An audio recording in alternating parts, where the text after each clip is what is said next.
fly. Give a girl a rocket and she'll take it for a ride. Like, my, doing just fine. Get a girl an arrow 'cause she hit the bullseye. So fine, yeah, she divine. Yeah, she up so high. She ain't never coming down, down, down. It's about to go off. Make them say, ayo, ayo, ayo. Gonna give them what they want. Yeah, like, ayo, ayo, ayo. That noise gets loud sometimes. Drown out all the hype. Go off. It's about to go off. And she don't gotta try.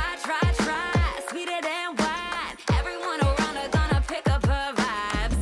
Inspired, notice what she likes. Tell by the glow that you know she living right. So fine, yeah, she divine. Yeah, she up so high. She ain't never coming down, down, down. It's about to go off. Make them say, ayo, ayo, ayo. Gonna give them what they want. Yeah, like, ayo, ayo, ayo. That noise gets loud sometimes. Drown out all the hype. Go off. It's about to go off. Baby, let them talk, talk, talk, talk, talk. 'Cause we be going off, off, off, off, off. Baby, let them talk, talk, talk, talk, talk. 'Cause we be going off, off, off, off, off. Baby, let them talk, talk, talk, talk, talk. 'Cause we be going off, off, off, off, off. Baby, let them talk, talk, talk, talk, talk. 'Cause we be going off, off, off, off, off. It's about to go off. Make them say, ayo, ayo, ayo. Gonna give them what they want. Yeah, like, ayo, ayo, ayo. That noise gets loud sometimes. Drown out all the hype. Go off. It's about to go off. Go off.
I'm talking about confident. Baby, I'm confident. When you see me, I'm confident. That's right. You know that I'm confident.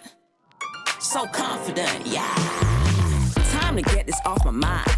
Damn, I hate this 9 to 5. Oh, yeah. Gucci sneakers on my feet. Let me loose, I'll bring the heat. You can never play the game. When I play to win. And you know I lead the way. Cause I'm back, I'm here to stay. Fabulous. You know I'm screaming fabulous. Say what? You know I'm screaming fabulous. Come again. You know I'm screaming fabulous. Confident. I'm talking about confident. When you see me, I'm confident. You know that I'm confident. So confident, yeah.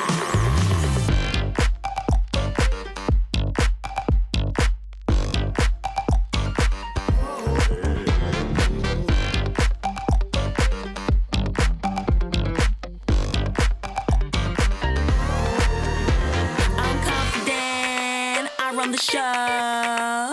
I'm beautiful and everybody knows. I'm confident. I run the show. I'm beautiful and everybody knows. Confident. I'm talking about confident. When you see me, I'm confident. You know that I'm confident. So confident, yeah. You know I'm screaming fabulous. Say what? You know I'm screaming fabulous. Come again. You know I'm screaming fabulous.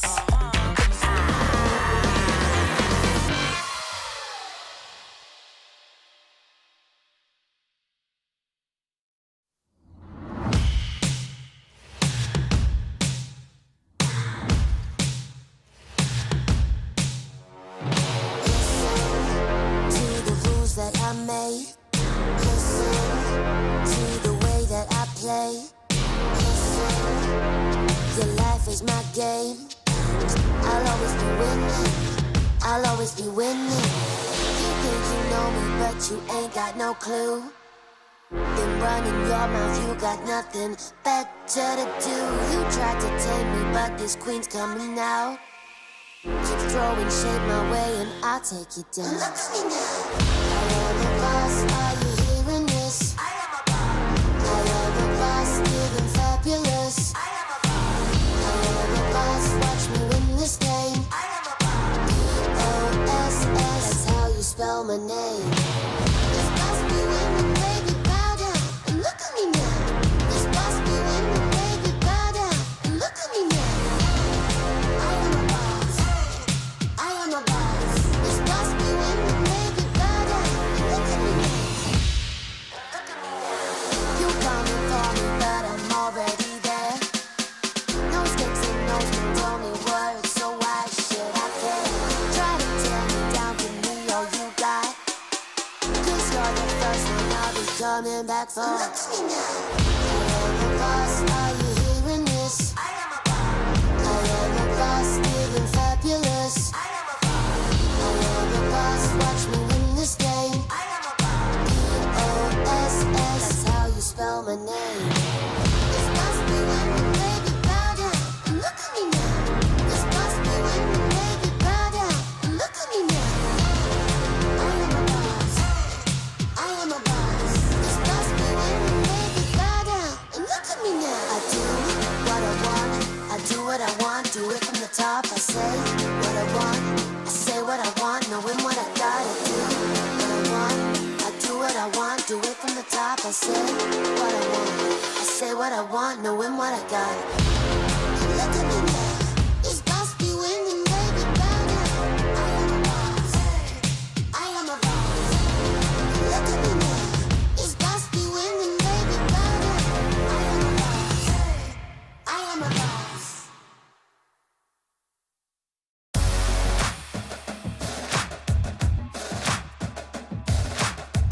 You think you're better than me, and I'm so insignificant. You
to think you own the world. That must be so exhausting. You love yourself so much it hurts. Too bad I don't give a damn. So get back in your box. So get back in your box. A little knowledge is a dangerous thing. You tore the rug from under my feet, and you sent me reeling. I swore I never would let me get beaten down. It's smashing sweetly. I'm coming back for you. If you know what's good for you, just run, just run. 'Cause I ain't just a pretty young thing. And I feel a whole heap better off alone. The lights on, the fight's on. I'm not really better now, my mind got blown. Had to cut my way through the jungle. Had to fight my way through the fire. Had to crawl right back to the top. But watch me, I can climb higher. Had to cut my way through the jungle. Had to fight my way through the fire. Had to crawl right back to the top. But watch me, I can climb higher. Pick myself up, shake myself down. Pick myself up, hold myself real steady. Pick myself up, shake myself down. Pick myself up, shake myself down. Ready to go.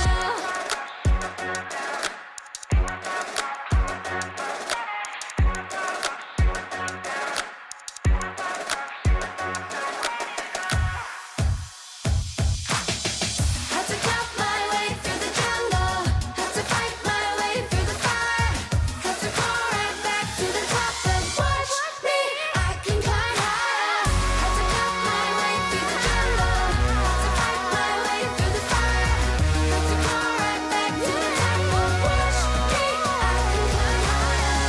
Had to cut my way through the jungle. Had to fight my way through the fire. Had to crawl right back to the top. But watch me, I can climb higher. Can you feel it down below? Ain't no need to take it slow, you know. There's plenty more hours to go. Ain't got time to mess around. Don't stare me up, don't turn me down, you know. There's plenty more of me to know.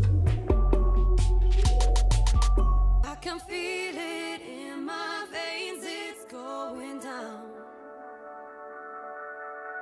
Wanna get this feeling going all year round.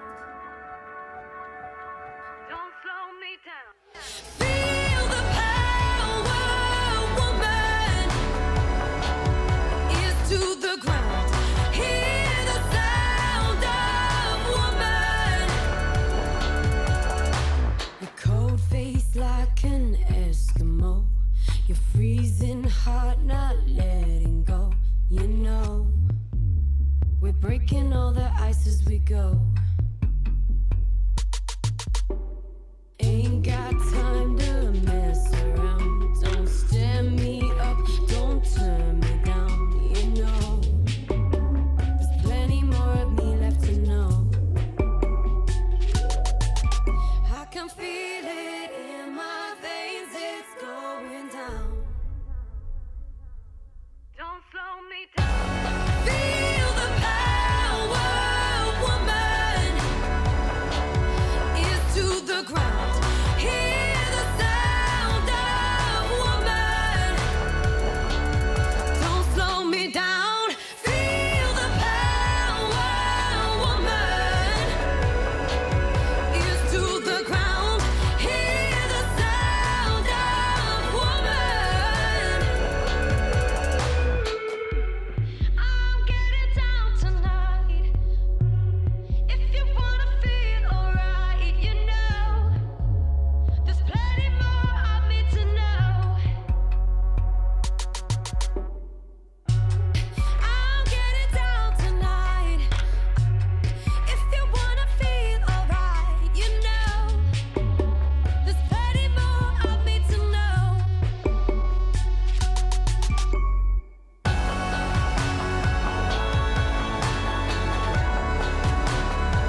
decision.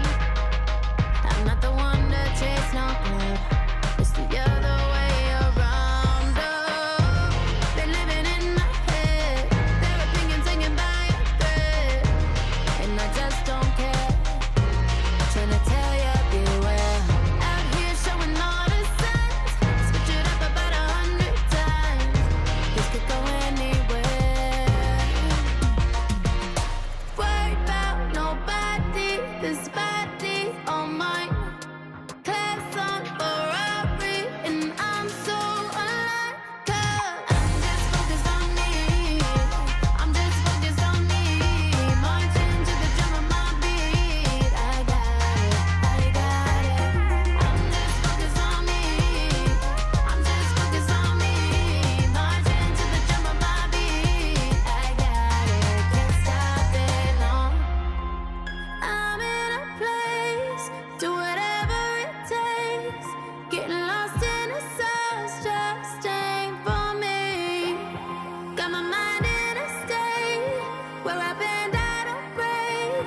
I'll do whatever it takes. I'm just focused on me. I'm just focused on me. Marching to the drum of my beat. I got it, I got it. I'm just focused on me. I'm just focused on me. Marching to the drum of my beat. I got it, can't stop it, no.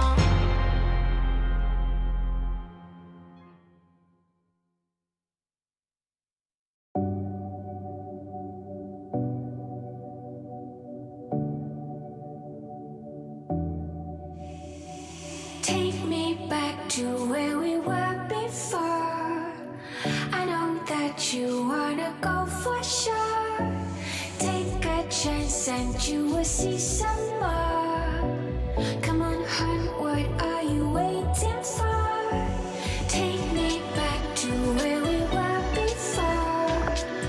I know that you wanna go for sure.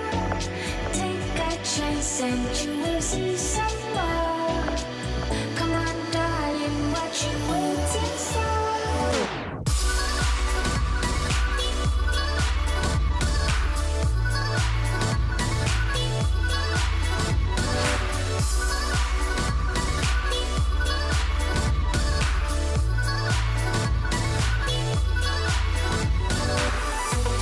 Cause I'm never gonna ever stop.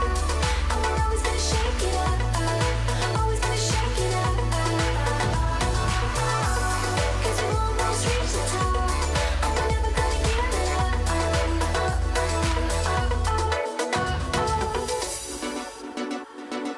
I'm breaking all the rules, playing it cool, baby. I'm breaking all the rules, playing it cool, Take me back to where we were before. I know that you wanna go for sure. Take a chance and you will see some more. Come on, darling, what you waiting for?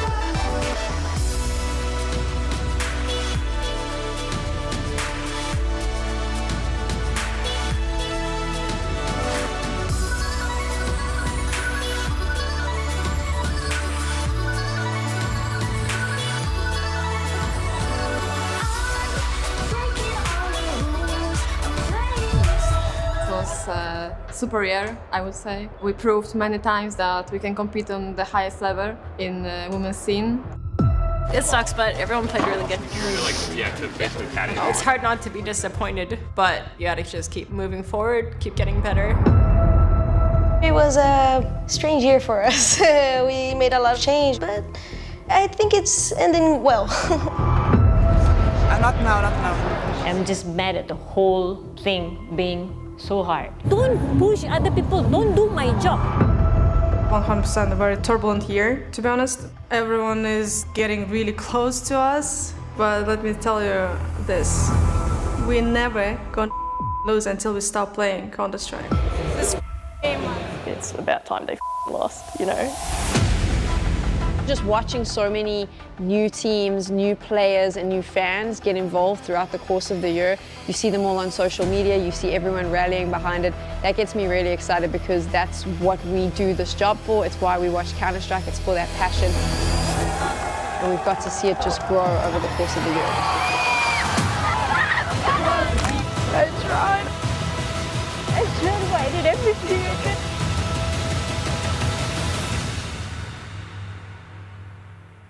ESL Impact is brought to you by Intel, DHL, Monster Energy, the United States Air Force, 1xBet, and White Market.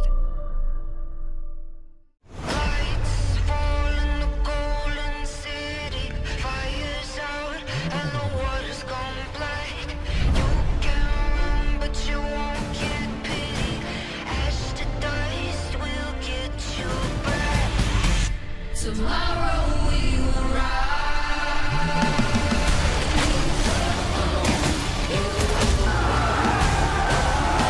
Tomorrow we will rise.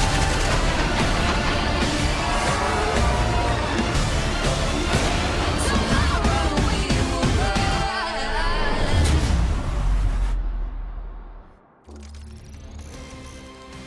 It's a new dawn, it's a new day. We are back with week number 2 of ESL Impact. My name is Fearless. I'm here joined with Affinity as we bring you all the Counter-Strike action that is to come in this week's action. It's packed, it's stacked, and we are so ready for what is to come. Absolutely. I don't think I could have said that better myself. We have some incredible matches lined up for you today. Of course, one best of 3 from each region, starting here in EU with Guild versus ENCE Athena. Exactly. I mean, this matchup is exciting, but we have so much more before we start digging into that matchup. And, you know, us too is quite fun, but the more the merrier perhaps. So let's bring out our guest of the day. We have lovely Damp here joining us. It's excited to see you here. I mean, we of course know you from all the stuff you've been doing within the scene, but for those who might not be as familiar with you, can you please introduce yourself? Of course. Hello everyone, my name is Damp, aka Daisy Powers, and my power is bringing out the best in talent and players and talking to people all over esports. Hello, good to be here. And what an incredible power it is. We've seen some of your stuff, and if you guys haven't as well, 100% should check it out. Some of the best interviews that you'll ever see. But talking of your interviews, who are the best people to interview? What sorts of people do you like to interview the most? Oh, okay, I really enjoy interviewing coaches because they have a lot of juicy gossip about what goes on behind the scenes, and that's the kind of content that I like to get, is the kind of nitty-gritty stuff that you don't really get to see on broadcast, like how high your favorite player can jump, or how they would survive on a deserted island. I answer all of these questions and more. And of course, we know that you have interviewed a couple of familiar ESL Impact faces. Anyone that stood out to you that is just a core memory for you? Oh, definitely Vilga. If I had to pick anyone, Vilga has my heart. She is so sweet, genuinely just a wholesome player inside and out of the server. I love Vilga. She was so much fun to interview, as was all of the people from Impact that I've interviewed. I love the scene so much, and it just produces such incredible talent. That sort of answers my next question. I was going to say, what do you think makes Impact so special? What drives you to make contact, within the ESL Impact scene? Impact is very important to esports, and it gives a spotlight to the people who deserve the chance to shine. And I'm not just talking about on the server, I'm talking about the people behind the camera, in production, the people on the camera. You guys are doing a great job, by the way. And I think it's just pivotal in giving people the chance to shine, the people who deserve it. 100%. I couldn't agree any more with you. Now, I mean, I'm hoping that you can maybe give us a little bit of a sneak peek as perhaps what is to come in the future. Any special guests that you can reveal to us? Well, I can't say anything yet, but I am looking more into music production. Recently, I interviewed Twirl, one of the creators behind the new music hit in Counter-Strike. That was really fun. So I think I'm going to go more into that area. But also, there's some events coming up that you might see me at, so that's exciting. I can't say anything yet, but keep an eye out. Absolutely. And one more question before you go, because we've talked about how you love to get sort of the nitty gritty and maybe ask questions that you won't always see other people asking as well. So we've got a question for you. If you were a type of chair, what type of chair would you be? Oh my God, that's such a good question. That's like a damp question. I'm proud of you. I tried. That's really good. Okay. The first thing that came to my mind is like a rocking chair. I really like rocking chairs. They're really cool. They have some motion to it. It's like a dynamic piece. I think I embody that a lot. Absolutely. Now I know what it feels like to be on this end. Anyway, we probably should let you get going as well, because it sounds like you've got lots to be working on, very busy. And as always, thank you so much for joining us. You have been incredible. And everyone, go check out Damp on Twitter/X. All of the best interviews on there. Absolutely brilliant content. Thanks so much again. Have a great show. Thank you. Thank you. Oh, so great to get to know these people a little bit more, a little bit better. Those who we, often see pop up within the scene, but yeah, we get to see them, around, and now, well, we know a little bit more about them. But enough of that. We have so much more we have to get into, because this is the schedule for today, and it is stacked. There are some crazy games on today. Of course, we're kicking off here with Guild versus Enterthena. As we've said, that is a matchup that's definitely going to be quite interesting. Both of these teams having very similar results last ESL Impact season. MIBR versus Furia, absolutely crazy there. I can already tell, the Brazilian fans in chat are going to be the life of the party. And then FlyQuest versus Team Karma at the end. Two of the teams that we're seeing as frontrunners in NA, of course, FlyQuest Red, NA's sort of a prodigy child, and then Team Karma, who we actually, I actually managed to cast last week, and they stormed their first series. So I'm really excited. Amazing matches. And of course, here are the groups. Yeah, so when we are looking at the groups, of course, we are going to be kicking things off with Europe. And for those who are perhaps just tuning into this season for the very, very first time, Europe is a tiny bit bigger than North America and South America, so that is divided into two separate groups. And honestly, as the seasons have gone on, something that makes me personally very excited is how each and every season, things get more and more competitive. Now we have 4 teams that eventually will make it to LAN out of the entirety of Europe. One more slot now. The pressure just keeps on building, and I'm with all these roster changes that have been happening, it does make me wonder who is going to be coming on top. Absolutely. Now, as you can see below, we would like to know what you guys at home are predicting for this matchup. Maybe it helps us decide as well how we swing, how we're going to vote as well. But hashtag GUI for Guild. Not graphical user interface for you nerds at home as well. And then on the other side, hashtag ENT. A little bit easier to remember that one as well. So you guys tell us, who are you feeling is going to take home the victory on this series? Exactly. So leave your votes in the Twitch chat as we will slowly start to break it down what we've got going on this matchup. Now, one thing first to get into is this potential veto. What do you think we will expect to see coming out here today?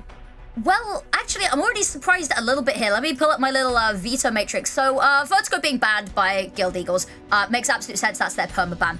Oathpost being banned by Enterthena is a little bit interesting because their permaban has been Nuke for the longest time. Basically, everything recently has been them banning Nuke. But as you can see, it hasn't come up yet, so maybe a little bit of respite. Then the pick of Mirage from Guild. Not really surprised. They've played it a lot. They've had really good results on it, only losing it once, I think, in recent female esports, women's esports events. Ancient pick, not surprised from the side of Enterthena. They have played Ancient in borderline every series since, well, the start of the year, since before that as well. Every best of 3, every best of 1 pretty much has had Ancient somewhere in the mix there. Anubis ban, it's not anything too interesting. They've played a lot of Anubis. I thought maybe they would want to float it, but then again, so has Enterthena. Nuke ban, as we said, a perma ban for them, nothing surprising. Then Inferno Decider is a little bit of a crazy one because neither of these teams really play Inferno. So Yeah. they've both got a map that they are good at and they've played a bit. And then the Decider is a map that we don't really see them play much. So Yeah, not very really. curious about that one. Yeah, exactly. No, this is a pretty interesting veto. We have to wait and see how that one will pan out. But yeah, let's dig a bit into these two teams, starting off with Guild. Now, there's one player I would personally really like to highlight, and that is D7. I've been following her all the way since the start of ESL Impact. And already back then, she was really the highlight back then amongst Bigger Keeper. Now, of course, she has joined the forces of Guild. And since she's joined this squad, her rating have just gone through the roof. Absolutely, and I think that is because they've been given a little bit more freedom within their new team to play how works best for them as well, positioning themselves to get more multi-kills and provide that sort of high level of firepower and be just an absolute unit on the battlefield. So it's super exciting to see their rating go up, and we thought they were good in previous seasons. She's even better now. Exactly. I mean, Big has been together for so long. They had this same squad for a very long time and hardly any changes. So I felt like maybe it was hard for her to kind of break out of that system, try something new. And I think now within this squad that is still trying to find its new flow, she pretty much can. She can just be a little bit more free. I couldn't agree more. And as we saw the stats, being a little bit more free has just benefited them so much. Maybe this is what Guild needs, because both these teams, ENCE, Athena, and Guild, last season were both relegated. They were in separate groups because, of course, Europe is split into two groups. They both scored 3 points and unfortunately were relegated, and both had to re-qualify. So it's very exciting. And I actually believe they both came through open qualifier number 1 this time around. Different sides of the brackets, of course, but almost poetic about this matchup. Exactly, yeah. I think Guild has a lot to prove here, considering that the season, even before that, in Season 3, they made a top 8 finish, now only a top 10, so it looks like it's a little bit of a downward trend. Hopefully, they can break that streak, and well, we'll have to wait and see what they can deliver. Now, on the flip side, of course, when we look at ENCE Athena, they too made some changes. They too have an ex-Bigger Keeper player into the mix. That is Ada, which we see on our lovely screens right now.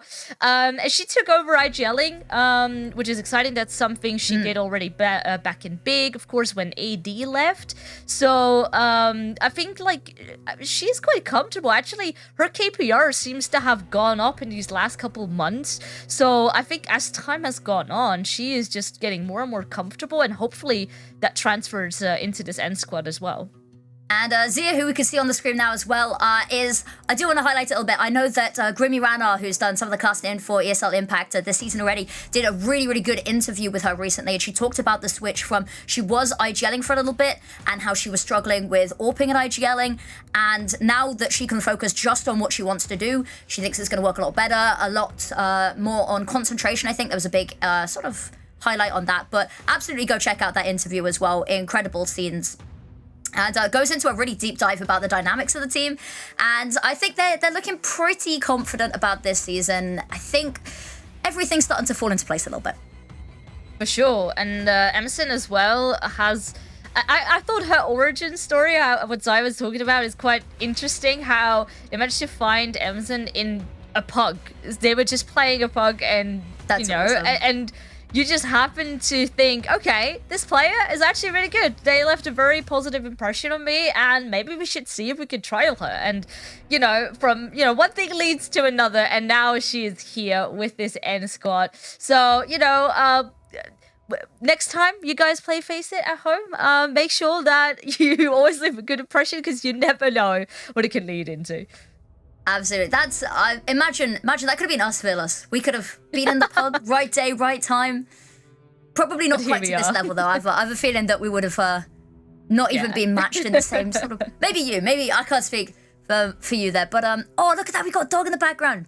I love this is one of the things I love, that we get player cams. Support. Because we do we here. I say we here. I can only speak for the two of us, but we like puppies here. We are big dog fans. We do. We've had so many dogs in the past. I can't, Goose Breeder's dog also just comes to mind instantly. The little mascots, honestly, of ESL Impact. But we've got predictions, we've got thoughts of our own as well. So how are you seeing this one pan out, Villas? Oh, I think it is going to be tough. Last season, similar results. But right now, with these changes, my vote would have to be for Guild, honestly. I have faith that D7 can be sort of the missing piece of the puzzle to make things click for Guild. So I think they will come on top. I will take the other side then, because I feel like this is a very evenly matched and quite balanced sort of matchup. So I'm going to say ENCE Athena are going to take this, just so we've got a little bit of that back and forth, because honestly, I think this could go either way. So I'm going to stick to my guns. I'm going to say ENCE Athena, so that we have one on each side as well. But yeah, I don't know. I think this could be 3 maps. Ooh. And it looks like Twitch chat agrees with me. So, I feel a little more confident in my vote now. I feel... Okay. I see how it is. I see how it is. Well, I hope that, even maybe not now, that hopefully during the game, the Twitch chat can ramp up a little bit, give Guild that support as well. But I do think it will be a close affair. Wouldn't be surprised if this turns into a 3-mapper. Which then would be interesting, because looking back at the veto with Inferno barely being played by these two teams. Should I see if either of them have played it recently? Because I don't... Not really. Yeah, it's often actually both these two teams their second ban. So, often they have their insta ban, and then, Inferno is often next. And now they kept it afloat. Didn't dare to second ban it either. And, well, here we are. Of course, if we were to go to 3 maps. I agree. I think it would be a crazy ending. As I said, all of the maps that I've been tracking and stuff, looking at the open qualifiers, looking at cash cups, which of course both of them have competed in. I believe ENCE Athena has competed in a couple more than Guild did. I think Guild competed in number 1, had a fairly decent run, but has been pretty quiet on that front since. Of course, Trader FE Masters we had as well, which both of these teams played in. I know to varying results, so I think a couple of teams were maybe a little bit unhappy about some of their performances recently, so they're looking to take this series by storm. And as we said, they were on equal footing at the end of last ESL Impact season, both on 3 points, unfortunately both being relegated. So this one is really sort of who can come out on top here, and I think it'll set a bit of a precedent for the rest of the series. Yeah, I mean, it's by no means going to be easy at all. I do actually think that this Group A that we are focusing on here today is actually incredibly stacked. I mean, we have Big Keeper, of course, Team Pigeons, which is X-Link Galaxy, ENCE Athena and Guild now, and then we have NIP Impact and Astralis Women. So this is I feel it can honestly almost be anyone's game. I couldn't agree with you more. It's a crazy bracket, but it does look like we have map number 1, Mirage, up and ready for us. So we can see Guild starting on their T side, ENCE Athena on CT. Of course, map pick of Guild here. And I think I will let you take this one away. Guild is just spread out all across of mid, underpass. Thus far, quite uncontested. Mid player has completely fallen up in the form of Milo. Completely left it open. We'll maybe see if they can give it another look in now. Contact has been made. It actually forces the CT player to rotate in there as well, but little do they know, they have crossed over towards short. There is, and there's absolutely nobody at home to receive them. They just have a free bomb site. There is, of course, Milo there, pretty hot on their heels, but alone, is it enough to stop this bomb plant going down? But we do see Zia with our first kill of the map up in the top right corner there. Now the bomb has been planted. Now there is a kit in the hands of Ada here. It's a time, maybe not as much of an issue just yet, but still, you have to take down 4 of these players. Well, that's already 1. Make it 2 more. Only Kit Kat and D7 standing. D7, what can you do? 1 versus 5. That's 1, but that is all she will get.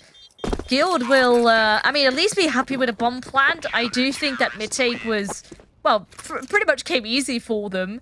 But a lovely retake, and I do think that ENCE made the right decision there to maybe just give up a part of the map, but feeling confident in what's to come after. And you would be looking at some of the shots they hit, how they systematically cleared out that site, just beautifully done. And it puts them very much in a nice position here. But as you said, bomb plant does mean that Guild can sort of buy up these weapons and fight for the second round. And if they get it, it can be very devastating for the economy of the CTs here. So big one either way.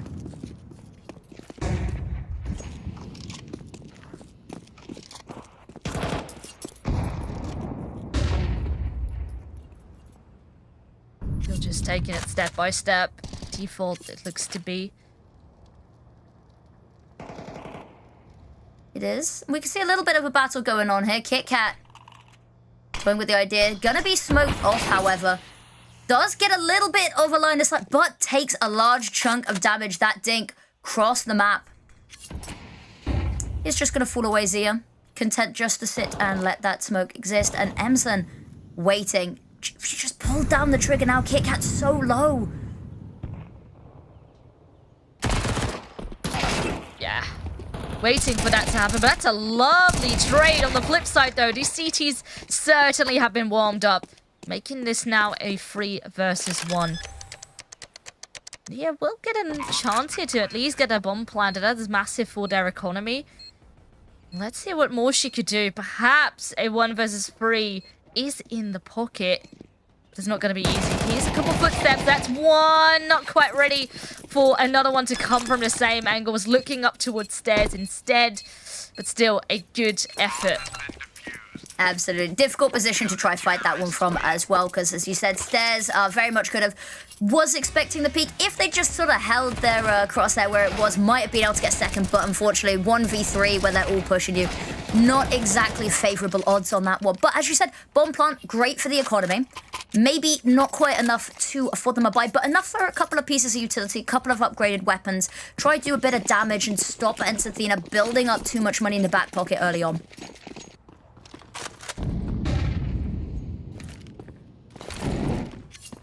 Now, Guild does have an extra bit of firepower behind them. A couple of upgraded pistols, double flash, double smoke. So who knows, maybe an explosive push could seal the deal in this case. They will come out with a very cheeky flash. I mean, the footsteps revealed it there. Bit unfortunate. I do like the setup though, with the flashes, try to at least get a kill or two going. Only this time, sadly didn't quite work off of the plan, and instead mid seems to be the way to go. All 4 of them gathered up here. Is onto safety numbers not easy. It is not. And there's a couple of people sitting pretty on this site. They've got to try to figure out what to do. I think they are going to try hit this A site. They've still got a minute on the clock to try work with, but with so little utility, that ticket booth player is going to be a little bit of a worry.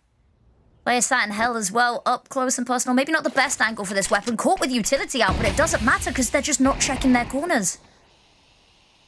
Yeah, it was only KitKat there who was committing. Okay, that's a very nice kill by Nia, but Nia also 13 HP, last one standing. Oh, the nade will become the better of her. At least 2 kills. I think that is quite nice to have because Guild... I mean, a bomb plant or the round at all is of course an even better scenario, but considering the weaponry they had, this was actually a nice beginning. But now, you know, we had a bit of a warm-up. Now we need to see the real deal coming out. Absolutely. And talking of the real deal coming out, Anna with the AWP. This should hopefully be what they need to kickstart the sort of the momentum. They've got something to work with a little bit more now. As we said, they did have a bit of a buy on round number 2 off the back of the bomb plant, but this is the first time that they've really been able to afford any decent weaponry. So it'll be the first time that we get to see them fully in action here. Milo pushing on up, has to be careful because we'll be met by quite a few gun barrels here. The flash is good.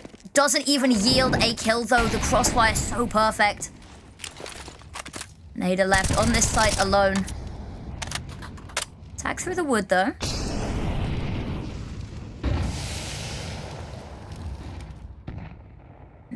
Ooh. Pollux falls. Oh, and so does D7. I was actually about to say they had good spacing trying to get more control across the map, even though, you know, we had App's presence, but now they need to make sure to not just hyperfixate on that one part of the map, but instead lose 2 members in the process. But that is a very much necessary trait. So slowly makes the numbers even again. Now 35 seconds on the clock. Zaya certainly has a faint feeling of what is about to go down. So the rotation comes on through and the gamble seems to be right. Bomb not quite planted yet, but it's certainly right there on the side. Is indeed. Look at that, another kill, losing this player advantage so frequently. They're still not able to get this bomb down with Zia from behind as well. There's no time for it anymore. And it's just a matter of maybe trying to stay alive, keep hold of this weapon, but even that is a far-fetched dream. As Athena take a 4th round, and I'm starting to feel a little bit more comfortable in my prediction. It is early days, however, and a timeout is going to be called here. Yeah, I think this is understandable. Not quite making the half buy work, and neither here the full buy right after. And it's not even as if it feels close. They're losing often relatively easy battles thus far. Like the 2-player setup through, I believe it was underpass right there, and no trade was happening. Losing, you know, your advantage into the round. That's a bit of a shame, because earlier on, that Apps play, I mean, it kind of was gifted to them, but the punishment was there. You know, En's not quite careful enough with the flashes, still losing a player in the process, but it's a shame they couldn't quite hang on to it. I don't think there's anything I could add to that. Beautifully said there. We do maybe need to see them. I'd love to see something, as you said, something really fast, like a really fast player. Because they are being methodical, they're doing their due diligence. And maybe this is what we get now. Ooh, burnt alive is one, but it is just a trade kill. 1 for 1, and they've got themselves onto the site, keeping Athena off as well. Will allow them another bomb plant, but one through the smoke onto Kit Kat. They're desperately trying to stop that bomb going down. Does get the planter, but not quite in time. That money already in their bank account. Kills going back and forth, but Milo wants to get it done.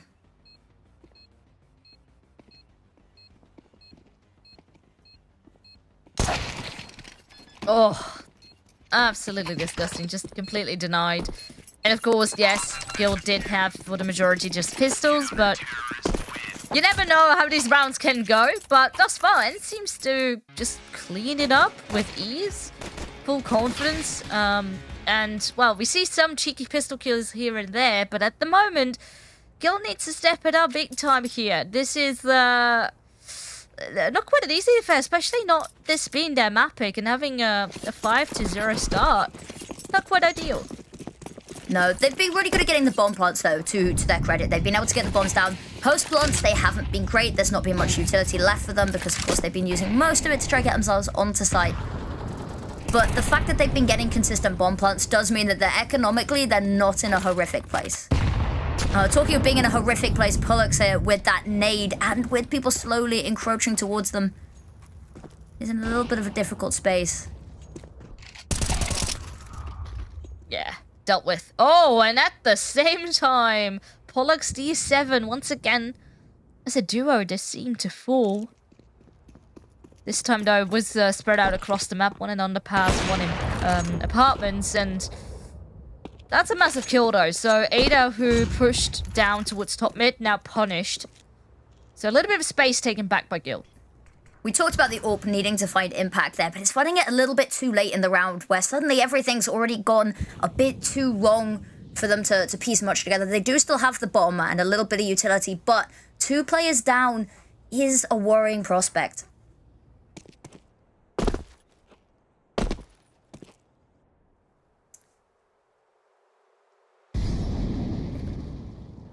Trying to buy themselves some space over towards connector as well. Gonna slip into jungle there. Emson. Don't know. Might have spotted somebody's shoulder there. Don't think so, however. But Waldy. Perfect angle. Not going to be checked either. And look at that. Emson as well. They just pinned to her. And that's another round 6 straight for Ents Athena. Yeah, the round thus far have been going in quite a similar fashion all around, where guilds early round often get a kill, but things just often go from bad to worse. And I do like how N seems to move sort of in coordination. So often a couple of players will repeat for certain information at a similar amount of time, and often multiple guild players are caught in the midst of that, losing, well, 2, sometimes even 3 players in the process. Indeed. It's another difficult start for them here. Both are within the round and at the top of the scoreboard as well. And with a second player going down, what can they do now? All of their plans starting to fall apart a little bit. They are going to group up to play together here over towards this B side. They do still luckily have bomb. Not been something that they've had to ever retrieve from any uncomfortable situations, at least not yet. They are walking onto a site that is very well guarded. It's very much sticking to these bomb sites this round, not keeping any eyes on mid. Not that they need to. Yeah, when you're 2 players down, to just group together. Oh, that's a very dirty nade. Very well timed here. Now that will force Guild to get their gears into action, but losing player after player, peeking 1 by 1. Sure, Anna does find 1 kill back, still has 3 more to find in a very open bomb site. This is just getting from bad to worse. It is. Now, we've always got to caveat it by saying, you know, it's the CT side. But we'd really need to see Guild starting to put some rounds on the boards now, because whilst it is slightly tipped towards one side's favour, not massively so. And with this momentum, they're just set to keep going and going and going. And of course, the loss bonus is good. It's not great, though, because you can't really depend on it alone. And the bomb plants that we talked about them being able to get fairly consistently have started to teeter off a little bit here. Timeout being called second for them. Desperately trying to figure out how to break this really vicious cycle of, you know, losing these opening jewels and just really spiraling. Couple of them off the back of, you know, not quite checking corners. Couple of them off the back of just pure gunfights not going their way.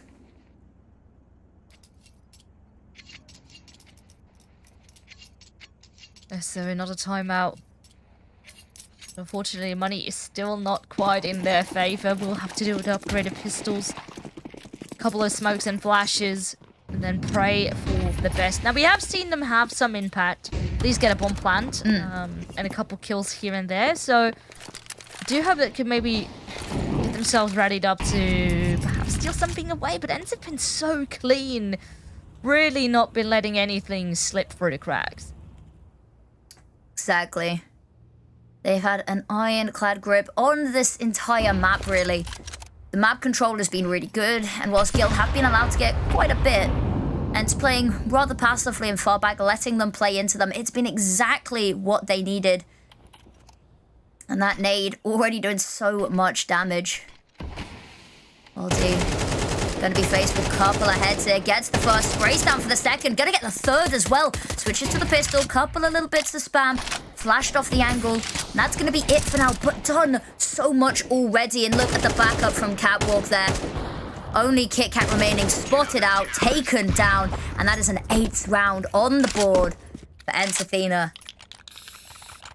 So, that was, how many kills does Waldy have? 15? 15 in 8 rounds played, that's almost 2 KPR. Kind of wild.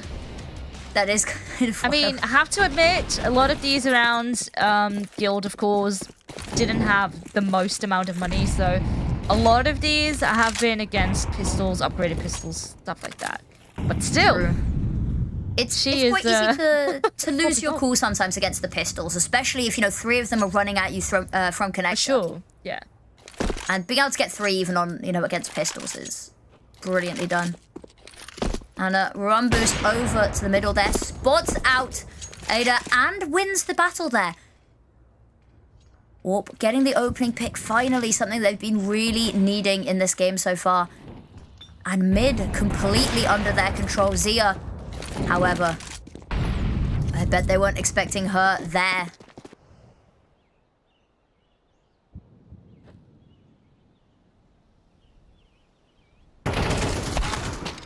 Ooh, that was the one to go for a push for information, only being held back Kit Kat and punished. So this time, this is looking good. Guild up by a player now. They're gonna ramp up to get out of this A site. Currently, none of the Ents players are actively holding it. We do have one kind of stuck in window, but now mollied out.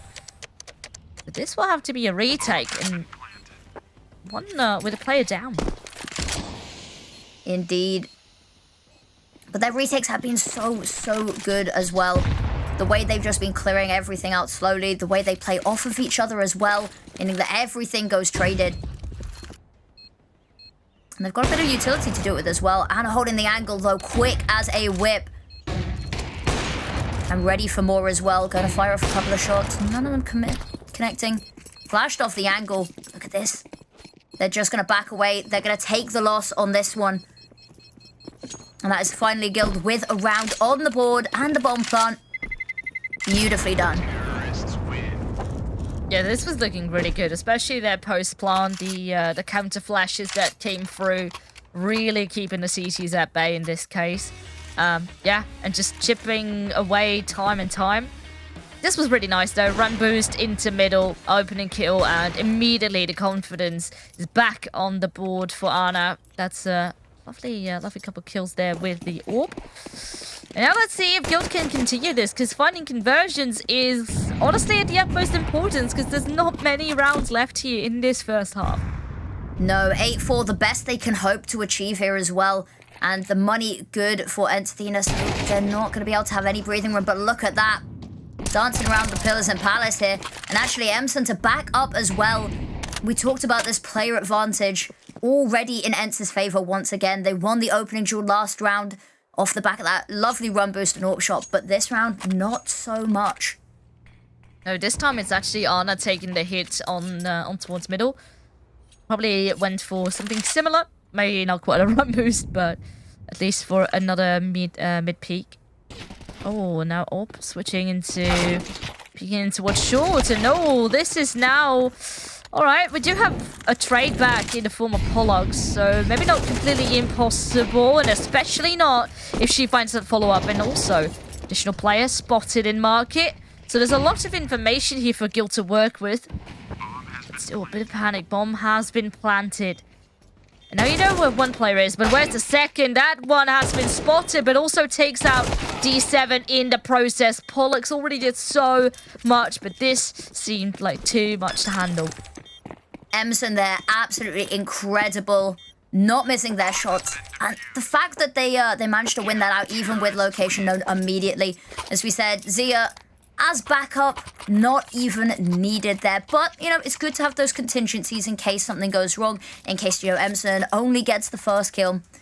But yeah, Guild, sometimes the trading not quite where it needs to be to get them the rounds. And you said maybe finding something, putting something together, a couple of rounds at least, because this half has already slipped so far out of their control. They've got 2 rounds to try and bring it back. It would have been nice to see them piece something else together. But unfortunately, it is just one and done in terms of round. A speed bump for Ents, and that is all.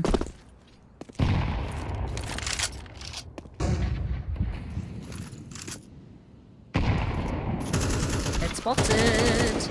Oh, well, he did manage to get that first kill. Took a lot of damage, and look at that. The swing right after.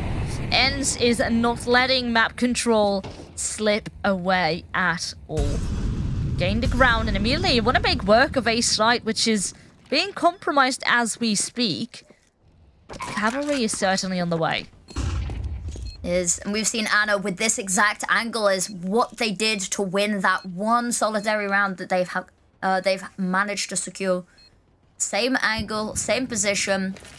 They've still got a little bit of utility available to them, but Ents so much to work with here. Could just shut Anna down. Oh, dirty. On this Finds the second one as well. Time will start to tick though. Anna still has a good angle.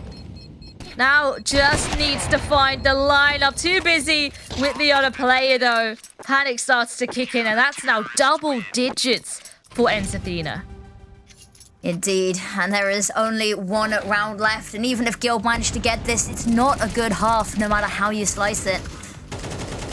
It's going to be a very uphill battle if they want to see them take their map pick. But yeah, we said so much utility to work with there, not even what's needed. Unfortunately, missed shot there. Even if she'd managed to hit the shot, she would have had to try find the diffuser in time as well. With an AWP, that is infinitely harder.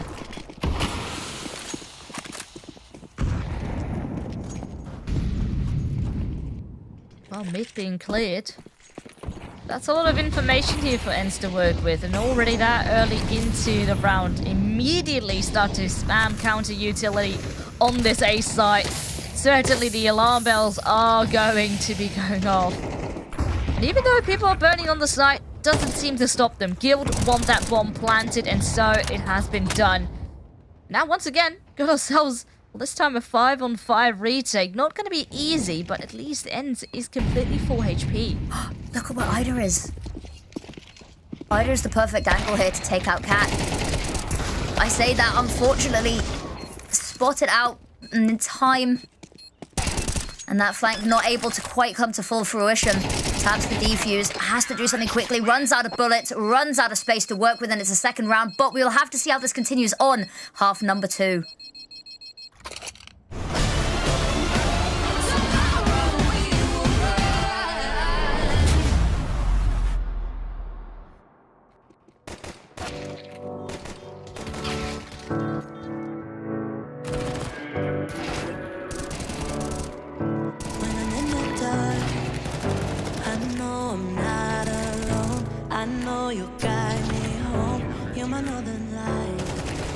When I see the stars, I know they'll shine for you. I know you'll see them too, burning in the night. So when you try a horoscope, oh, you'll see that the constellations are searing in the stars.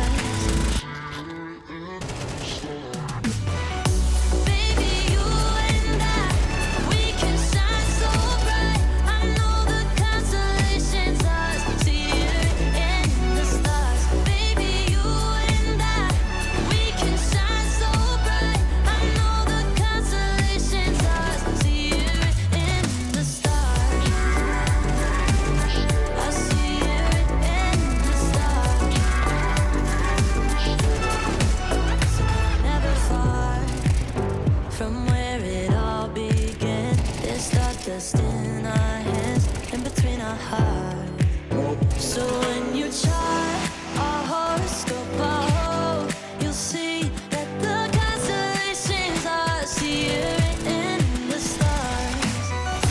Baby, you and I, we can shine so bright. I know the constellations are searing in the stars. Baby, you and I, we can shine so bright. I know the constellations are searing in the stars.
double digits have already been achieved here by Ent Athena, and this on Guild's mapping. Guild really have to step it up big time here in half number 2. They want to have a shot of taking their own map pick home, but it certainly is looking like a very much uphill battle. It is, and if they lose this pissed around, especially on CT side, there is absolutely nothing I can see stopping Ent Athena just steamrolling what is left of this half.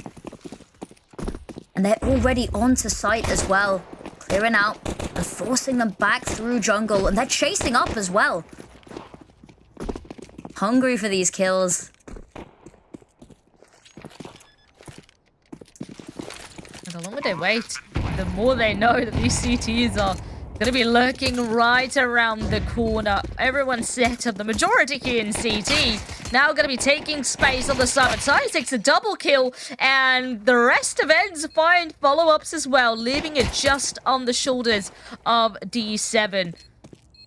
USP in hand, but so many angles to check, and no smoke, no util. You just have to do it on your own, and, well, it seems like it's too much of a task to clear, as Guild still left empty-handed.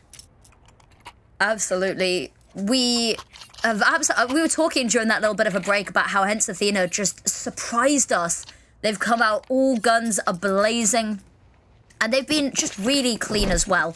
They've had pacing that's been incredible, like knowing when they want to push, and when they are pushing and getting a little bit aggressive, you know, towards apps, you know, they were always playing off of each other so well. They're hitting their shots, and they're looking incredible. This is not the same team that we saw, you know, last season.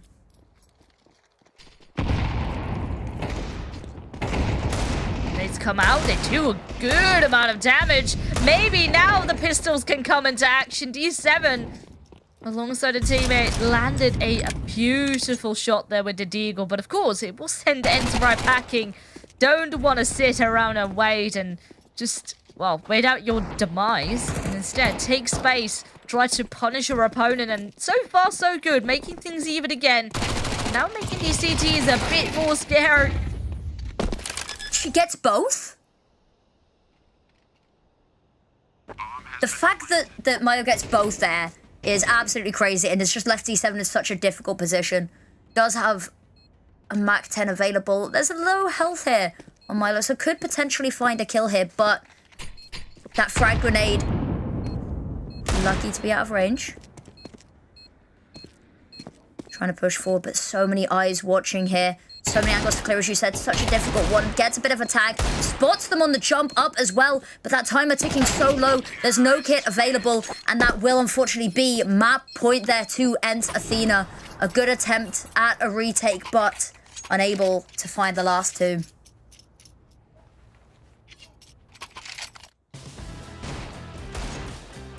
Yeah, what do you do now? You're so far behind. You have to give it everything you've got, and even if you can, you cannot afford a single mistake here. Talking of not being able to afford, there isn't many guns available either. Just the likes of these Deagles and the MP9. There's a lot of utility at their disposal. But even on the rounds before that we've seen them have this utility, they've not always been able to find the most effective way to utilize it to shut down Ents. Jump spot, I think, gonna be heard. Oh, well. Ooh, spots. So many. Oh, I do love me a good apartment setup here. And well, actually, no, it's not D7 with the Deagle. I mean, she does have one, but it's Nia right here up on the side already to help out a teammate. Now D7 is here as well. They keep the Ents players at bay, at least for now. The bomb especially being dropped is very useful here for Guild to get away with another round. And D7 not shy to continue to push to get into the action. Not much to do here. Spam through the smoke is going to give away her location. They will fire a couple of bullets back here. Picks up the AK, but I think might just be planned to save. There's really nothing that you can do. That bomb's such an unfortunate situation and location. And with everyone crowding around it, you know, 4's already a crowd, 5's not quite a party either, so just going to sit back and wait this one out.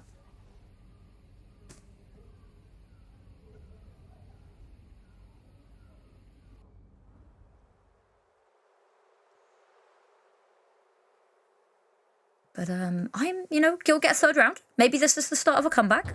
I'm willing to huff a little bit of copium today. It's the first match of the day. And, first match of the day, first match of a series, warm-up, isn't it? Next map, we see Guild come out swinging, and it takes us all by surprise. And this is a 3-mapper. There we go. That's my prediction.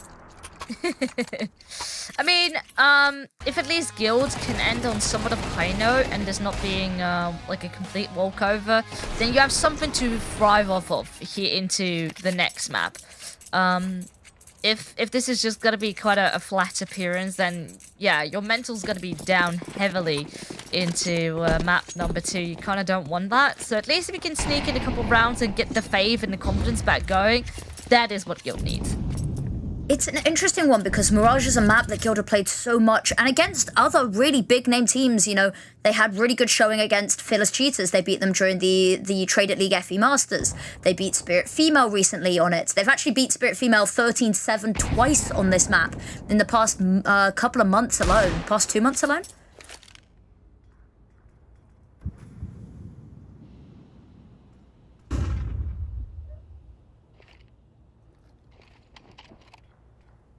LT7 having a watch, doing their due diligence, making sure that there's nothing funny no funny business going on in mid here. Has a couple of angles here to watch, toying a little bit between mid, going back to check apps as well. Apps are somewhere that Ents had a particular propensity to sort of attack and exploit a little bit on their CT side.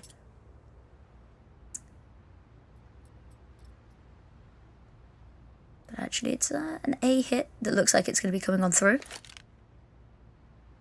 Looking to pincer this from both Connector and Ramp. And unfortunately, Connector player Ida first to fall here. Throws plans a little bit more into turmoil. Caught with utility out, not quite able to be taken down. But look at that. Guild are flooding the kill feed with kills. Emson with 2. But it's not but a consolation. Low health on both of these players now. And with Emson going down, just Zia has to back away. And Guild looks like they've surprised us with another round here, keeping us going. But it was a little bit of a messy buy here from Ents.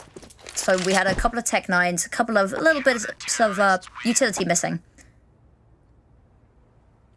And so maybe a loss that we take on this one. The money's not in a great place anymore. As you said, Guild, if they can finish, I don't know where you consider like a good finish in terms of a map lost. Whether you're looking for 6, maybe if you're looking for a little bit higher than that as well. But with the economy being in such a state right now, it does afford Guild, potentially 6 here. There will be a buy next round that they have to contend with. But actually, they're starting to put a couple of things on the board. Yeah, I feel 6 is doable, and at least that makes your scoreline a bit more competitive. You get the confidence going, and, you start to get a bit into the flow again. That is what Guild needs. And, I mean, these last 2 rounds have been looking pretty good. I do hope that they can replicate that. This round shouldn't be too hard, but never say never, especially when there's Deagles into play. Emerson does find the first kill. Now, that AK that has been transferred over, that one has been noted, and immediately starting to wonder, do we want to keep that AK in towards apartments? Do we want to commit over towards this bomb site? I think they're looking to commit here.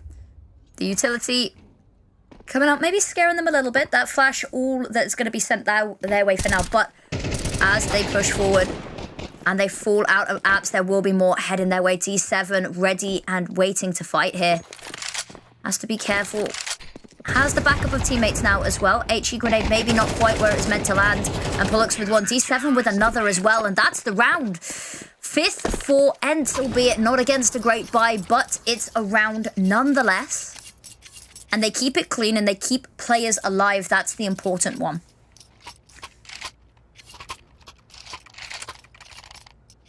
Dream still alive. Now, Ents, of course, have all the rivals back on board. Not quite Yorp yet, but I was going to say, it's been a pretty quiet round game for Orps, just in general. Yeah, I feel like we haven't seen it much. Yeah, even though Ents had so many rounds won, I do feel especially the, well, sounds a bit silly, but the first half of the first half, but like the First quarter, yeah. Yeah, let's say the first quarter. Actually, Guild was able to make it quite costly for ENCE, even though they kept winning in a complete clean streak. And I do also think that maybe, especially with the CS2 landscape, it always depends a bit on each team, how comfortable they still are with AWPing. I do feel like the trend is going a little bit down, still leaning more heavily into rifles. But the scout being brought up into is a positive sign. Sai certainly likes to play with the scope. Same time though, Ada now gets burned alive. Wardy gets tagged up, and maybe still troubles up in paradise here for ENCE being still on that finish line. But it's a 3-on-3 here after all. Still possible to take it over the line. Is indeed. And that bomb is now retrieved. Look at that, the player from behind. I'm not quite sure who it is, because I think the numbers are a little funky, of course, with coaches slots. But they have that little bit of a mid presence. Actually, just going to be backing away here. Oh, the double from Milo. That is massive. It almost just locks it in right there. Anna has to find 3 in a row. Well, the time is already ticking. Switches to the AK. Spots one.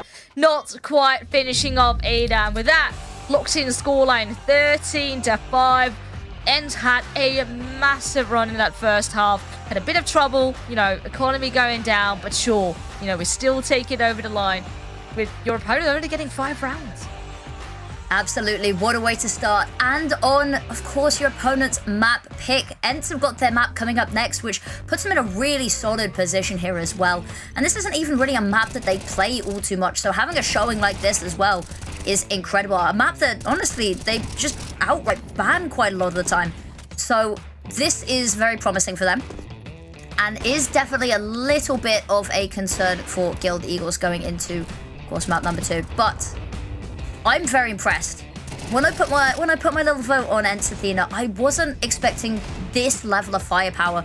We talked about, maybe a little bit of a role switch up as well that might be helping out, but this is a team that is looking really, really strong at the moment. Yeah, 100%. I am very pleasantly surprised as well. ENCE seemed just so extremely clean. Whenever 2 players were running at a single player from ENCE, that single player would handle them both, or often there would be trades into effect. So often ENCE would lend themselves a player advantage, and from there things just spiraled out of control. Absolutely, and just looking at the number of kills on the board, we see Waldy and Emson with just incredible numbers going up here as well. And I want to highlight Zia with 7 assists. It's rare that we see the numbers get that high as well, especially on a map that was maybe not necessarily as long as some of the other games we will see tonight. But what a showing here from ENCE Athena to kick off the series. Yeah, I do want to highlight something, is that on the side of Guild, in the pre-show, we were mentioning D7, and I do have to admit she was a bit quiet, a bit too quiet perhaps for my liking. I do hope that on the next map we can really see her coming into full form, as we are used to seeing from her. Her being sort of absent on the server, not saying it is the factor that make them lose this map, but it is certainly something that is in the back of my mind, weighing in on something not quite clicking here. She was very much the last left alive in a lot of situations as well, with just too much of a sort of an issue on her hands to deal with. But talking on the other side of things, we have our player of the match ready to show you guys as well. So the player that we have selected is Voldy, who had an absolutely insane map. Just so much impact, showing up in the kills, showing up with just everything really. And look at that, ADR 80.5, and the impact as well.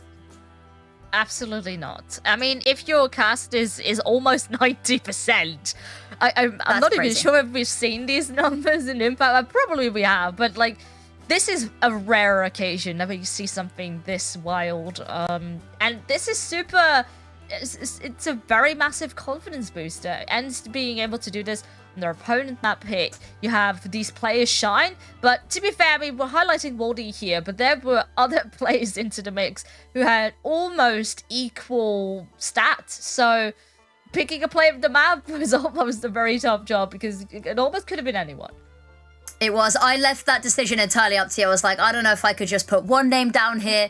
So many people, as you said, of them playing off of each other very well, you know, the way they were playing in pairs quite a bit of the time. And even when they weren't and they were on their own, getting these sort of 1v2s. But playing the pairs did mean that both of them were getting these incredible kills. And yeah, I don't think I could have asked for anything more from that map. But we do have Ancient up next, the only other map that we are at least guaranteed to see, maybe in front of on the horizon if we get there. But we will need to see a bit of a big switch up here from Guild if we are to see a third map today.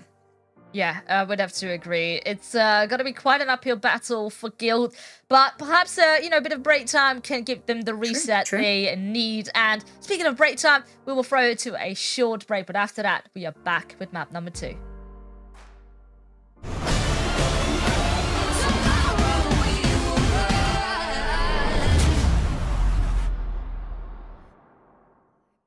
Your whispers,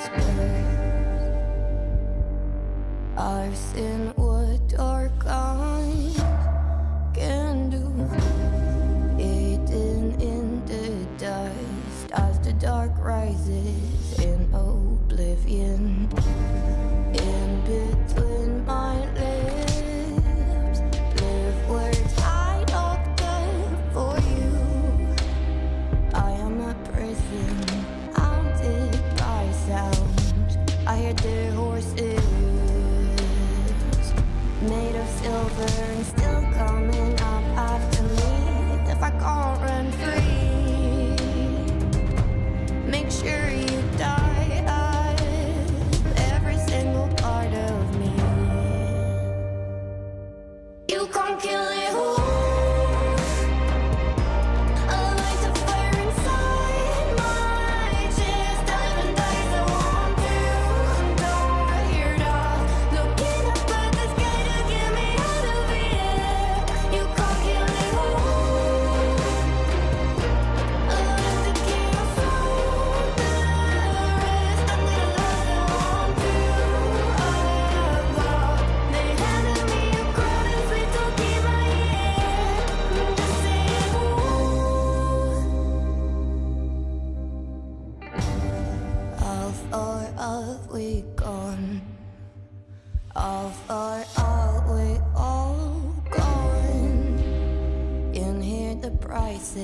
Freedom and stones.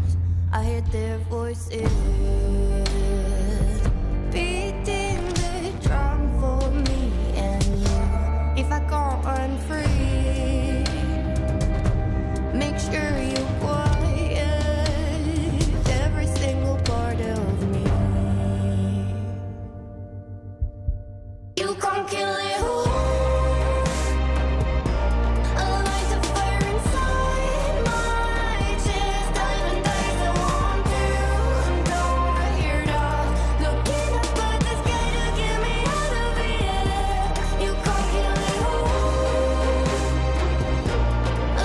Keep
I'm blue and the lights are blinding. I can do another work crowd Friday. Think they cool, but they so boring. So please excuse me, rather stream a movie. So I'm home in my favorite onesie. Check my phone, got a message from my girl. Do you wanna roll? You know it's going down when we hit the town. Ain't no messing around. From a party, and it's where I wanna be. Can't stop laughing, 'cause I can barely breathe. I can't stop dancing, but this is what I need. Got my ladies with me now. There ain't nothing like a girl's night out. Oh, girls' night out. There ain't nothing like a girl's night out. They don't care if I know what's hot. I could go out in my sliders and socks. They'll be there. Always stick together, no matter what. BFFs forever. From a party, and it's where I wanna be. Where I wanna be. 'Cause I can barely breathe. Stop dancing, but this is what I need. Got my ladies with me now. There ain't nothing like a girl's night out. Yeah, no, nothing like a girl's night out. Walking home as the city's waking up, 4 a.m. to be exact. Barefoot on the sidewalk, lipstick gone, but face intact. Yeah, from a party, that's where I wanna be. Can't stop laughing, 'cause I can barely breathe. I can't stop dancing, but this is what I need. Got my ladies with me now. There ain't nothing like a girl's night out, and it's where I wanna be. Can't stop laughing, 'cause I can barely breathe. Can't stop dancing,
what you need.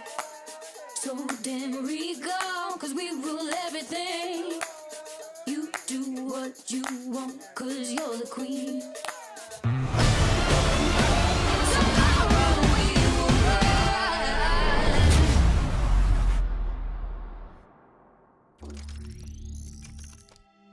Welcome back, everybody, to ESL Impact. Soon we'll get into map number 2.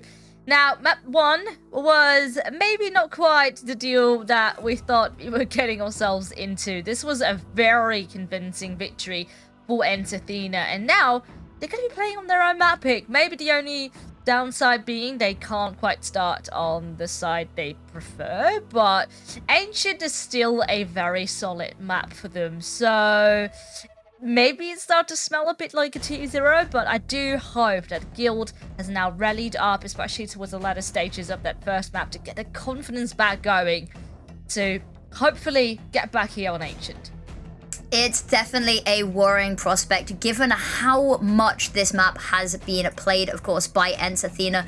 As we said, they've played it in nigh on every single series they have played across all of the women's tournaments they've been in. ESL Impact Open Qualifier number 1, of course, how they came into this. They played it every single series, and they had really good results on it as well. You know, going against some teams that you'll see, of course, later in the tournament. Teams like Nemesis, 13-7, for instance. That was a massive victory for them.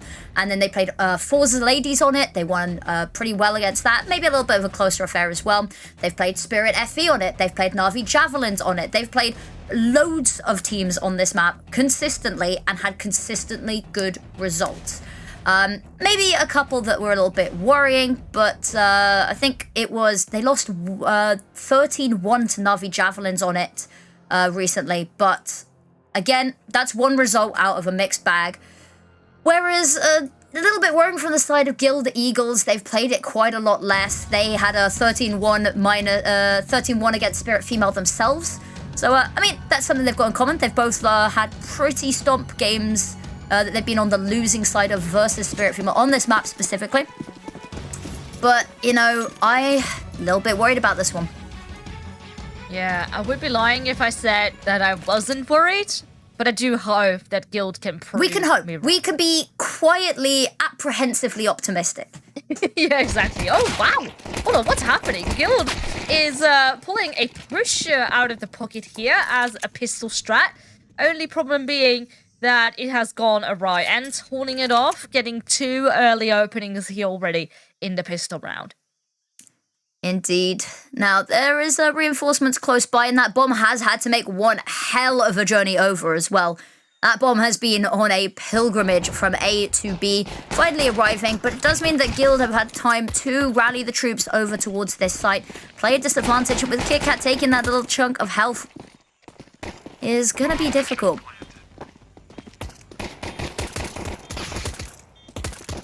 Oh, they're taking such a big hit. Does take 1 kill home, so technically 2v3 not impossible, but the headshots will have to start flying while bullets are running out these USPs very, very soon. Nothing that Guild can do. And ends once again off to a strong start. They are indeed. We saw them take last pistol round, and then we saw them take almost every round of that half subsequently as well. Now, difficult to lose the pistol round as a CT, starting on CT. It puts you in a very difficult place financially, where you can upgrade a couple of these pistols, but you really don't want to. We can see a single flashbang, all they are willing to invest into this one. Athena, however, nice loaded utility, couple of nice guns here as well. We do see Emson on that AK, maybe going to be leading the charge with that a bit.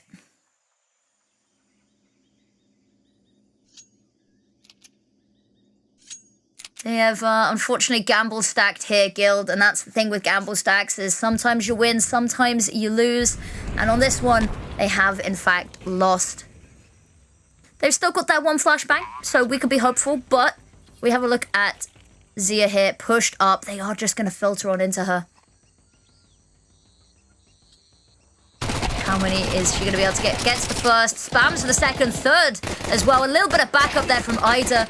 And it is going to be a clean conversion round here. Throw in the nade for good luck, but you could see the shock on their faces as well in the player cams. They weren't expecting that. Bit of team damage. There's our team kill for the day. Yeah. But I love their reaction to that. Just oops.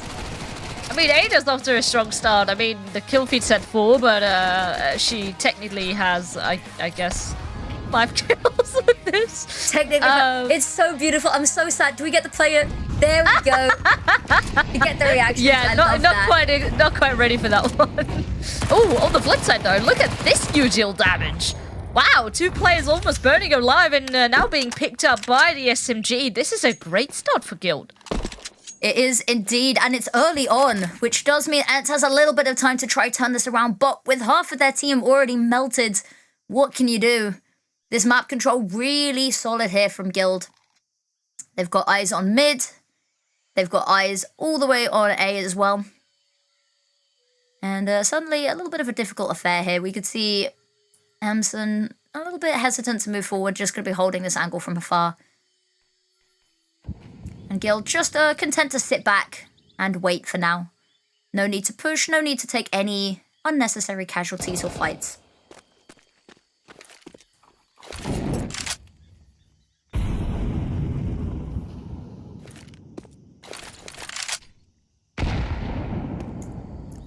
Nice nade. Gotta love the nade damage from Ents has been amazing. Not necessarily always onto the right team, but lovely flash there. Oh, that's really lovely. Forces out D7, and now they need to see if they can follow up, but KitKat is holding her ground on that B-bomb site. And sure, eventually will be found, but so much damage has been done.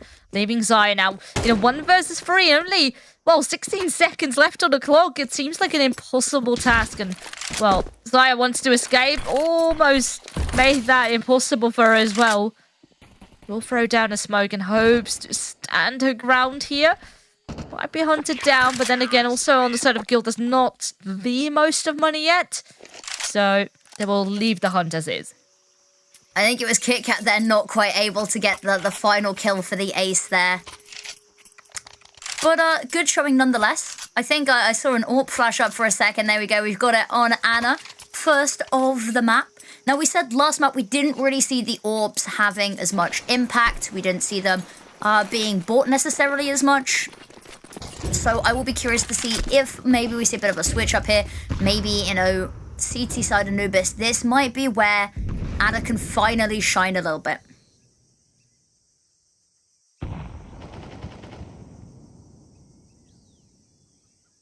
Just lining up the shot.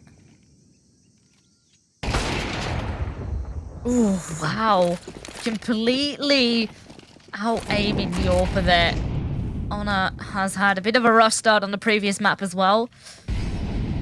Hopefully next round can be better, but not quite out of the round just yet. 4v5 not impossible at all, and already CTs are gearing up, swarming this side, getting really close. Oh, but this is perfect. A wraparound from Milo, keeping the CTs busy even before they've set foot onto the site. Indeed, and they are going to be forced away here as well. Whether they get to escape is another thing. Milo there, ooh, just looking away at the wrong second there. Going to have their back turned. Don't know if Milo spotted them. Here's the footsteps at least, gets the kill, and it's just Pullux left.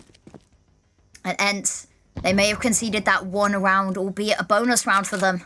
But they are coming right back, and we can see that AWP has indeed been picked up by Zia. And Pullux just has to try stay alive here, and whilst they might not necessarily be hunting outright for this, does still have to be careful. The bomb radius on Ancient is crazy. It is. Similar like on Inferno, and yeah. Ugh. Change the bomb radius, please. It stings. It really stings. One day we'll have left hand back. One day. One day, maybe we won't. This game will just be perfect. We're fixing things slowly, but it is slowly. A step at a time. That's the key. You can't change anything or everything in one go. Although maybe we need to be careful because we asked for them to add Bob back, and then they added Bob back, and it was not the same Bob that left us. True. Like I don't know what happened there. It was some weird cousin that you didn't even know existed. That's what happened. But Nia, a Deagle to defend the side with gets a nice tag, spamming it away, but not able to find the kill just yet. I say that gets the pick onto Waldy, but Ida gonna take down the teammate in exchange, and that nade absolutely perfect. These nades have been absolutely brilliant on the side of Ents thus far. But who knows? It is a 3-on-3 after all. Pollux has managed to find an M4. They've managed to pull this back definitely a lot more than we thought they would, especially given the fact that they were on naught but a couple of pistols. And they picked up a second rifle to go for this as well. KitKat spots the run through the smoke, does manage to take down Milo. And that's one from Pollux as well. That's just Zia left. Just has to try delay this. Another beautiful nade as well. Has the angle, hits the shot. Here's the bomb being tapped. And I think it's too late now here for KitKat. Either way, just has to retreat. And that's Zia seeing that everything has been all cleared. Just has to try get themselves out of dodge, keep themselves alive.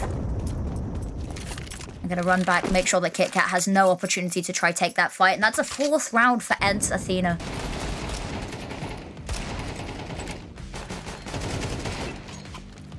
Yeah, we do see these rounds getting closer and closer, which is a really, really good sign.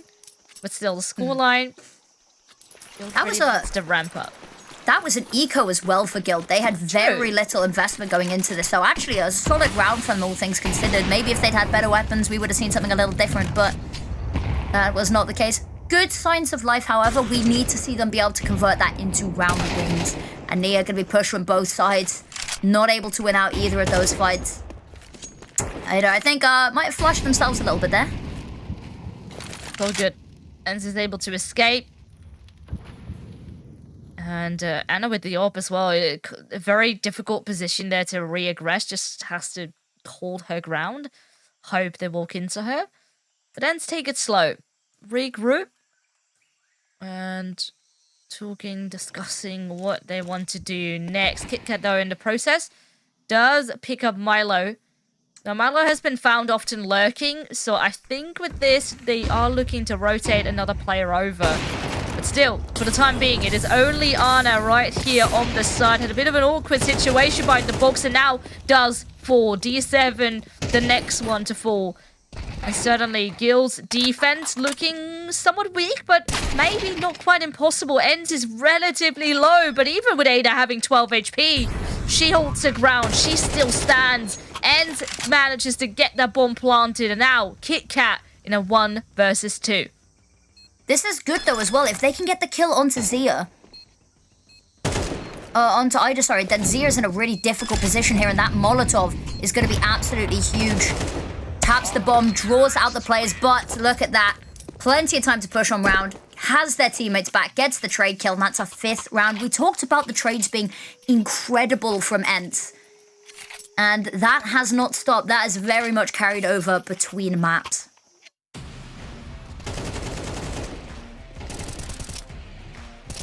Yeah, the confidence certainly is back on the table. But I do have to admit, Guild continuously do seem to surprise me, especially early round now. But often they do lose already a lot of players in the process, and what looks like a bright beginning is often sort of falling apart. Well, this time not quite a bright beginning. Of course, pistols for the majority here on the table. So I don't really expect anything less really from Ents to make this, well, anything but clean. So this is looking good. Starting to feel a bit like Mirage, though, where Ents was really starting to pick up the pace. Really making sure that there was nothing slipping through the cracks. And if this is starting to become a pattern, man, it's going to be extremely difficult for Guild to come back. I feel like we're already seeing a better showing from Guild early on this map. But we're going to have the same issue that if they let too many rounds slip away in the first half, everything becomes so much more difficult. And if they switch on online on the second sort of half, then it's already a bit too late sometimes with how many rounds have slipped through. And they just push themselves closer and closer. And it means that every round is less they have to do when Guild is warming up to the map a little bit, but already seeing better signs of life here on this map. And whilst the scoreline is 1-6, I don't think it does it quite justice. A little tussle in mid here. Pollux is going to have a lot to do. If they can get another kill, might stop the onslaught, but taken down there. They spot the mid player near, forced back as well. And that is the A site once again falling.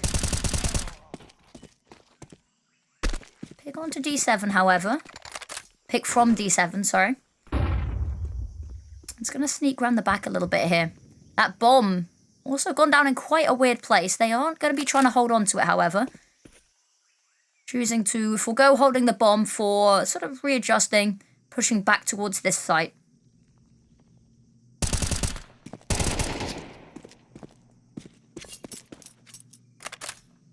Very important kill. And yeah, might be able to get the control going in towards middle, really shutting things down. And the bomb's still in, well, a bit of an awkward spot. Instead, probably will push. That's very crucial to be getting that kill home. But now, final question, where is D7 hiding? Not got much time, has to go straight for A. And if D7 can just stop this plant going down. Oh, this is perfect, right in front of her. Yeah, that's pretty much just a gift handed to you. It is indeed. And it was, you know, wide out in the open. Unfortunately, didn't spot the player right behind them. And that's a second round for Guild. Already doing better. And there's a couple hit holding onto mid there. Nia, absolutely the linchpin of that round there. Getting as many kills as they did, delaying the time as much as they did, gave D7 the perfect opportunity to close that one out. Handed on a silver platter. But the money on Ensathina is good. They are going to be able to immediately rebuy here. So not any breathing room for Guild just yet.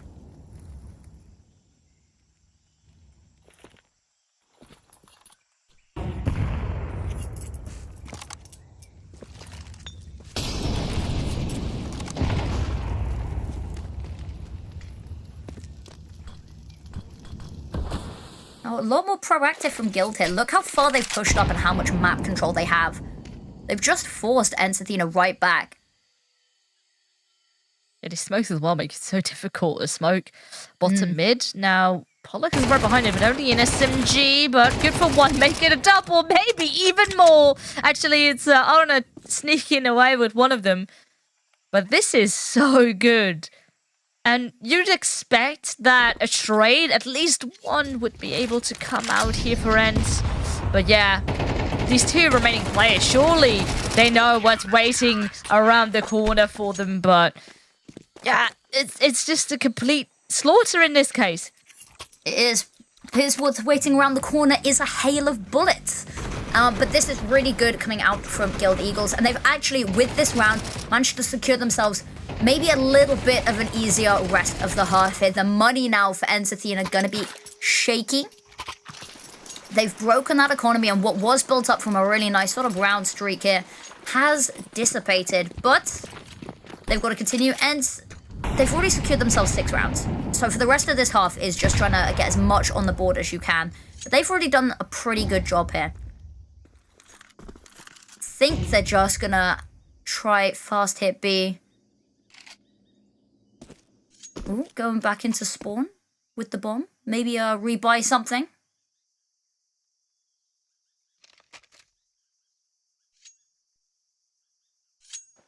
D7. So much to do, but if they decide to push on up here, may just be awarded the ability to hold down the trigger and just flood in the kills. Oh, that flashbang. So good. And now Guild can just bomb off of it. This is lovely stuff. The Yuta on fire here for Guild, really locking in that round.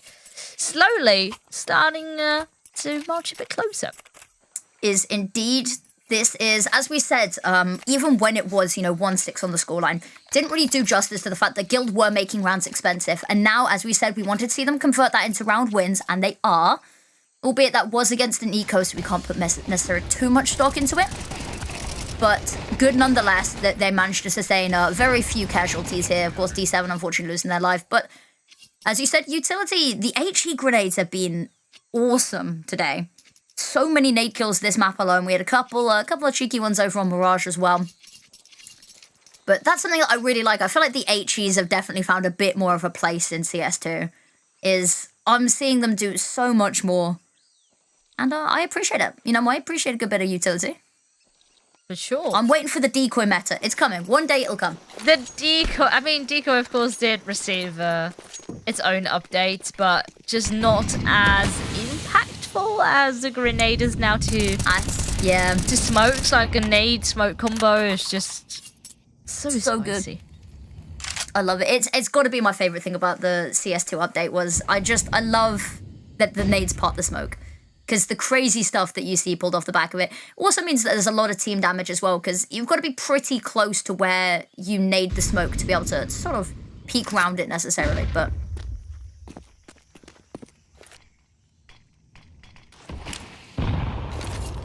Talking of brilliant nades, that is about to be an absolute doozy, and it is indeed. Half health on Emson. Got a bit on Wolsey, and has a little bit of a gap up here, so he is going to be able to catch... The player not able to quite convert that into a kill, but over on the B bomb site, everything is going down. There is fire everywhere, there's smoke everywhere. Bomb site has fallen. Anna gonna get ahead of that smoke. Oh, if she can find her exit, struggling there. And Milo still stands tall. Two players so incredibly low. But with those two players still standing, there's a massive advantage now for Ends. Bomb being planted in the process. And now, what do Nia and D7 do? There's no U2 anymore. Just have to do it with bare aim. They do find one. That is at least Milo. But Zaya over towards Long and the crossfire set up. It is near to perfect. And Ends find a 7th. They do indeed. That means that no matter how this last round goes, they've won at the half. Good position to be in going on to CT side of Ancient. Of course, this is their map pick. So I'm hoping that we see some nice little setups coming out when they're on CT side.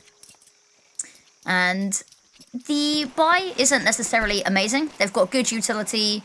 There is a Galil there, which is, never ideal. But as far as final rounds go, they've put themselves in a pretty good position. Guild, lovely by themselves to make this competitive. What a flashbang, but really doesn't help them. KitKat's going to be the first to fall here. I think it was a team flash. I think it might have been, yeah. Yeah, considering... Oh, well, second flash coming into effect, and, well, that's why you have two player setups. Great trade. And Ends, well, honestly, similar like over on Mirage, they never really seem to fill those trades.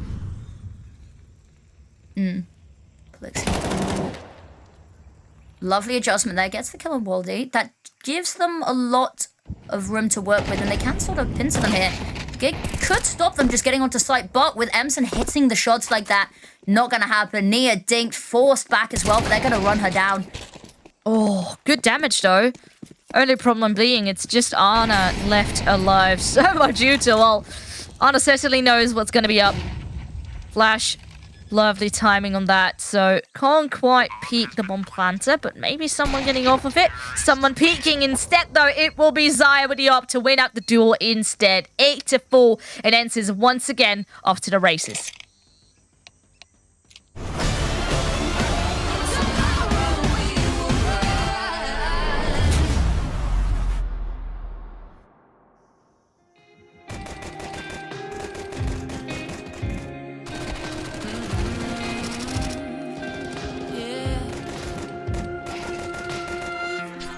Thought I knew what I knew, cause I knew ya. But you take away my love, and now I'm lost. I thought I knew you were true, then I learned how to see it. It's like I've broken through the wall. No, I can breathe, take the weight up, and I can see past the pain of us. Speechless with me when I try every time. I won't wait around for your words to come and knock me down. No, I won't scream and shout, I'll just leave it alone. I don't know what it's like leaving everything behind. Your love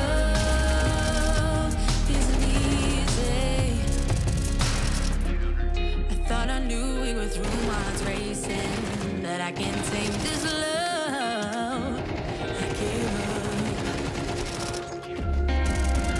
I thought I knew how to choose. I don't wanna be lonely. Can we just try to carry on? But I can live in this moment if I can see past the pain of us. Yeah, find some relief when I try to decide. I won't wait around for your words to come and knock me down.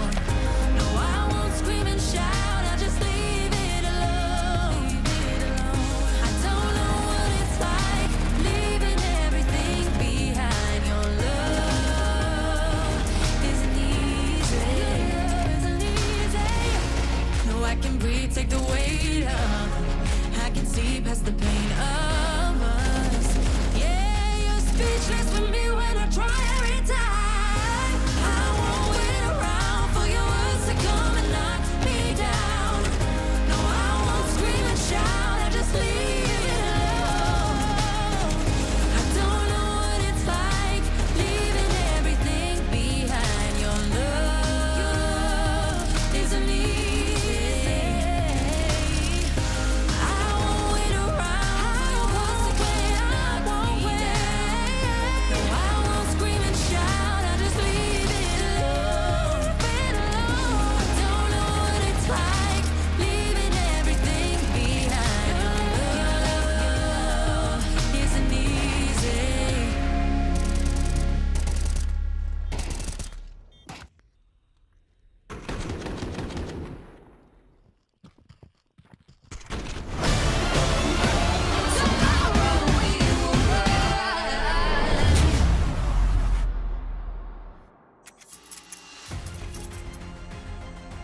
Well, ENCE is once again off to a great start, but Guild is certainly making this a much more competitive affair, and I do hope that they can crawl back, give it everything they got now in this second half, or else this is going to be, well, quite a quick affair. It is already looking better at the half then, of course, on map number 1.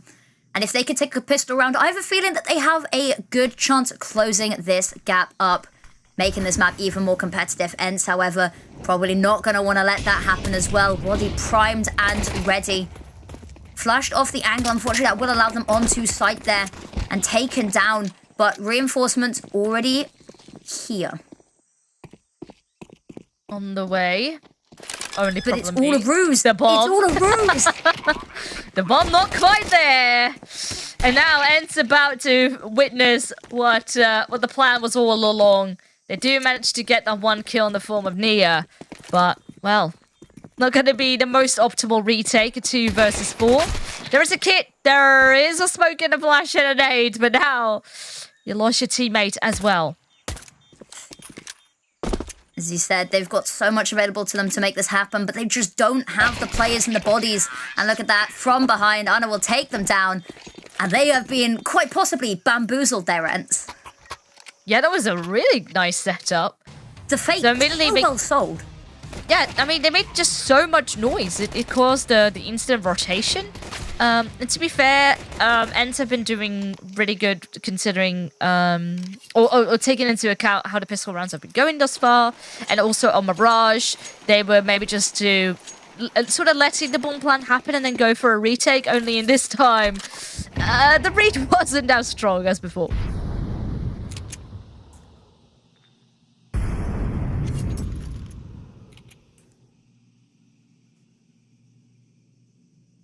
They are all just huddled up here, having a nice little party. Whereas elsewhere on the map, fire is raining, as you can see, execute not to be there. There's nobody home, doing their due diligence nonetheless. But looks really nice position here to punish the rotates. Gets the first, gets ready for the second, gonna get the second, run down by the third, but the backup of Nia shuts this down immediately. Gonna go for the final one, gets it, and that is a clean second round. And this is the one we like to see. Immediately shutting it down, leaving no window of opportunity here for ENCE to kind of steal anything away. And with that, it does make the scoreline a bit closer again.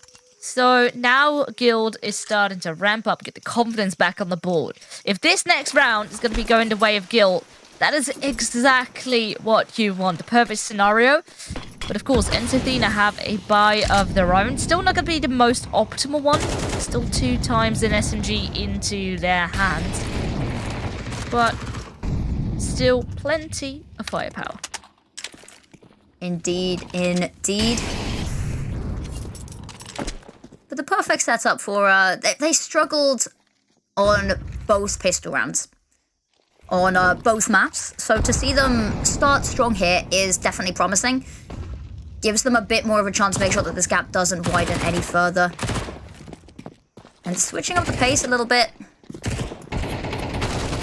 Gonna have to be careful. Caught with utility out. KitKat good for 1. Gonna be run down by Milo, however. And fights going on. 1 in Donut as well. Trade's going 1 for 1 perfectly across the map here. Pullux looking to put an end to that as well. But it's actually Voldy gets 2. And we are on even numbers, even footing. That bomb gonna go down. Sweet D7 running on over to try help.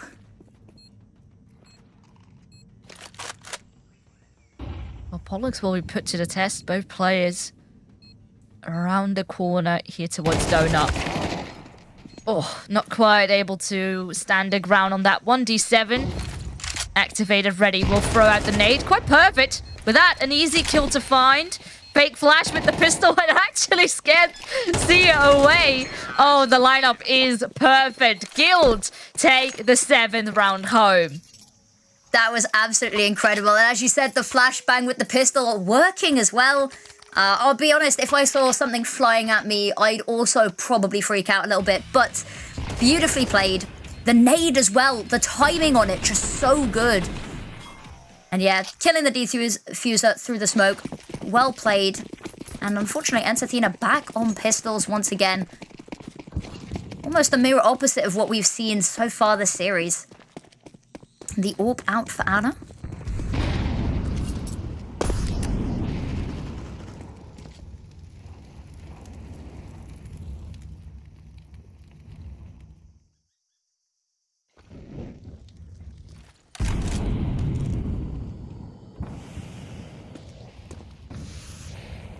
Util back and forth.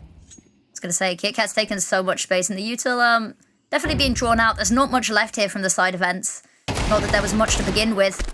Spam, gonna be good. Lot of damage done there. They're just gonna retreat. Happy with what they've done so far, not wanting to lose their life in any sort of fruitless attempt here. Holding on to this angle may be rewarded as well.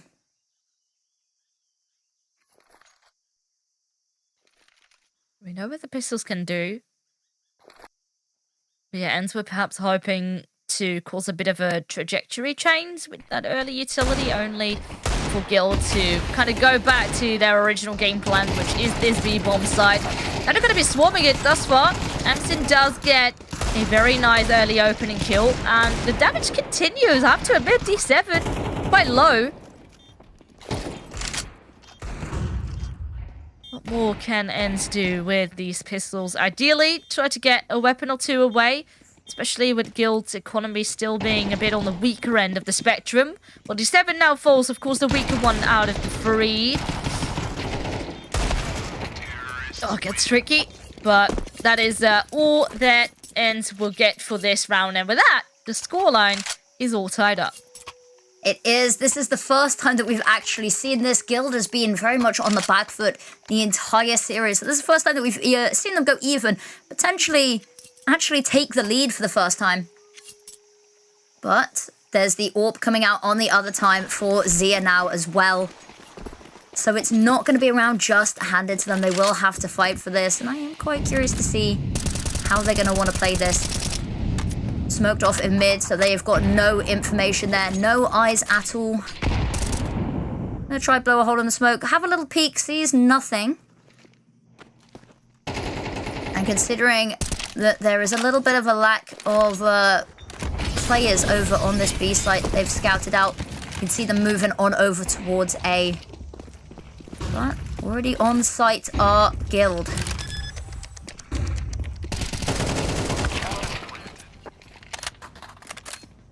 Massive kill. That is a very nice advantage now to have if you're ends to try and get this retake going. Still, it is a retake after all. You never know what can happen, but Milo here finds a follow-up on it at least. Stands tall with the orb on the back of the side, but of course position now revealed. And with that, time will start to tick. Ans will start to make a move. Spray transfers actually really solid. KitKat finds 2 kills. Can continue to delay. Finds another, not quite before the bomb is defused, but at least will make him more costly here for Ens. Absolutely. Nothing that could be done there. That distraction just forcing KitKat further and further back there. Beautifully played from Ens Athena to secure themselves around. It is quite expensive, but KitKat, such a fight put up there. Everything they could. Not quite able to clutch that one out, but as we said, looking much better and stronger from them already. They've got the money to buy back into this as well, albeit it's going to be a little bit shaky next round if they can't find anything here. So you're having a peek mid, not going to see anything, just going to fall away.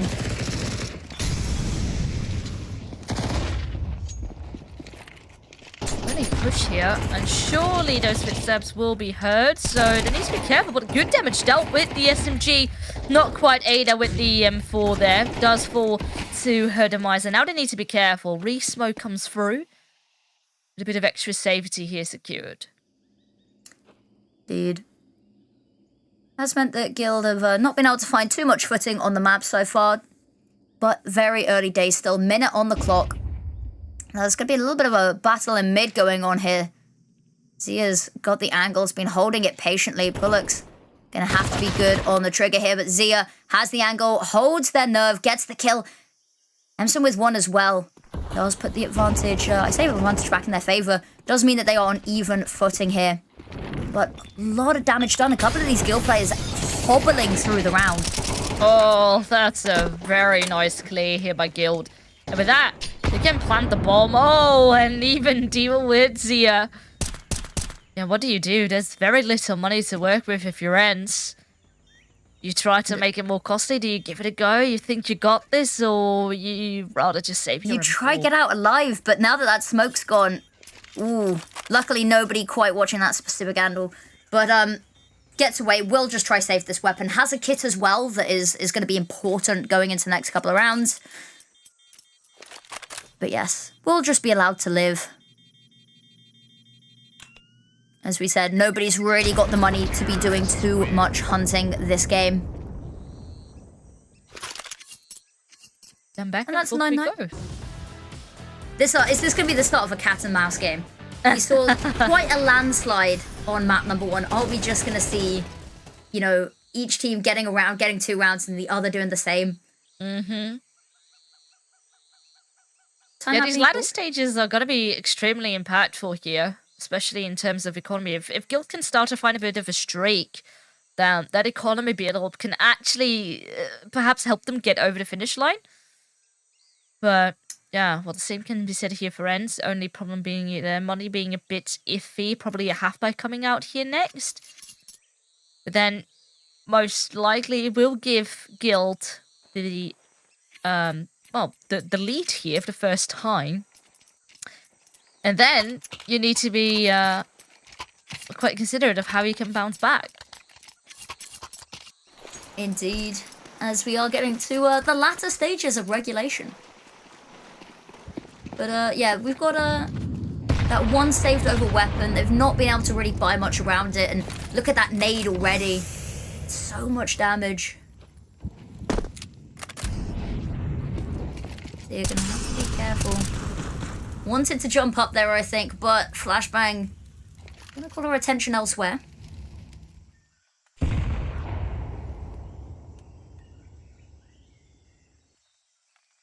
Just going to fall away as well. Not wanting to get caught out in the open anywhere that they can't really duck away and find cover if needed.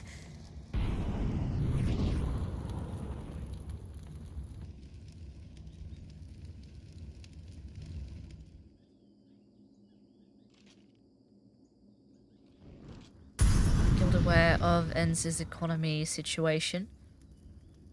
Not want to give anything up for free. Really taking the round step at a time. clearing out these angles. Flash here does a perfect job, and even though Milo does find 2 kills, okay, not quite able to pick up a weapon. That is, at the end of the day, a bit too risky.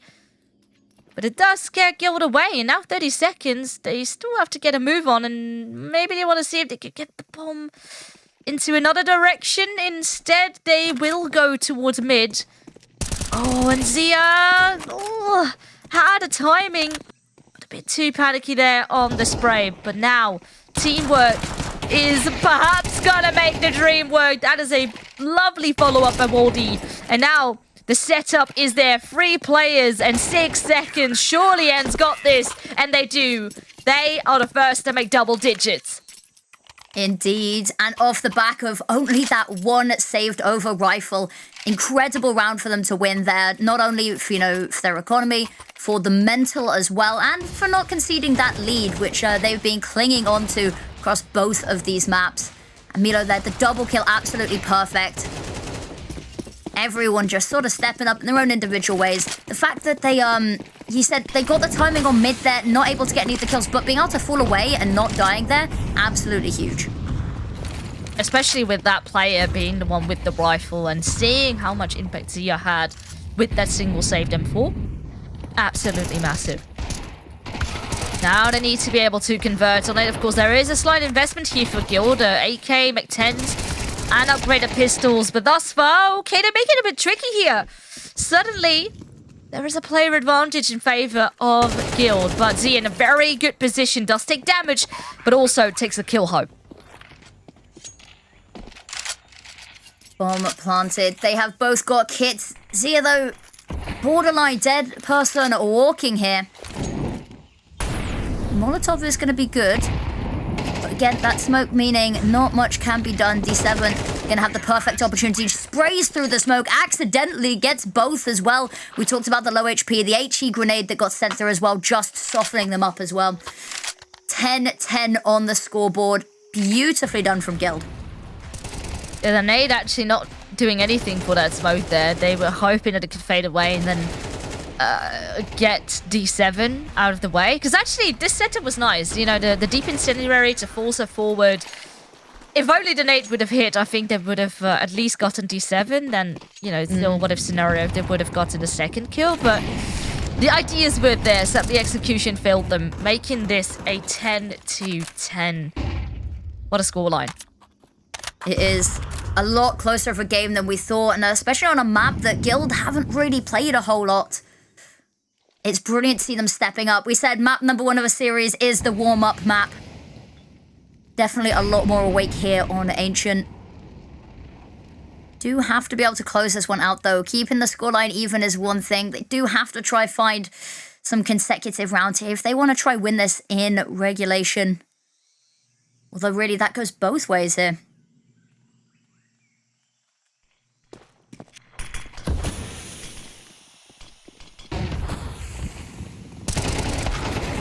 Just come over, kill on both sides, and once again, each time a kill comes through, seems to be traded. Not quite in this case though, and now Ana is planting on the back of that. Player advantage remains for Guild. An affair we have seen, for the last couple of rounds, and Waldy here, the one to perhaps make the difference. Has a little bit of utility to work with, trying to isolate these fights. Caught with utility, not going to be killed there, however, still another chance to go for this. But knows that there's one either side. D7 going to be the one to get the kill there. Beautiful round from them. 2 kills. Was it 2, 3? I think it was 2. And we talked about how D7 have been very quiet on Mirage. And how we talked them up a lot at the beginning of the game. We talked about, role switches allowing them to sort of maybe reach more of their full potential. And we're starting to see that a lot more in Ancient, 19 and 15, good scoreline as well. Not the front runner in the frag department. KitKat does have that honor right now, but definitely stepping up, and the impact that we talked about them having very clearly being shown here. For sure, and it's especially here the second half in which she started to ramp up. Really in the element trying to open up the site for her teammates. An incredibly confident. It's just like she's a completely different person now on this map in comparison to Mirage. I think it's just Mirage. I think that's the Mirage effect, isn't it? Ooh, beautiful nade there. However, run down. Kill from KitKat, however, to keep the numbers even. The trades have been really, really good on this map. Zia takes one.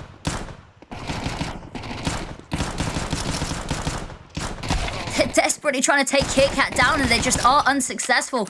Gets 2 before finally falling. Has done so much though. Bomb's still not down. Zia trying to find something about it. And Waldy, last left alive once again to try clutch up here. Just caught as they're trying to enter Cheetah. Does get the kill, however, but going to be met here by Nia. And that is a 12th round and map point to Guild. They do want to see Inferno. Although I haven't said that. It's not a map that they probably want to see, but it's good that they might be seeing map number 3. And Sathina, 2 in a row needed here.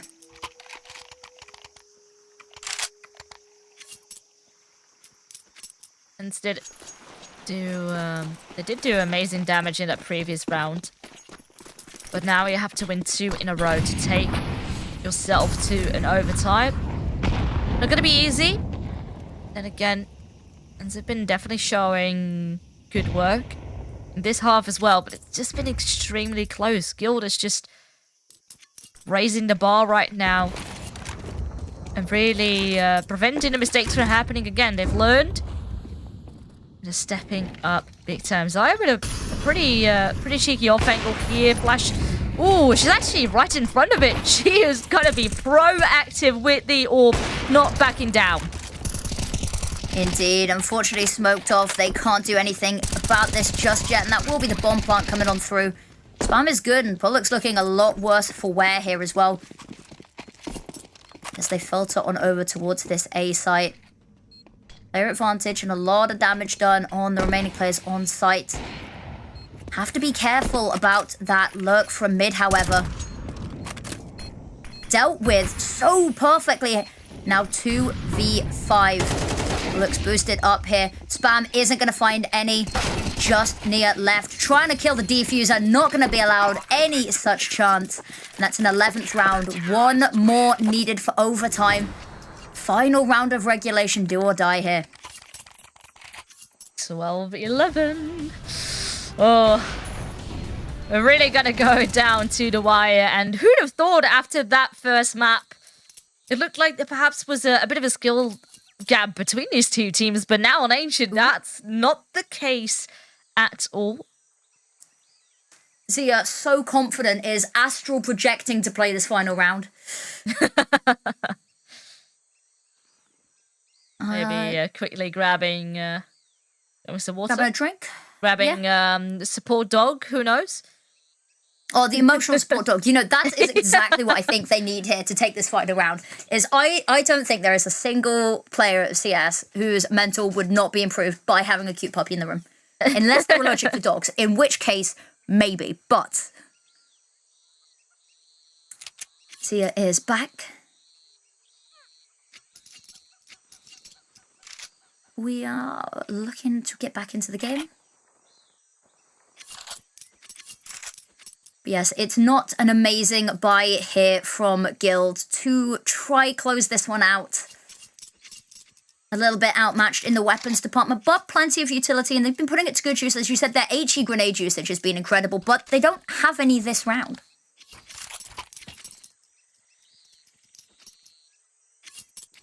And not quite now. But HEs are not everything. There's still a good chunk of utility, actually on both sides, to be fair. You see now a little bit more packed, also have an orb in their hand, so perhaps everything they need in order to take us to overtime. One of those nades doing a bit of damage already early on here to KitKat. This Guild here takes steps into mid-ground instead, though. Ents not looking to sit still, grabbing a bit of information by themselves as well. Milo does get tagged through the wood, needs to be careful not to overstep. But as information gained, they've pushed a bit deeper into B. Know that there were a couple players waiting outside, so perhaps a late B push could be coming into full effect. Indeed, indeed. We can see Ida having a little look in mid. Isn't going to see anything as well. That's a lot of information to pass on over. No utility, no nothing. Although there's a couple of players gearing up, having a little bit of look at mid. Maybe as an option, depending on how this B push goes. I think you were right to call that a late round B push. As the utility comes raining down. Have to be careful in some perfect position. Tucked into the corner, but cleared out as well.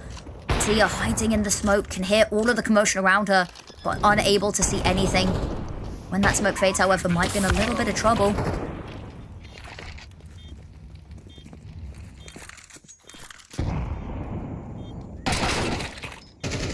Oof. Massive kill here by KitKat, and that continues that bomb. Baldido will finish her, and still, Ends maintain that player advantage, but it continues to be close. Time will be of the essence, but Milo gets it over the finish line. That is overtime incoming. I was maybe not expecting that. No, not quite. But here we are. Ends what a start take as well. us all the way. We talked about Ents having really good starts and then maybe losing a little bit of momentum at the... Well, I don't know whether it's Ents losing momentum or whether it's Guild gaining momentum, because they've had very slow starts to both of these maps and then sort of had a nice little round. Not quite 12 rounds. But which way do you think it is? Do you think there's Guild coming online, Ents Athena maybe running out of steam a little bit towards the end? I don't know. I feel either side could take it. Like, especially how close the second half has been. Bomb going down, but so much damage dealt to all of these players. Yeah, they're caught in crossfire, bullets swinging left and right, spamming all of these smokes. But still, it's close. 3v2. Players low on both ends of the spectrum. KitKat now being finished off, though. Making this a very tricky job for Ana. Stuck in the corner with an orb. Also, right behind the smoke. And now, shots fired. Shots heard. Information obtained. Ends lock it in. And that is a round, or, well, score 13 for them. Round 1 here in overtime secured. Is indeed... As you said, very difficult one there for Ana at the end. The smoke towards it as well, that just sort of sealed the coffin a little bit there. Not much you could do. There was the switch to the AK, but by the time that they ran on over, bomb already defused. And we move on to the next round. And Guild, hopefully we can see them continue that little bit of firepower that we saw, the little bit of passion that we saw coming out from them as well. And... they went for that early aggression, fallen back a little bit here as well, but it's just inadvertently given them so much map control. It's just space that Guild hasn't sort of moved into just yet, and the Ents is at no risk of dying to, but still has.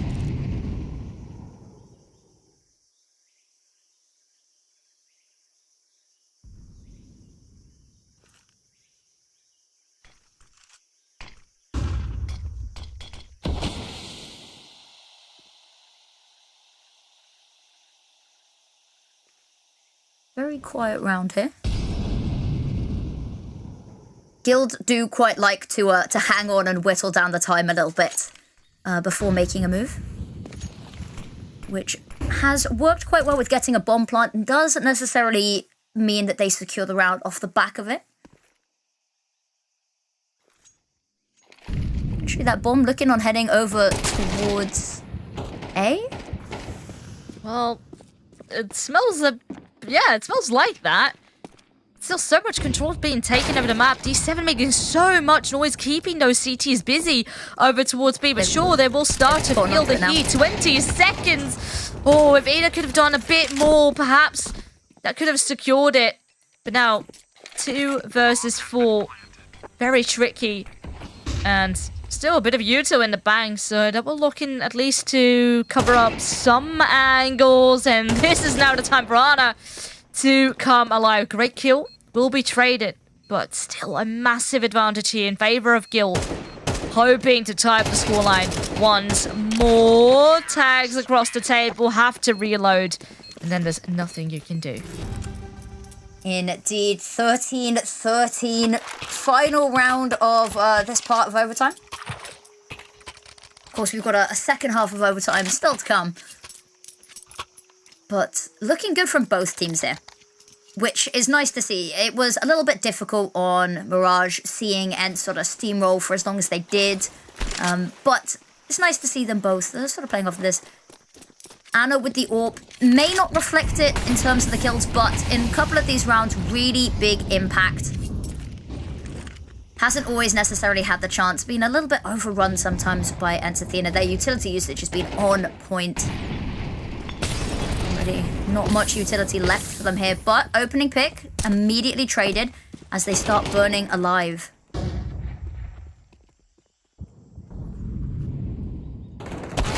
Oh, the timing on that. Mila was about to hold the angle, looked away, and now get punished. KitKat actually finds a double. It is not looking to stop, just marches onto that B bomb site. At least Ada does find Pollux in the process. You can see Volda there, not very happy about the re-smoke coming on through. Forced just to sit and wait for a little bit longer. And a third one. There's no flash to help them get through this, so they either have to sit this one out, play it risky, or maybe try escape with these weapons. Potentially try keep them onto this site, see if they can get a couple of kills. But ooh, managed to get through the smoke, but unfortunately not able to convert the round there. I don't know how Volde managed to get as far as they did. But 14th round, and actually Guild taking the lead. Is this the first time? No, they had the lead for a little bit towards 12. Yeah. It was 12-10, wasn't it? Very briefly, but not quite the first time. They were allowed the lead for 2 rounds. And Stiana now on the T side, which of course a slightly weaker side on this map. So a bit of an uphill battle for them. You say slightly weaker, but Ensign's been doing pretty good when it comes both to of these that teams have T side. been a little bit happier on their T side, it would seem. Yeah. Oh, but look it's at this. It's the economy, isn't it? Guild taking no chill. Just going for this aggressive info peak here towards Speedway. And with that, they have a lot of control. These early smokes as well happen big time. But how will they capitalize on this? Because once those smokes will fade, I mean, sure, Ends knows what's right around the corner, especially a re-smoke. They know they're being kept at bay. So they're going to be ready for people to be around that corner.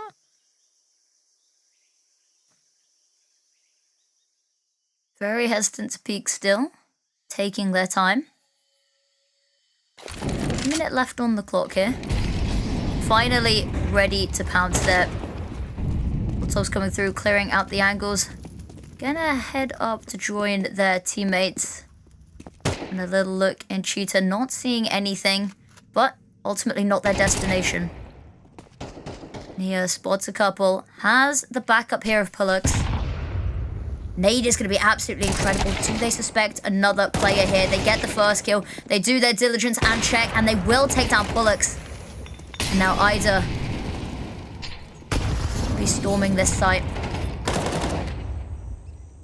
Low time, but do manage to get it through, especially with so many players, so much util flying across the site, and it's nearly impossible for these Guild players to still find a crack. Ooh. Caught there. These flanks, unfortunately, they've been so good. That sort of sixth sense tingling a little bit and warning them of impending danger. And we see quite a few of them, unfortunately, shut down before anything could be found. And that'll be Ent, as we said. Let Guild take the map lead, take the sort of map a little bit, 2 rounds, and then decide that playtime's over. Close the gap again. Of course, it is 1st to 16 now, unless both teams make 15, in which case we go again. The good old 16 for the win. We miss those days. True. Has to be 2 in a row. And whoever gets this one is in a bit of a comfortable spot.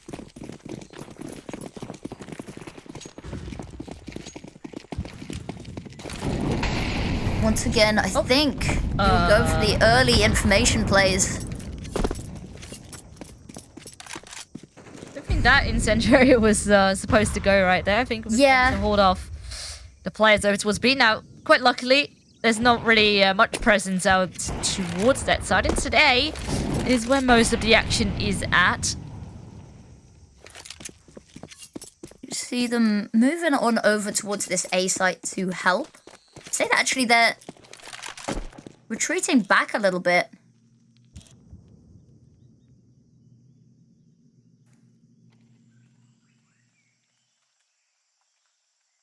Again, another quite quiet round from Ents. Just holding fire a little bit, trying to whittle down this time. We're going for a little bit of a later push. This A site, I was going to say, a little bit under-defended, but with everyone so close by, the benefit of having that mid-control, C7 going to stand and fight. Kills go back and forth. It's 2 for 2. But Ents, ultimately, have sight. A bit scared to plant the bomb. Oh, the line of almost perfect, but the bullet's just missing by Milo's head there. And I thought it was actually a relatively open bomb plan with CT completely open, no smoke to cover for it. And now that everything has disappeared, the fight is on. 2 on 2. Zia hears it. Oh, not quite landing the shot, and it will have to be on Ada. Leg has been spotted, but a tag in the process, and now Pollock's the one to try and clutch it out on the defuse. But the lineup is good. Ada finds the double onto 18 kills and finds a map and series point for Ents. That got very scary there from the plant, as you said, so close to not going down. Beautiful 1v2 there to close that one out.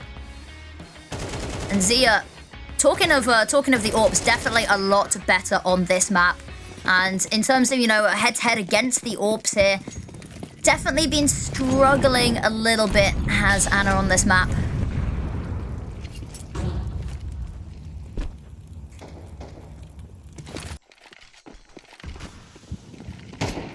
Holding this angle, has the opportunity. First lines up for them, flashed off the angle. Has to fall back a little bit, but ready and waiting for the next now.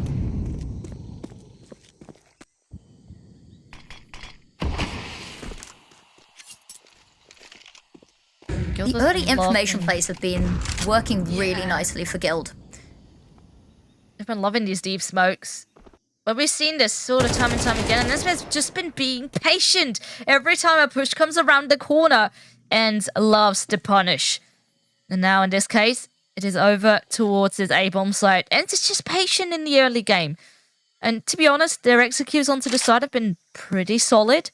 So they're confident, and even with the early game going a bit more slower, they can still pick up the pace later on.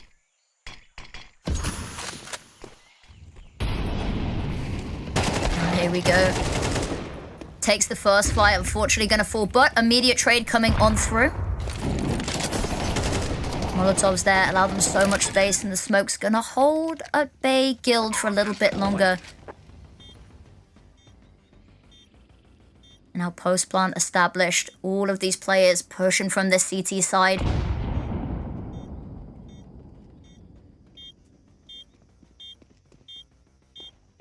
Setup is really good though. We have a player tucked in the site. They can trade off one another, and there we have it. Emson, about to lock it in, a double kill, and you can see the happiness ends after a very tough battle here on this second map. They lock in the 2-0 victory. They did indeed. Absolutely incredible showing in map number 1.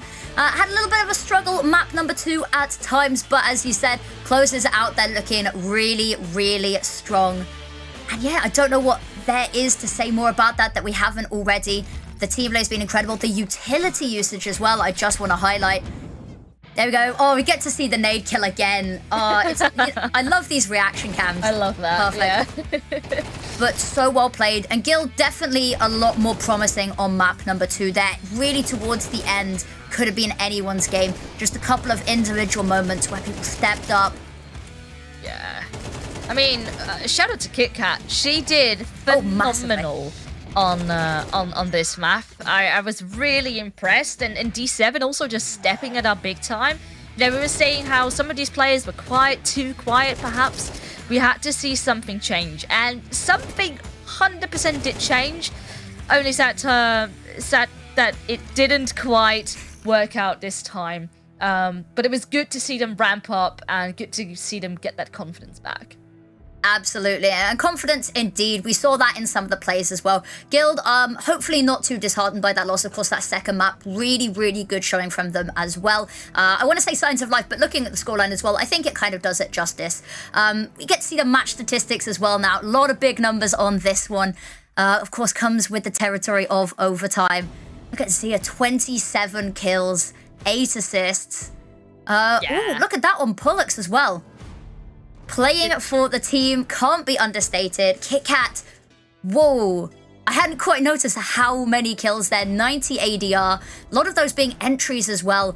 It felt like, you know, a lot of entries we saw from them. A lot of sort of later round clutches as well at times. Yeah, this is just, I mean, ENCE is just solid across the table. Every single player delivering. That's what we like to see. And to be fair, on the flip side of Guild, yeah, we were already talking about how KitKat was absolutely nuts. D7 stepping it up big time. And overall, just the scores improving massively in comparison to Mirage, which is what we'd like to see.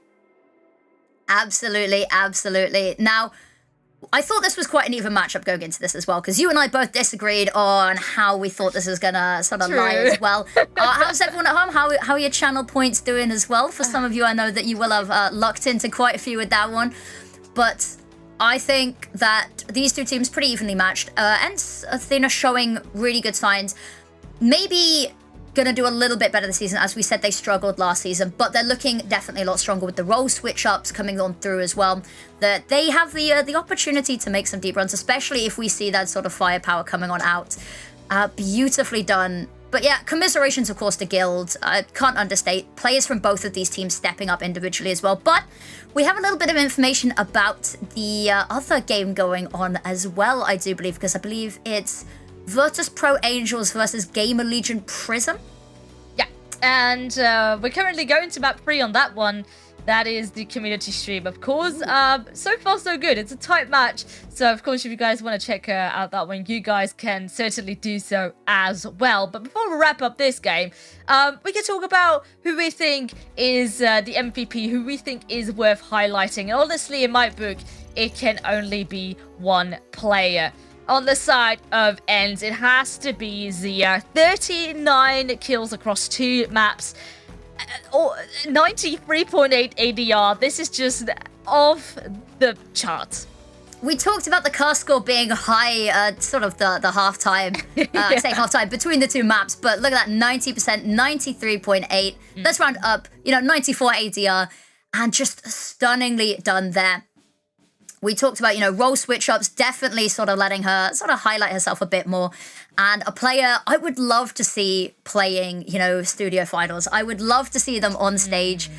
And if this is what we're seeing online, I think it would only just get crazier and crazier. And the powerhouse that we wanted to see from them last season, coming into their own a lot more now. And absolutely deserving of that player of the match. For sure. I mean, you're talking about LAN. I would love to see these players on LAN. I mean, we saw the player cams here today, and the way that they were rallying up and feeling their emotion, it was absolutely wonderful. And speaking about wonderful, I think we got someone really wonderful here alongside with us. It's the one and only Ada, of course. I mean, you must be feeling euphoric after that one. It's the opening game here of this 5th season of ESL Impact. Tell me what's going on through inside of your head. I'm obviously happy. I was I mean, I wanted to perform with my team. I know we are doing very good on our practices, so it was exactly what we were expecting it to come out without wanting to sound rude. And talking of practices as well, what were you working on, of course, this week?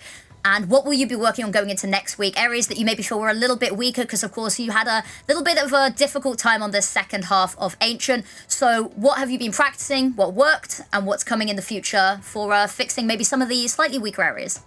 Yeah, I mean, we've definitely been working on being a bit more proactive, especially on the lane take.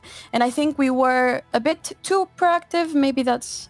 it wasn't really working. We knew they wanted to end B, but then... we were too focused on wanting that lane take because we knew they were in the area, and we were just okay, we're confident, let's just take it, and then they would just do something and still end B. So we just worked on being more proactive in the B area and in every map, and we've just been trying to work on every map to surprise our opponents. Yeah, and talking about your preparation then a little bit, how has the road then into this season looked like for you guys? Like, take me through a week of Ensathina. A week of okay. We wake up, we eat breakfast. I'm kidding. No, we have just.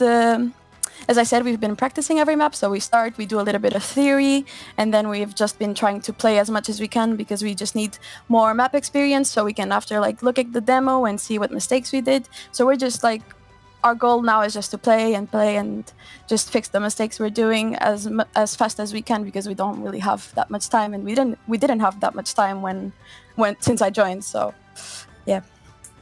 We didn't get to see a third map, but Inferno, we talked about this, a map that we haven't seen you guys play a whole lot. Are you glad that you didn't get to see it, or are you maybe a little bit sad, had something in the bags, in the wings, waiting for us? What do you think would have happened on Inferno then? We were definitely not really expecting that map pick. We were expecting Anubis. Probably everyone was expecting an Anubis as decider. Yeah. But we were still okay with it. As I said, we've been practicing every map, so Inferno was also a good option for us. We played not many officials on it, so it was good either way to surprise, and they didn't really know what we would do. So I think it's good that we didn't touch it because then it keeps us a surprise as for the next opponent.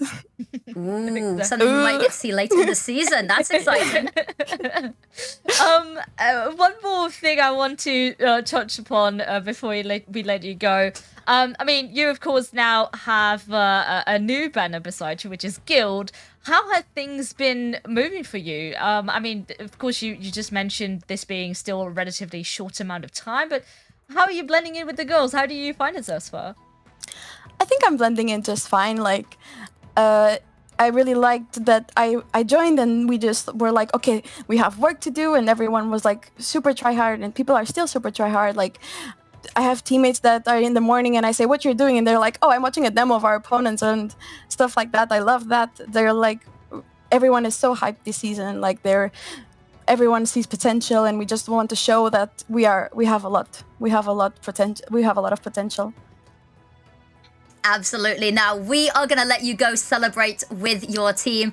A very well done victory. We are super excited to see the rest of the season for you guys as well. So we will let you go celebrate. Thank you so much for joining us. Thank you. Thank you so much. Oh. That is going to be us, however, from Europe. It is a pleasure. I've never got to do a Europe game before, and I've heard so much about it. Of course, you're usually in the wonderful hands of Lucy and B-Dog, who will be coming up next, I do believe. Let's take a look at the standings, of course, because we got to see Group A last week. I believe this is Group B. No, wait. No, other way around. Yeah, we have other way around. Group A and Group B. Now, of course, Group B not quite locked in yet because we still have that VP Angels against Gamer Legion Prism game going on the community stream. But yeah, thus far, I mean, I do have to say that I think probably the teams, the favorites are at the top at the moment. Bigger Keep, of course, having very solid score lines in the past, landing, being very close to getting to LAN, and Team Pigeons being ex-Enigma Galaxy. Of course, we expect a lot of Navi over in Group B as well as doing very, very solid. Kind of, I would say things are going thus far perhaps as expected. I don't want to jinx it too soon, but yes, I'd say so for the most part. There's a couple that it's like, interesting that, you know, it's gone that way or it's gone to a third map because, of course, we've got a VP Angels Gamer Legion Prison, which I'm quite excited about. I'm kind of sad that I'm missing that. I might have to go catch up on some of the community streams as well. But yeah, I'd say in EU so far, we've not had any upsets. But it's only week 2. There's still plenty of time. And there's still plenty of teams that I think could be teams that might cause a worry or two to some of them. Ents Athena being one of those teams that maybe didn't come into this necessarily everyone's top pick to do amazingly. But after the performance today, you know, I think massively dark horse team that we could see do quite well. Yeah, I mean, at the beginning of this day, we were all thinking this is a relatively 50-50 matchup. But I think after today, Ents have definitely proven themselves that they could be very much a contender within this Group A, which we already talked about, but it's very, very stacked. So it's not going to be an easy road for them by any means, but it certainly is going to be one hell of a ride. Absolutely. And as you can see below us, the game next up on this channel will be MIBR and Furia. What a crazy matchup. That is going to be 100% one that you want to stick around for as well. I can imagine that the fire behind these teams and the passion is going to be insane. So yeah, if you're not doing anything, if you need a little bit of dinner time entertainment as well, stay tuned because we've got that coming up. But any final remarks from you, Vilas? I'm excited to see how that SA Derby will go down. The big Titans are back at it again. Certainly, it's not a game you want to miss. I hope you guys stick around.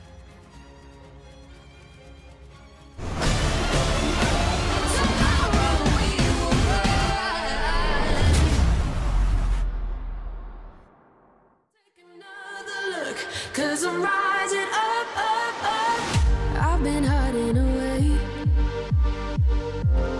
under the darkness, but now I can see the light shining in through the cracks, and I'm waking up. Feel like I'm ready to play, feel like I'm ready to give my best. I'm ready to show you who I am, who I am. I ain't gonna stay down, I'm climbing up again, I'm rising up again. Take another look, cause I'm rising up, up, up. I ain't gonna stay down, I'm climbing up again, I'm rising up again. Take another look, cause I'm rising up, up, up.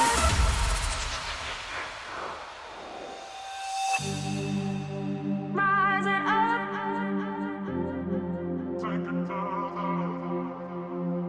I'm rising up again. Take another look, cause I'm rising up, up, up. I've been running away, afraid of the real me. Something inside me wants to break down the door. I ain't hiding no more. Feel like I'm finding my way. So good just to be myself. I'm ready to show you who I am, who I am. I ain't gonna stay down, I'm climbing up again, I'm rising up again. Take another look, cause I'm rising up, up, up. I ain't gonna stay down, I'm climbing up again, I'm rising up again. Take another look, cause I'm rising up, up, up. Now I'm rising, now I'm rising up, up, up. Yeah, I'm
that you are the one who is stopping you. You gotta be fast and gotta be strong and take all the growth that is hurting you.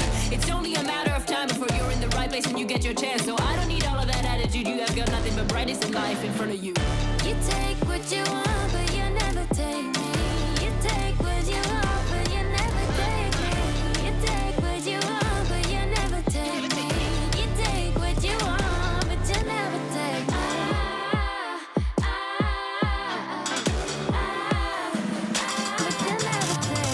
Knock off the act, are you wondering if I'll ever fall or start tumbling? No matter the weather, I'm thunder and lightning. The darkest of clouds ain't stopping me from bringing it all onto you and turning you around to face the truth. It's gotta be hard to be so good, but it's only your lies that are good to you. You take what you want, but you never take me. You take what you want, but you never take me. You take what you want, but you never take me. You take what you want, but you never take me. It's only a matter of time before you get your chance. Don't need all that attitude, you only got life in front of you. You take what you want, but you never take me. You take what you want, but you never take me. You take what you want, but you never take me. You take what you want, but you never take me.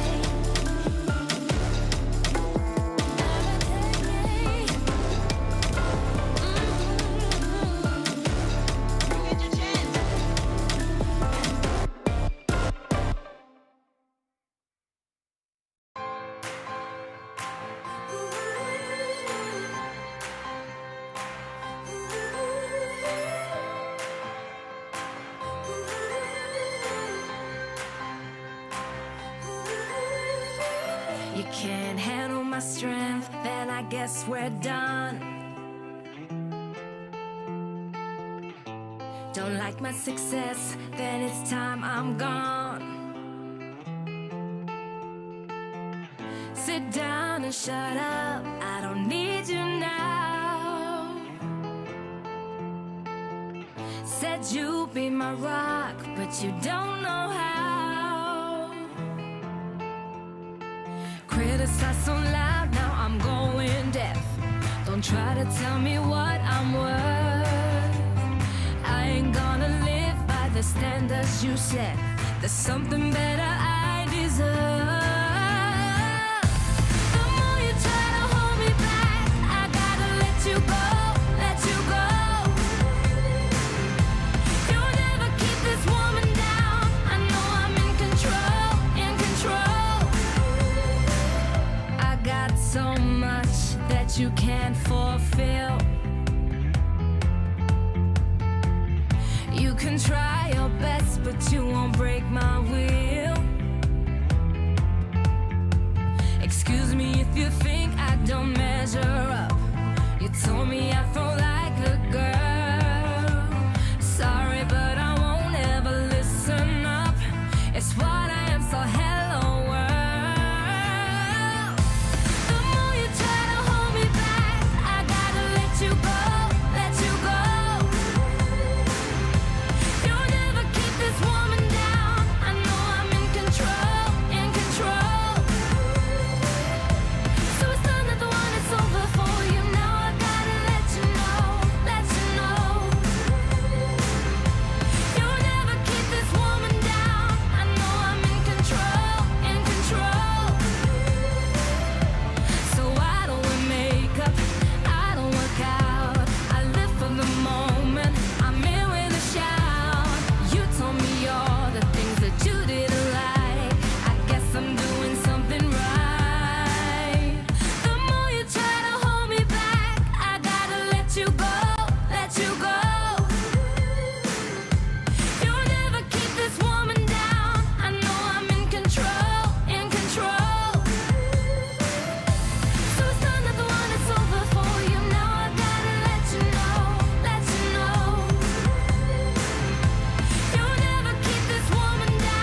Someday you're gonna wake up and feel no pain, like a butterfly rising all in the wind. When you find your wings, that's when life begins. Who said it was always gonna be an easy ride? Who said there was never gonna be no pain?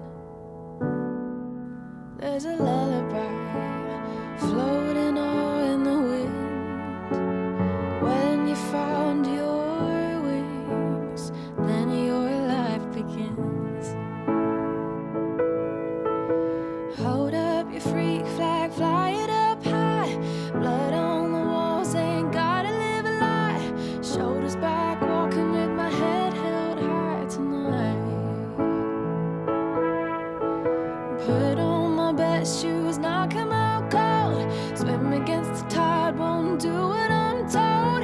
Back in the ring, 'cause I'm chasing down gold tonight. Back in the ring, I'm chasing down gold tonight.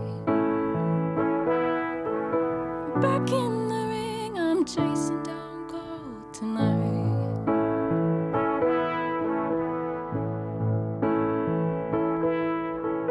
Someday you're gonna come out and show you're beautiful.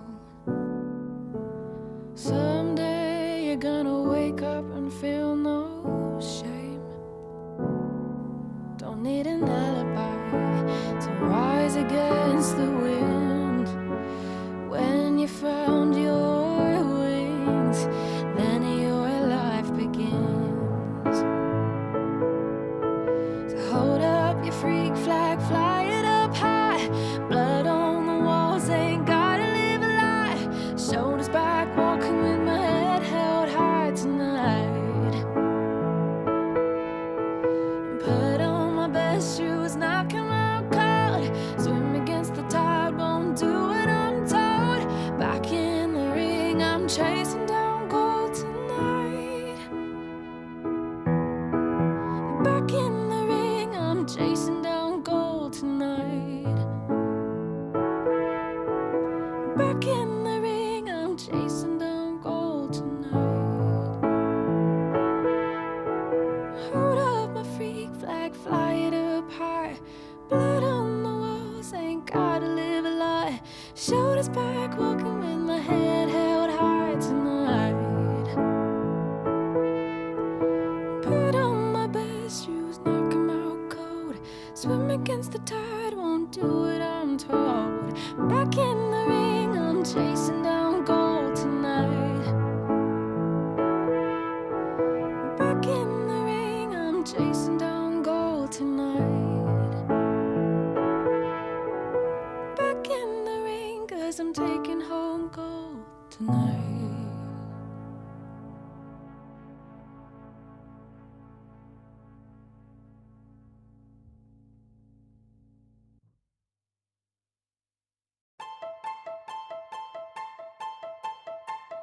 Don't wanna hide no more. I'm ready. Bring on the storm. Don't wanna hide no more. I don't wanna hide no more. Don't wanna run no more. I'm ready. I'll face it all. I won't run no more. I won't run no more. I hear the rumble. There's an earthquake at my door, but I won't crumble, no. I faced worse before. Just an earthquake. Let the ground shake. I know if I fall. Just an earthquake. Let my heart break. Let the ground shake. I'll rise every time. I'll rise like a lantern, set me high.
everything we need to get by.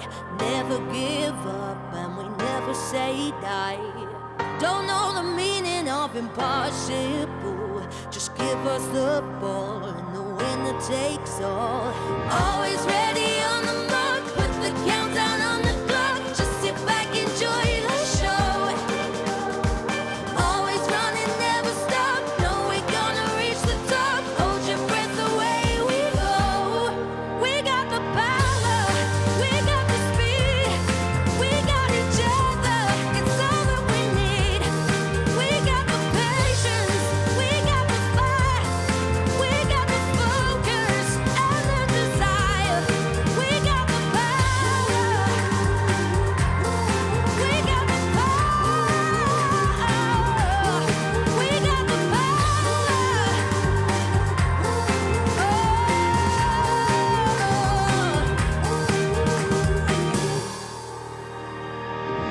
Dedication is the name of the game.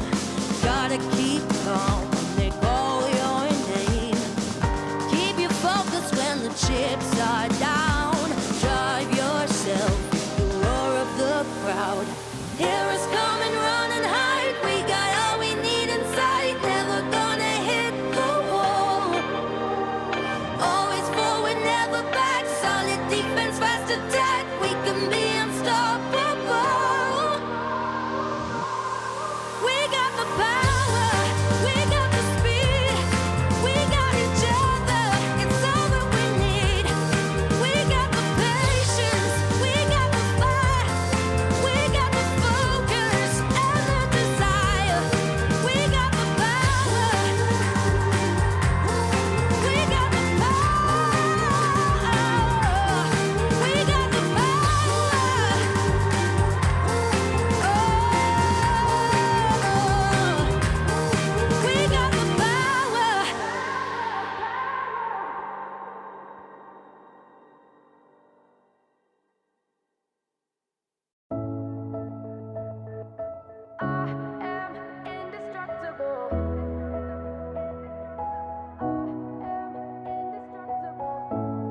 I came to climb higher. I ain't going back, now I've come so far. Up out of the fire, I've whispered my dreams to the moon and the stars.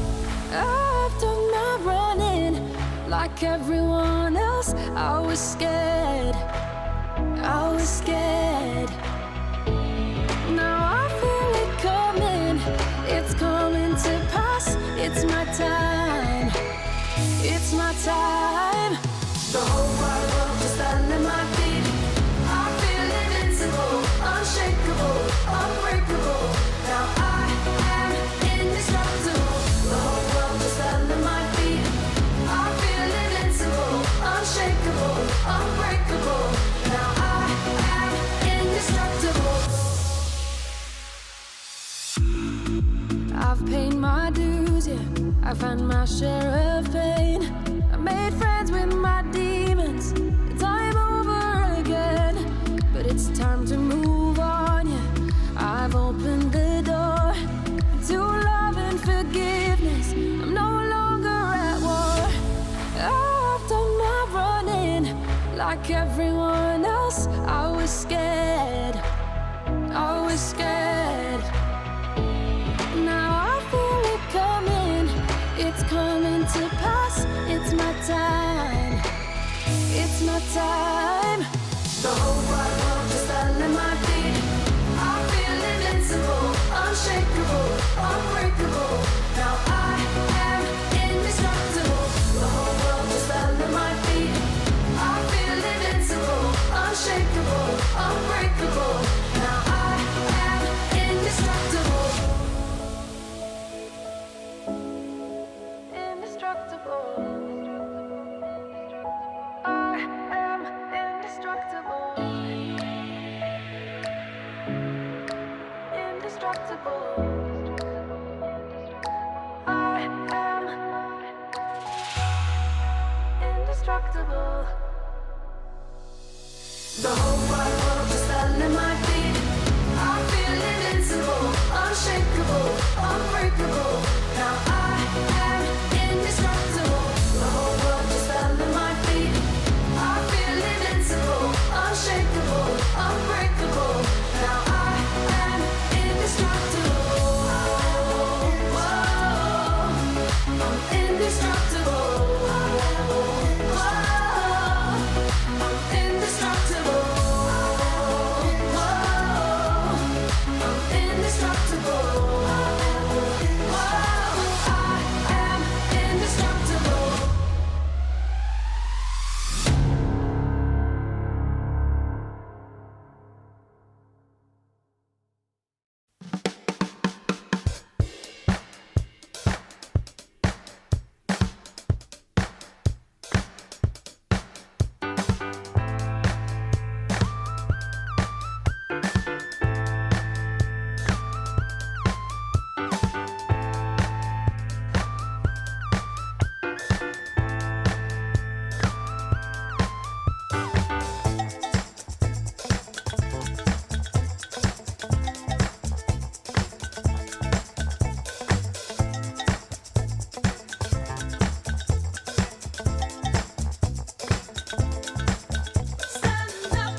Like a bird in a storm all alone and the rain pours down.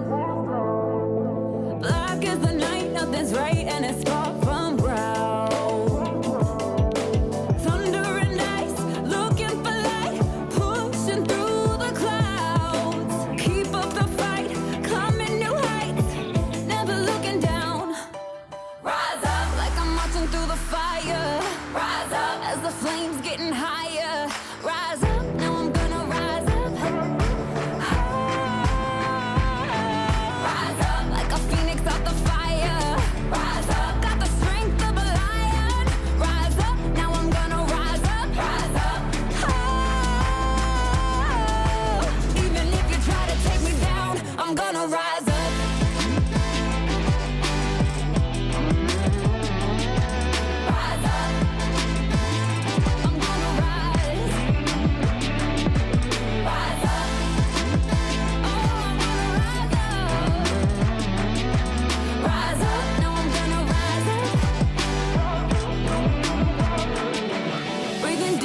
I get to the peak of the mountain top. Had a dream I was pulled by the stars and I couldn't stop. Thunder and ice, looking for light, pushing through the clouds. Keep up the fight, climbing new heights, never looking down. Rise up like I'm marching through the fire. Rise up as the flames getting higher. Rise up, now I'm gonna rise up. Rise up, rise up like a phoenix out the fire. Rise up, got the strength of a lion. Rise up, now I'm gonna rise up. Even if you try to take me down, I'm gonna rise up. I'm gonna rise. Rise up.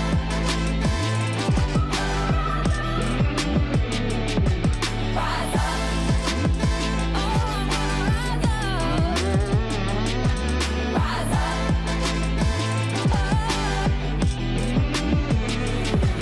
Rise up like I'm marching through the fire. Rise as the flames getting higher. Rise up, now I'm gonna rise up. I'm gonna rise up. I'm gonna rise up like a phoenix out the fire. Got the strength of a lion. Rise up, now I'm gonna rise up. I'm gonna rise up, now I'm gonna rise up. Rise up.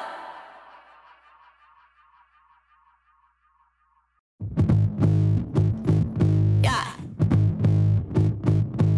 Working my fingers down to the bone. I've been building my kingdom up on my own. Got a destiny, baby, and a set in stone. Look at me now, look at me now.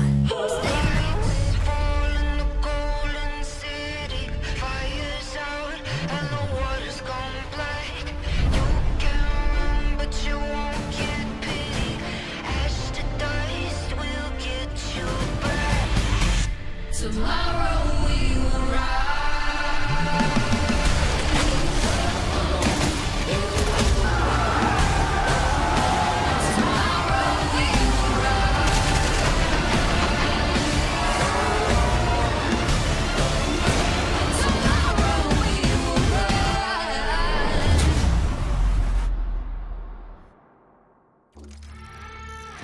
It's South America time, baby. You can see what we've had so far. And Athena 2-0 in Guild. That was a pretty wild series. That second map going to overtime, but ends were able to close. Which, Brandon, now brings us to MIBR versus Furia. In my opinion, the title card on tonight's schedule. Yeah, absolutely. I mean, look, FlyQuest Team Karma is also a banging matchup later on, but here and now, a Brazilian derby to kind of get your appetite wet for the later games. I'm excited to see what's going to happen here, because if you take a look at the groups, obviously, look, Europe, we split it in two. North America, South America, last season, we have them all in one round-robin format, and I'm excited. And I know you've got some hype for MIBR, Lucy. We'll touch on that in a little bit. But Furia versus W7M, they did win 2-0. Hard first map, 13-10. Wasn't really the Furia dominance we kind of associate with them normally.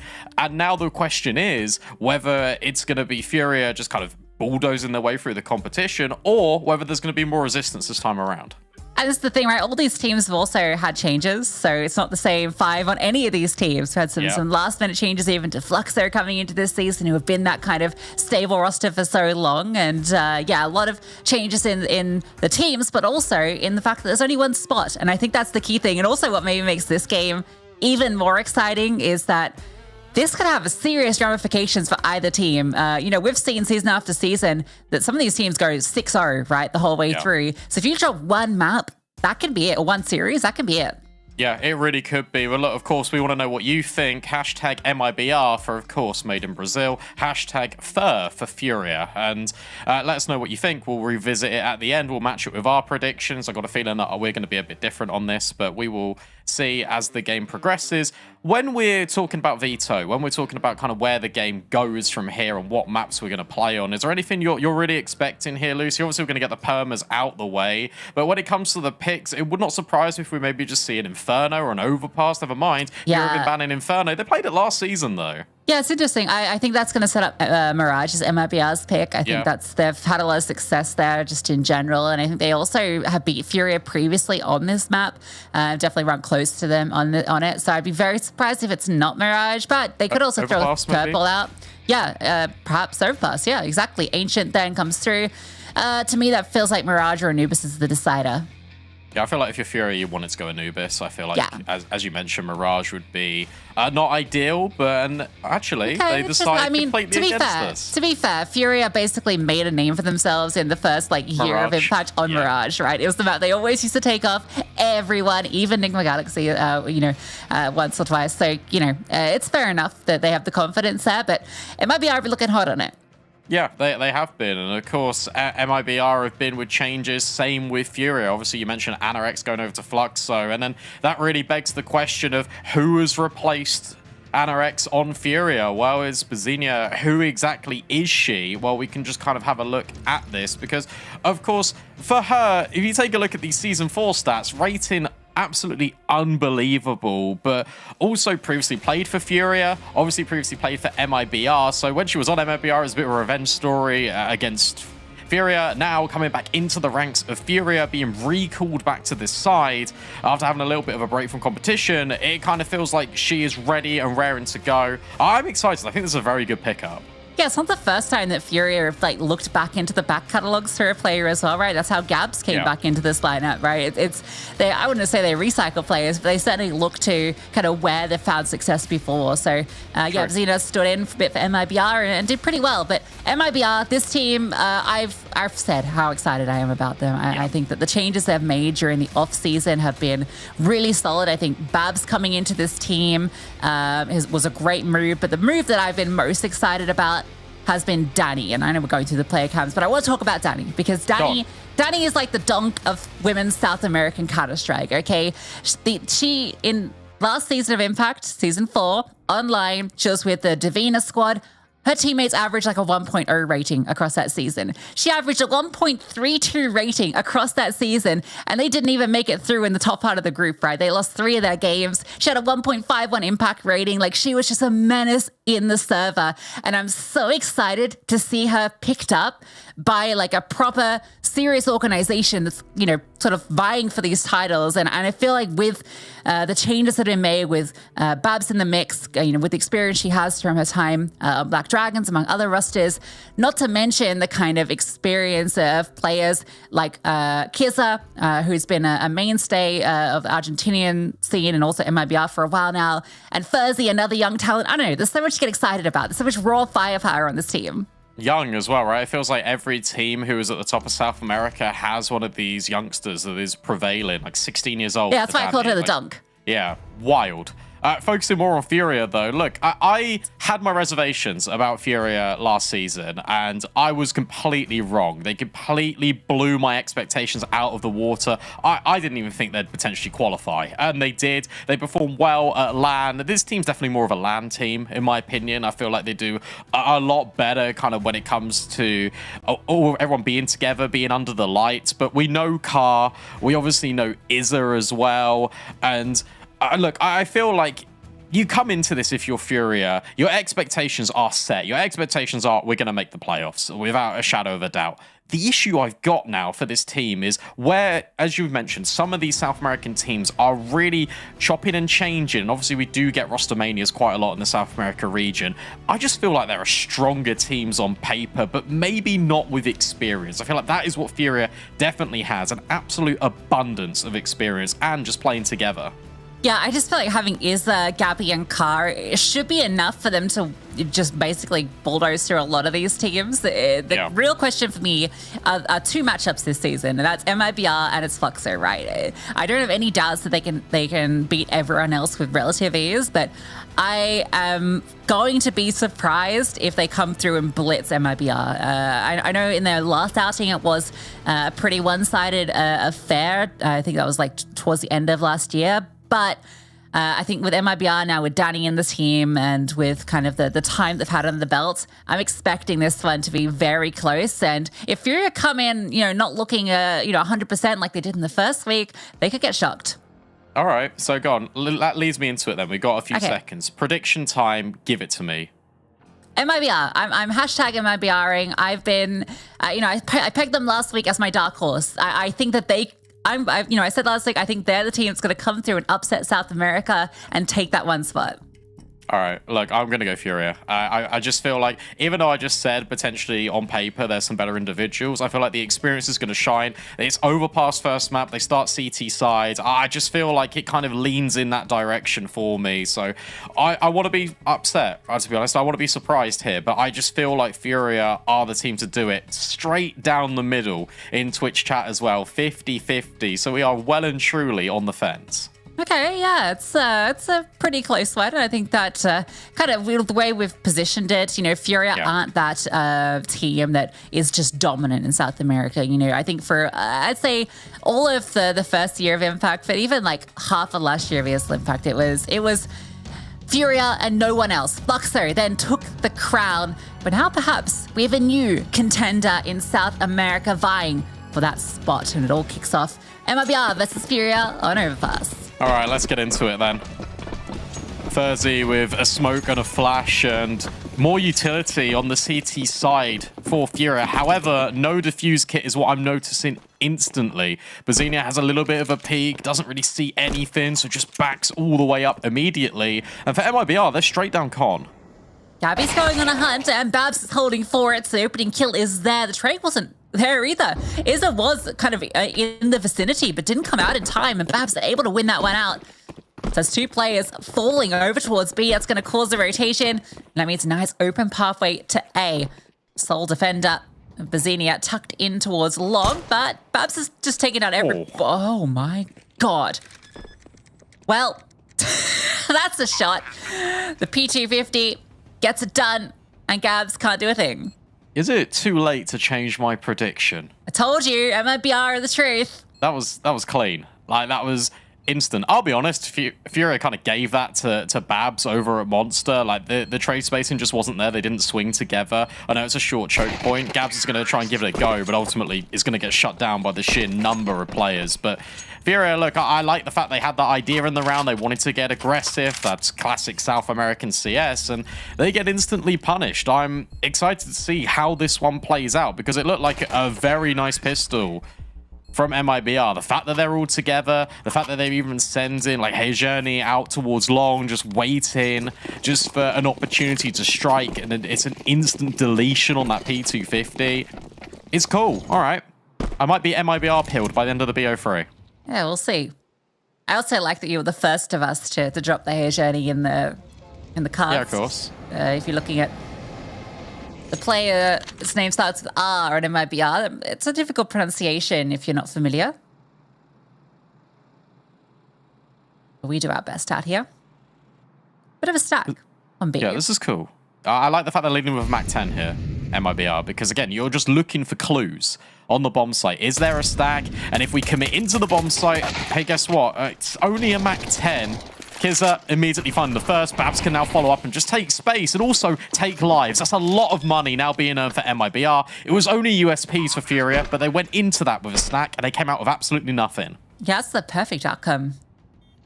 Babs getting 3 with the Mac 10 couldn't be any better. See if Bazinia can find herself any sort of exit. Yeah, nice clean start. Losing anybody just yet.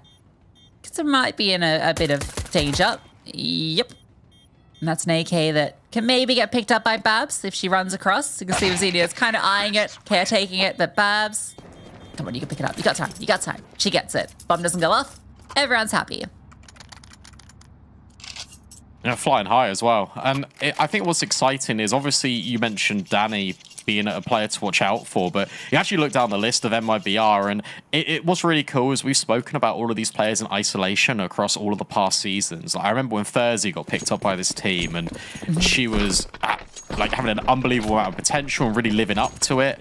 You've got Babs as well, where you touched on it, Black Dragon's fame, and she really did deliver. I feel like we've got a lot of superstars in this team. It's all about just how they click together and how fast they can kind of achieve greatness. And Babs is not slowing down. Instantaneous headshot onto Izza. 7-0 right now. Reverse James Bond. Hey, yeah. You said fast, and that was fast. Quick into Monster. Who was the real monster, Brandon? It was Babs, as you mentioned, 7-0. Yeah. This has caused 3 Furia players to come over towards Monster. They're going to walk through this mode. MIBR are ready for this. They're so ready for it. Well, Danny's not, but Kizza is. Wait. No, they're not. Oh. Guns out. Sun's out. Babs with 2 more kills. Up close and personal. Can anybody stop her? Feels like not just yet. Even dodging that first attempt from Car. Now she's looping around the backside, but already the job's done. Bazinia, sorry, not at all involved in this round. A little bit sad for her as the A player. That's kind of 2 rounds where she's not even really had a chance to even fight somebody. Yeah, that's difficult. I think what I want to see, though, more out of Furia is I understand the proactivity. You're looking for mid-round information. You've lost your player out towards Monster. You know that Babs is there. So they're going for a very committed push over at Monster. But I want to see Furia actually just set up in just like default setups. So I want to see them kind of get limit tested by MIBR. Because at the moment, with the pistol round and with this first gun round, it feels like Furia have walked straight into a trap that MIBR has set. MIBR have gone pacey, then they've completely pumped the brakes. They're waiting for mistakes to be made, and that's exactly what they're getting. But I'll be honest, Gabby and Gabs should have got at least 2 kills there. The fact they only got 1, it's a little bit worrying. Babs also just bought a Mac 10, so I think, yeah, fully aware that Furia's reset. So I wonder if she's just going to charge in somewhere again. Or hope that maybe with this aggression that's being shown consistently over towards B, she can just catch a couple of kills. She might be rewarded. Kizza tries to bait out that it's a passive setup. Yeah. Babs is so ready for this. The flash over. Oh, she's caught by it. So finally she is felled, and Kizza, oh, she's already going down as well. That's the bomb. The aggression this time of asking works, but they actually don't extend any further. So they don't know that the bomb is there. It's, you can see on our screen, safe. AK recovered for Gabby. Well, she's loud about her fallback, and they definitely hear that. The thing is, you've got no information now if you're MIBR, bar the fact that Furia were in Monster and they had progressed deep. You don't know about Fountain, you don't know about Toilets, you don't have any established control and connector, so as a result, you have to kind of reset to the one source of info that you had. If this is a contact play out Monster, this is the only way this works. If they lead with utility, then that's where it gets a bit precarious. They sneak through, which is really decent, because now they're going to be ahead of this bomb site rotation. The Gabs is spotting from Heaven. There is another rotation down, but yeah, it's a double short setup. Double Heaven. No smoke though. Car's jumped in and Gabs is on the top, but the bomb is going to be planted. And without a kit, keep that in mind. Danny caught off though. Car playing around that smoke, finds success. It's a 2-on-5 in the post plant. And they're coming from every single angle. Furzy gets the first. And they're moving as a unit, sticking together, setting up for the trades. And it's working. All but bar Gabby with the AK trying to fight in. She can't do it either. Furzy's locking it down, but Izza gets one back. And she knows who the final player is, but she can't find her journey. And MIBR, despite losing those opening 2 kills, are able to claw it back.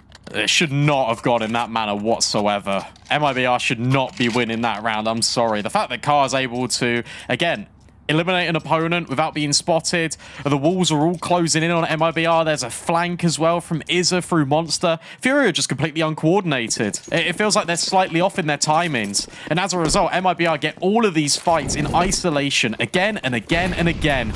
And that's exactly what they want. They're going up against pistols. They're going up against players without armor. It's a really good recovery, but yet again, it's Furia giving the round over to MIBR. And even here in this instance, Team Flash for Furia. Furzy, that's a freebie. Yeah, it feels like still ironing out some kinks, right? A little bit off the mark. A reaggress. It's 1 for 1 though, and that's favoring the T's, but Izza finally fighting back. Almost another kill. She has caught a little bit of damage on her retreat, but Danny sneaks in and Gabs is covering. That felt like the moment. Danny could have found 2 and completely ended Furia's round, but now it's an advantage for the CTs. Car is cleared out towards long and see nothing, and this reaggress into Monster again. They keep doing it. Surely MIBR are going to have to clear every single nook and cranny on their endeavor towards Monster. Izza gets one here for free. You've got to clear this. Or she gets both. That's a mistake. We're seeing these little minor things trickle in for both of these teams. But this is now Furia, what, 3 for 3 or maybe 4 for 4, pushing Monster as their knee-jerk reaction to a mid-round. Fair play, though, because Izza, the fact she nearly gets 3 kills here just is everything. Softens up the damage and just makes sure that she can lock it in and even just taking that initiative over towards Monster. But MIBR do need to be careful. Izza saves the day. It's a little scary, and Danny had that timing as well. Babs fast. They are not slowing down. She is forced to slow down. Gabby denies an entry for Babs. Fury have an advantage very early on in this round. MIBR have been very vocal about their controlling towards short as well. That's why the utilities come over. That's why the spams are here as well.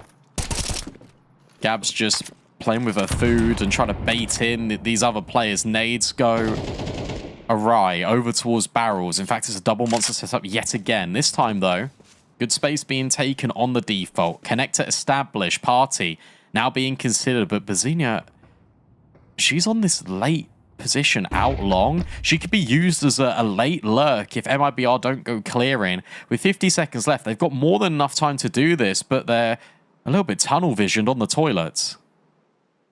They're moving as a group. Zinnia starts to go. She's going to miss the timing of them walking into the bathrooms, and Car is the only one here right now. Looks like she wanted to swing off a flash, and it came a bit late, bit mistimed once again, but she re-peeks for success onto Danny. And now she can post up on the angle once more. They're swinging into her. She almost gets 2. Great damage, and that should be enough. Zinnia's going to come on around, take down 1, take down both. That looks a lot better from Furia. Yeah, well played from Furia. It does work out in the end, but it requires heroics from Car. The fact that she nearly hits that collateral as well out long. She can position out here because of Bazinia. Because she's taken all of this space. There is a worry that MIBR could have routed through toilets and that could have been completely undone, but that isn't the scenario that we're in. MIBR even spotted Car initially out long. See, one player was firing bullets towards her, but the entry path in is just so resolute for MIBR. They wanted to make sure they didn't get undone by a rifle and it wasn't a bait. So you can understand it. There's 2 in a row and that breaks economy.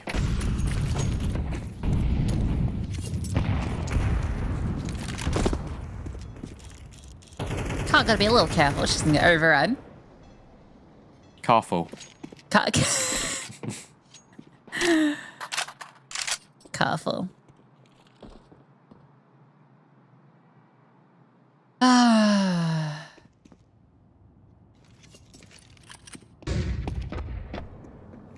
Well, maybe she'll have to beat as they come towards her, but she's able to dart on back as she wants to have a little bite of the cherry. Xenia stepped in for 2 of her own, and they are dealing absolutely fine with these pistols. No casualties at all. Not a single casualty for Furia. Because I know you so well. You're trying to set that up so they get a kill. No casualties. Just elongate the words. Not one casualty at all. Fantastic, though, for Furia, in all seriousness, that they don't suffer any casualties, because it just bankrolls them a little bit further. Car doesn't have to reinvest an AWP, for example. It's not expensive whatsoever.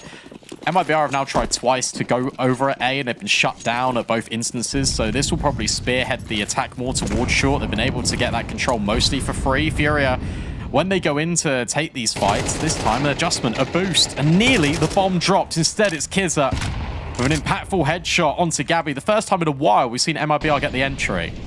She's lucky Gabs' HE didn't go deep. I'm surprised. I guess Gabs kind of thought that maybe she should just run forward to avoid the utility thrown into that corner, but managed just to dodge it, and they're just setting up to hit. There are 3 players here. They're going to have all the numbers they need to hold on, but the flashbang is fantastic. Gabs is fully blind, and her journey takes down 2 on her entries. Xenia gets 1 from the heavens, but the smoke comes on through. Molly to delay, and it's giving some time to work with, but they're already bailing. 2v4, they know they need these guns. Yeah, I can't go for it. Not enough utility, not enough firepower when it comes to a 4-on-2. Sure, you've got confirmed damage on a couple of these players, but it's not worth it. The smoke's going to be up for at least another 15 seconds. They know exactly where you're coming from, and you've got no information about connector. It's just worth to save the rifles. Really good pace change from MIBR, understanding that B is the weakness, but this time, rather than just bulldozing their way through the site on pure contact, instead it's set up with utility. Flashbang from Thursday is really the MVP of the round because it sets up Journey to get 2 kills in the first place. Yeah, it's the perfect flash. We just saw that all from Furious POV as well, where it's just widescreen. And that's playing like close wood, right? So it's a very intentional flash to get that position, because it can be a hard spot to flash. That's often why people play it, because it's so easy to fight both short and monster and avoid the overhead flashes. She's even like looking into the wood, right? Yeah, so I think they wanted to line up nades initially from MIBR's positions, but they only had 1. So it turned into a flash play, but it just worked out a hell of a lot better. Yeah, pretty nice. Oh, they're going to burst through this. Some close contact. Car needs to speed good, but she's caught off, not ready for them to just burst on through. There is some support in the connector, but the smoke was there. I think that was thrown almost out of spawn. This is a fully intentional bit of pace, and it's perfect. Thursday runs down Gabs, who's only able to get the 1, and already you've locked them out. What a sick round. All the smokes, all the utility, and all the speed. I'm not sure if that was a smoke thrown by Furia. I don't think so. No, the one at connector was a T-smoke. Yeah, that's awesome. All out the gate intended. That's really cool, because then you're deliberately isolating this AWP. You're preventing the rifle from getting involved. You can see it from Bazinia's point of view. Like, she had to go back into connector, regroup with her teammates, and from there, the round is just basically over. There's a 1-for-1 trade. Percy collects both. This time, it's not the MVP of the support network of utility she's throwing, just outright with the bullet she's firing. Gabby can't live. And this is already 6 rounds on your T side of overpass, by the way. It's this is so really cool. good. I don't know. Like I told you, I was feeling good about MIBR. That's mostly because of just like the change they made, and I knew just the individual talent was strong. But to actually see them playing so cohesive and so decisive, it's great. Yeah, it's actually... I'm actually very impressed with how quickly they've kind of combined. I thought it would be like a longer adjustment process. And this is even without kind of Kizza really needing to do anything without Danny really finding entries. She's been shut down at Monster a few times, but the rest of the team are still stepping up when it matters. Cart on the angle misses the shot. Now needs to be careful with these repeats. She's also completely alone on this side of the map. Oh, she's in trouble. Oh. Just gets around the corner. Peachy forward. She's sticking around. Oh. Playing fire. Yeah, a very dangerous game. Like, Okay, she needs to back up. She has some support coming over. Gabs has rotated up, and it's a bit of aggression, but it's being helpful. MIBR go from one of the paciest rounds you'll ever see on Overpass to just pure control at its perfection. It's really smart, though, because Furia's mid-round is to try and get proactive and really just get a kill that disrupts the default. But MIBR are just ready for it. And by playing against so many just aggressive teams in the South America region, you can really kind of anti-strat in this way. Izza on the angle. Oh, the timing. She's been spotted. Yeah, Oh. Babs knows. That's so unfortunate for Izza. Or is it? Still collects. Okay, Yeah, just it is. one. Has to be another save. The issue you've got for Furia is they need rounds. Thursday denies the AWP. It's round over and potentially, I don't want to be that guy. It could even be map over. Yeah, this is crazy. It's also interesting, I guess. I think when Fuzzy originally came into this roster, she wasn't primary AWPing on it. No, she wasn't. They had Yodinia, right, as the AWPer Yeah. in the past. So it's been cool seeing her take on that position because it feels like she's pretty comfortable on the sniper. I feel like, feel free to fact check me, guys, and call me out if I'm wrong. I'm pretty sure she was an AWP when she came into the roster and then rifled. That sounds correct. Sounds right, yeah? Yeah, I I thought so. feel like we've spoken about this when we cast them season 3. When she first came in, right? That was when she first joined. Yeah. Sounds familiar, but we'll circle back to it. Another player I want to talk about quickly as well is Kizza, because obviously we saw her IESF when she was competing with Argentina, and that team looked really good. Also, had Lulu Tens as well, who plays for W7M, and I was like, okay, this has really put Kizza like on my radar. Like, I feel like she's got a lot to prove, and in MIBR, she was kind of struggling a little bit, but with these pieces, sure, she hasn't had to do too much in this game, but that's another element that is yet to be unlocked for this team. Yeah, because I felt that a big part of this MIBR squad was the synergy she had with China. Yes, obviously absolutely. those two have been playing together for some time. So when China left the team and Danny came in, that was also something I was like, you know, they're going to have the same type of synergy, but it certainly feels like it's there on the team at the very least. For Furia, again, something's got to give, and it's got to be a much more structured way to play. They've got to start defaulting a bit more. Utility is much better. Where's this AWP? Not even equipped on the server. Can't afford it. Zinnia, again, flirting with the idea of being taken down by one of these bullets, aiming at her head on the jump spot. At least gets the information. This feels a lot better from Furia, like a lot more passive. You're not committing into any angles. You're not allowing MIBR to find the opening kill. It's a good start.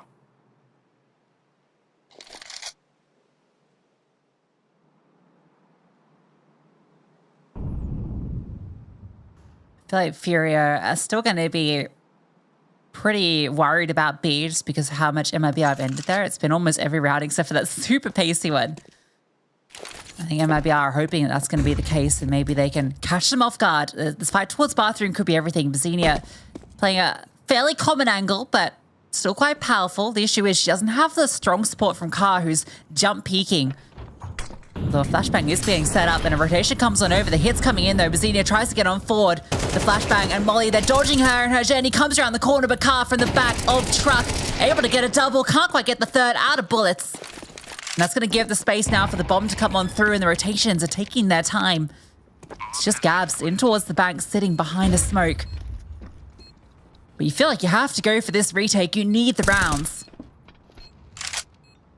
Yeah, you really do. Molly goes slightly off kilter, but it's okay because the space isn't really there. And Hejani actually just takes the fight immediately. 2-on-2, pressure still on Furia. No defuse kit in sight, no smoke grenades either. Babs can just jump spot and then bait Furzy in late round. Look at this, they need to clear everything and they can't manage it. The lineup, it's nearly there, but not quite.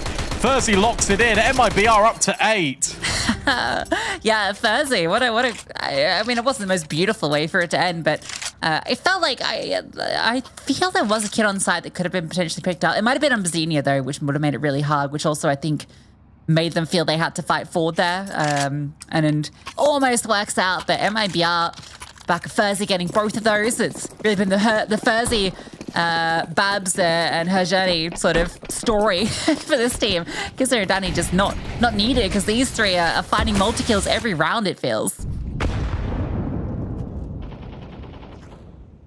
Car getting aggressive yet again without a sniper, hoping to find something. But again, look at the pace change. Look at the reaction out of MIBR. Sure, stunted by this smoke that's been put down by Furia, but they are waiting so patiently, waiting for any overextensions, and it might be given over to Furzy on this AWP. Instead, it's Kizza.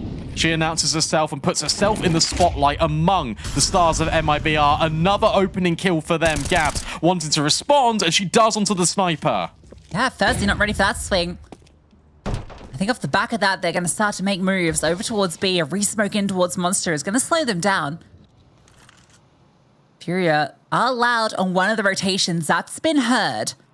So they know that Xenia is on her way back over towards B, and they just flash on through, just trying to fight their way in, and Izza is able to lock them down. Gabby gets another. That's the bomb delivered. And that should be enough for Furia in this round.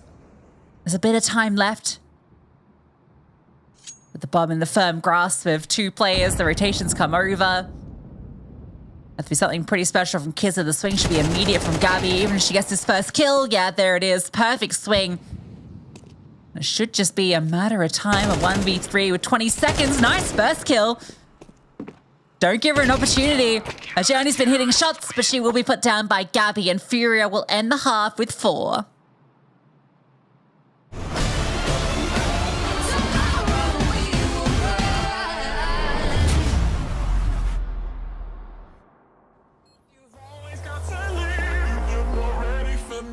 Don't you ever call me princess, I'm the king and queen. 'Cause I know what I want, I do what I see.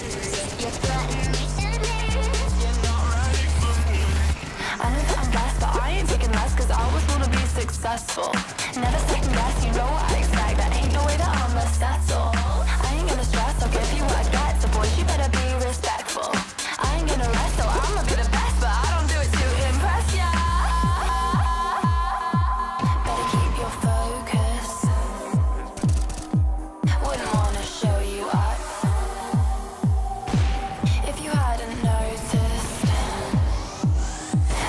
The royal touch. If you've always got to lead, then you're not ready for me. Don't you ever call me princess, I'm the king and queen. 'Cause I know what I want, yeah, I do what I please. If you're threatened, you should leave, 'cause you're not ready for me.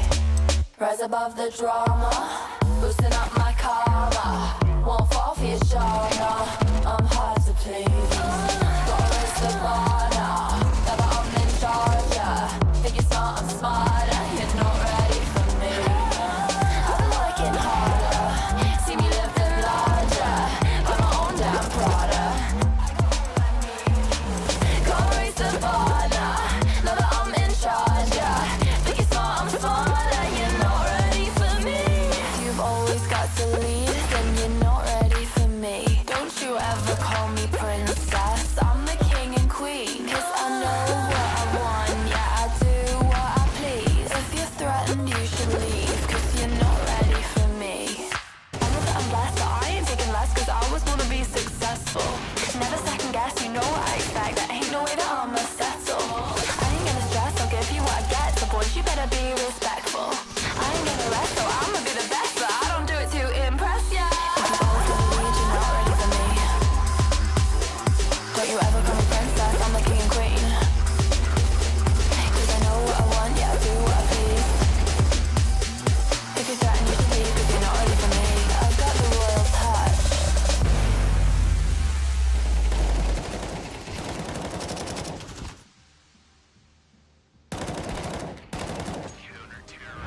like to take it slow, take it slow, take it slow, take it slow.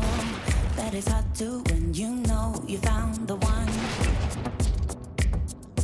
They say let it go, let it go, let it go, let it go. Better keep on running back to you for fun. Cause I see the look that's in your eye. And as hard as we try, we just can't hide it. Tomorrow we will rise.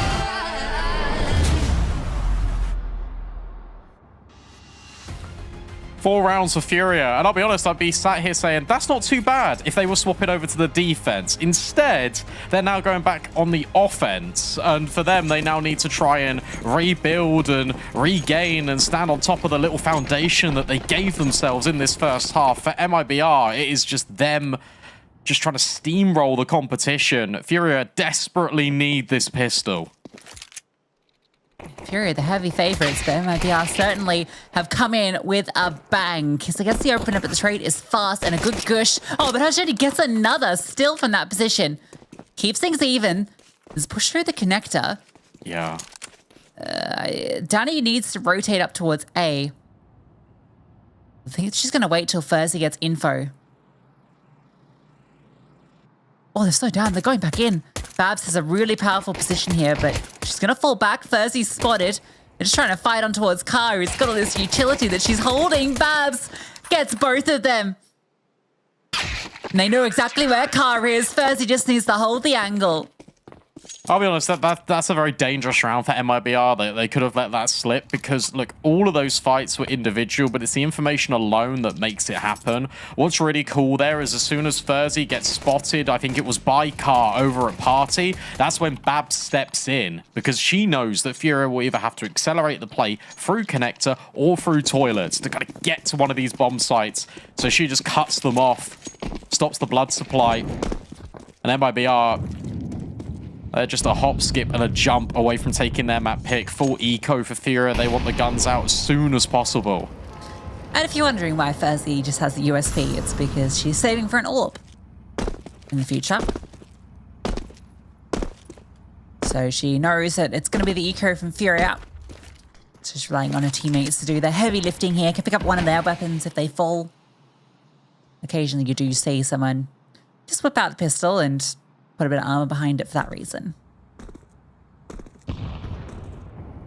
This might backfire though if they just hit on A and Danny goes down. She's the bait for Danny. Izza just firing off some warning shots. Danny's actually repositioned. This smoke has actually given her a little bit of a gap over the top to see. Oh, look at the info they've got there. They push Monster. I was going to say that they've got the kill monster. They know it's A. Danny can be set up for success. Finds the first. Would love a second. Even swap into the USP herself. Furzy doesn't need to be involved, but she will still find a kill regardless. Double digits for MIBR. And that AWP can immediately come out. Yeah, now it's an AWP surrounded by MP9s. Which is quite the dichotomy of weapons. Yeah, it's weird because it's like Furzy was future-proofing by having an AWP into this one, and everyone else kind of was like, okay, let's play the bonus. Yeah. So, yeah, two different faces of MIBR.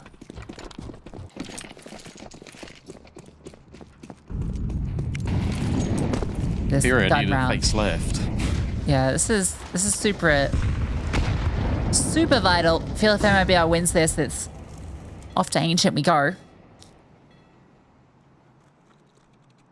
This is so different from like when you compare and contrast like the way the CT sides were set up, because MIBR are doing it in numbers and they're taking like key priority of map control. Short established. There's no one in connector, but it's okay because you've got toilets control. Danny can now walk as well and be set up by Furzy, or can even bait for this AWP to be on the line. She now peeks out divider, holds for connector because the info's not there. This is a very good setup for MIBR. Yeah, because it's going to get the information. Although Babs has fallen on the lurk, and that might cause them to sweat a little bit, but I think spotting 2 towards long will keep them in place. Babs is going to try and fake out B, but I don't think they're going to fall for it because of that information that was gained. Too far forward as well, MIBR. So I don't think they can rotate anyway. They're already stuck in this. The thing with Fury is that they can retake and they can go back down connector. Like, they don't have to commit on this. Gabs is now clearing the B's clear. The reason that they're not doing this is because of this position in toilets, right? That they know that they can't walk back down from long. They've got it locked on. It has to be the commitment. And they are just going to commit in. Gabby walks around and finds the perfect timing to swing. Furzy able to finally find her kill with the AWP, and it's a bit of a crossfire setup. And oh, even through the smoke, another.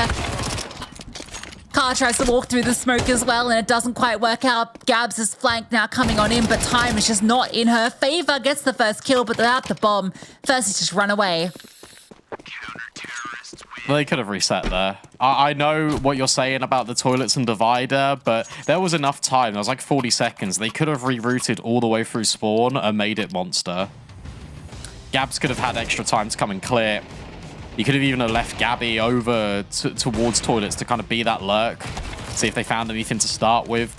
Furia were just stuck in their ways, even despite having all the information, wanted to use Gabs as his late lurk player, and it just did not work out whatsoever. MIBR were already set up on A, and they just completely dismantle them. And suddenly, MP9s become M4s, they can also become AKs.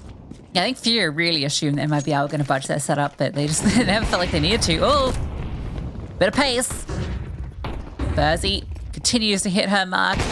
Danny looking to get involved, but Furzy's taken up all the kills. Oh, she gets one.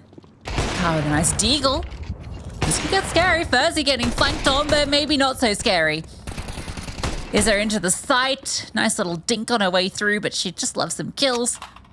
Struggling to find them.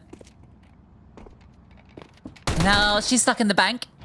With the bomb, mind you. It's another kill. We can't quite find the follow-up. That's map point for MIBR.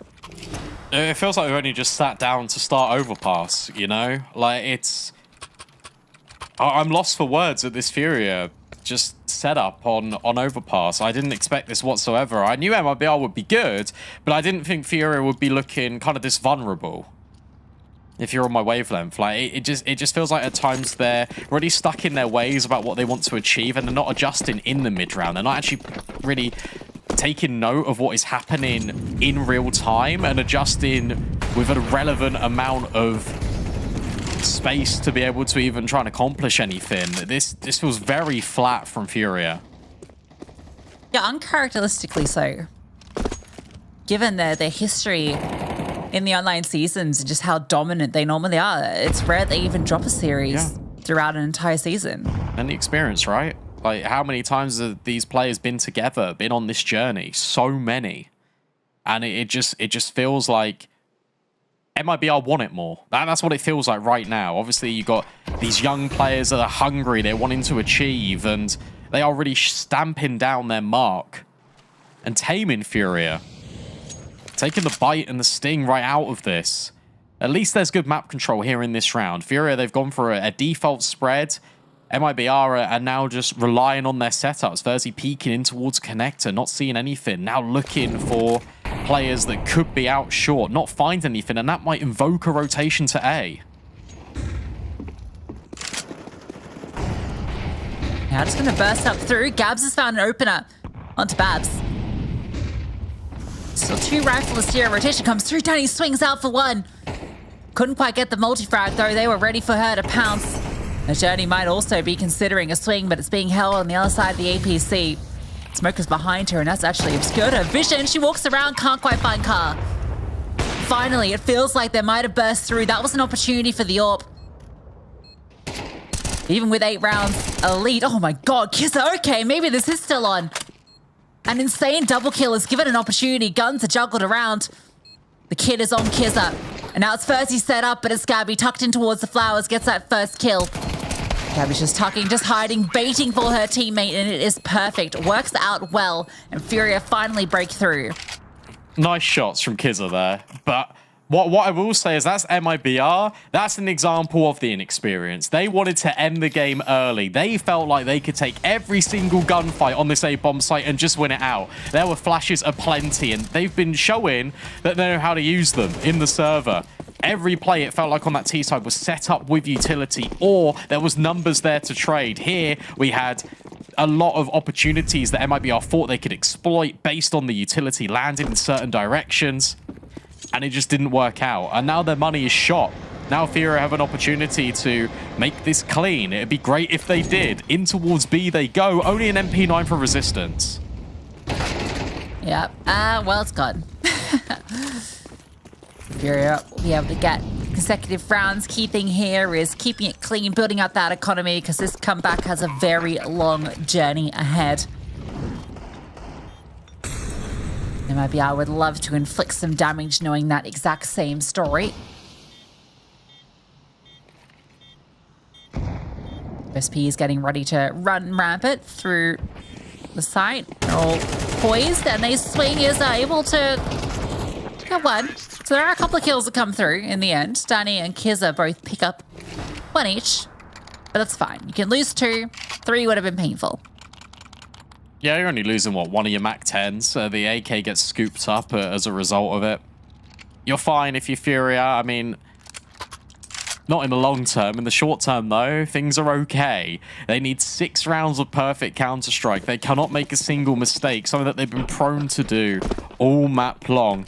Her journey, sure, on the MP9, but it's a compromise. She's got all of the utility. No AWP for Thursday. So I'm interested to see how the rifles just default. Free start B. Audio would have been heard as well. Gabs looking to get aggressive spamming through the wall, but not finding anything. That's a crazy lack of util. I think maybe one of these M4s would have gone for the MP9. Oh, aggression. Oh, it might be well timed. Cedar gets one, but now that's the bomb dropped. An AK recovered. And a smoke in towards short. She slips on back through with the AK and drops down. How does she hit that shot? Felt like she had no right to do it. Oh, but she is sending them all home. A car has a 1 and 4 on her hands, and there's just no way. The timing eludes her. MIBR have done it. They have swept the floor with Furia on map 1. That's so unfortunate for Furia. The fact that the bomb is the last player out monster as they're taking short control. But hey, Journey absolutely destroys them. And MIBR, I mean, look, I thought it would go overpass. I know they're strong on this map, but they absolutely destroyed Furia, and they make one hell of a statement here in the opening map of this best of 3. And we talk about the implications. We talk about the fact that this South America region is really highly competitive, and where it is one group, you can't afford to drop series. Furia not known for dropping series, normally only really against Fluxo. If they get another chip on their shoulder to start off ESL Impact Season 5, we might even see them at all at LAN. Yeah, which would be crazy. They've been such a consistent appearance at ESL Impact LANs, but we're getting ahead of ourselves. We're still very, very early days. It's just one map, but it was a very, very strong map from MIBR, and that T side in particular was so impressive. You know, it wasn't just that the individuals were firing off, which they were. There was a lot of very high impact players.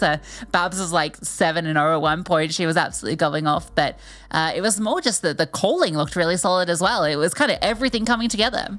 Yeah, well, what I will say, though, is the CT side did look a little bit shaky, and I feel like that's what you're going to get, especially with these newer teams, and especially in the South America region. T sides are way more easier to coordinate, because offline you can do a lot more dry runs. You can do a lot more rehearsals when it comes to your executes. The entry path in, what I will say from MIBR, was fantastic, and the set plays out of spawn. Everyone had a clear direction of what they wanted to achieve, and I feel like that is the key thing as to why they won this map. Obviously overpassed one of their strengths, but also the fact that they were so ready on that T side, it just paved the way for them just to close. I love that I spent like 30 seconds or maybe even longer at the start of this series on a big speech about how Danny was the truth. Yep. Danny was the donk of South America. She's the one that's going to lead MIBR on this fantastic journey this season. And she wasn't even really an important figure in that map at all. So if anything, though, that just speaks volumes to the strength of this MIBR squad and the talent that they have.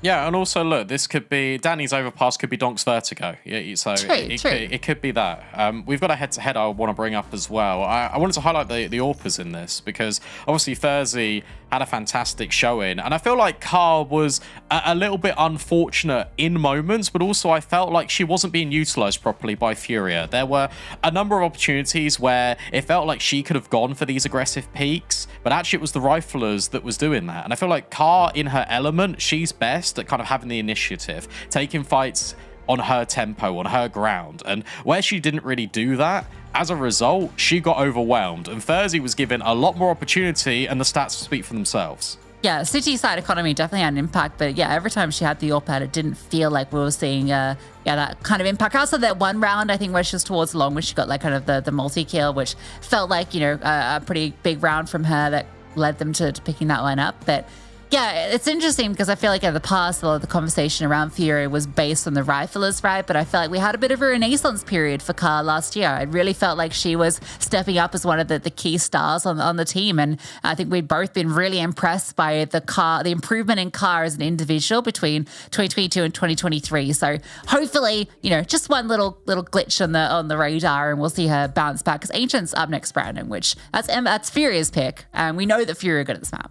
Yeah, Fury are very good at this map. Car in particular, very good on this map. And that's also why I wanted to highlight her in the head-to-head, because whilst it's been a rough map for her, I expect her fully to bounce back on it. MIB, I've not really seen too much of their Ancient, so I'm excited to see how it looks. But Ancient is one of those maps where it's a lot more popular now. With CS2's release, it's been out for a while, but this is probably the most played map in BO1s, BO3s. Like, it's one of these maps that is very deeply ingrained into everyone's map pool, so I expect MIBR to be very competent on it. It's just whether Fury can reset in these 10 to 15 minutes. It's whether they can kind of have that breather, have that mental reset, and just go, that didn't go to plan, but that's fine. That was their map pick. Now this is ours, and they definitely have got the experience to do that.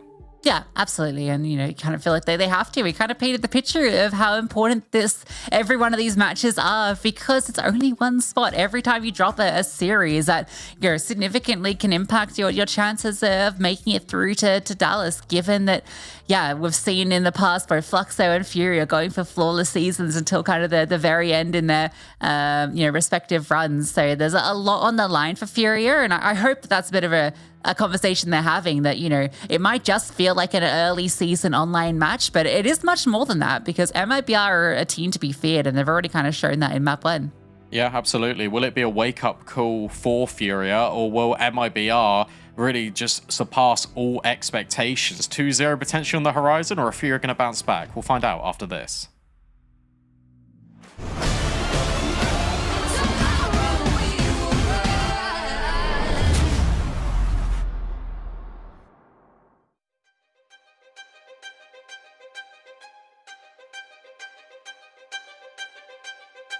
Up against the wall, this is the moment I break free. Nothing can tear me apart, but nothing in life comes easy. So we're gonna put in the time, climb to new heights, higher than mountains. Nothing can break up the stride, oh, we go light it up. It don't matter what they say, we can face it all. We can fight it, we can beat it. Today, we go light it up. We won't let it slip away.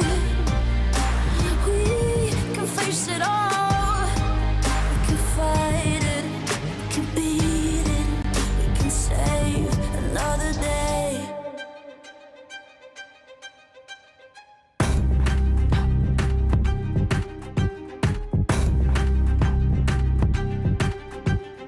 Nobody's leaving now.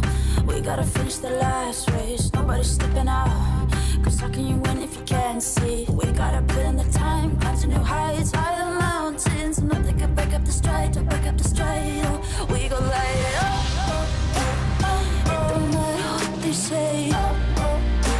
We can face it all. We can fight it, we can beat it. Today, we gon' light it up. We won't let it slip away. Face it all.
Stick to the shadows, staying out of the light.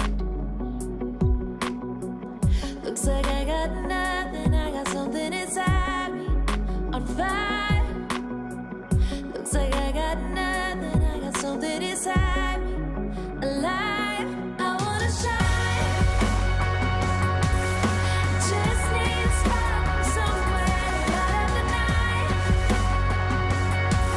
To shake off the chains that I wear. I wanna shine. Light up the sky at night. I wanna shine. Show the world the light. Someday I'll shine.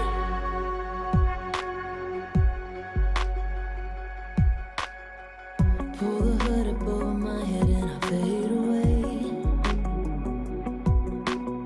So many words in my brain, I'm too scared to say. Oh, looks like I got nothing, but inside I'm ready to explode. Looks like I got nothing, but there's magic inside me. I know I wanna shine. Just need a spark somewhere to light up the night. To shake off the chains that I wear. I wanna shine. Light up the sky at night. I wanna shine. Show the world the light. Someday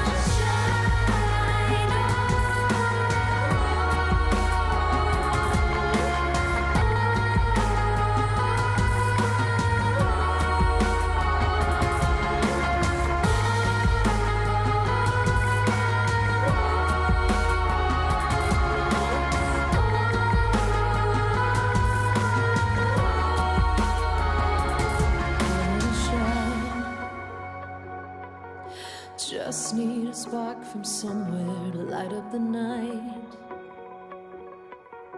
Shake off the chains that I wear. I wanna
Hold up, where you going? Looking like that, looking so good. What you trying to do? You trying to get in trouble? Should be a crime, flirting with the devil. Get out the way, a new dawn, new day. Can nobody touch this groove? Work hard, get paid, dress up like a Sunday. Watch me now, I'm making moves.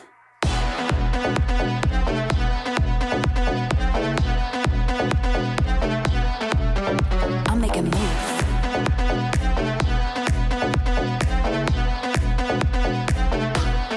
I'm making moves.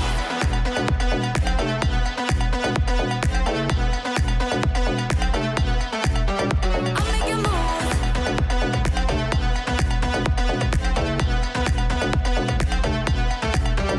I'm making moves. Excuse you, shaking that body, hotter than a toddy. You must be somebody. Get out the way, a new dawn, new day. Can nobody touch this groove? Work hard, get paid, dress up like a Sunday. Watch me now, I'm making moves.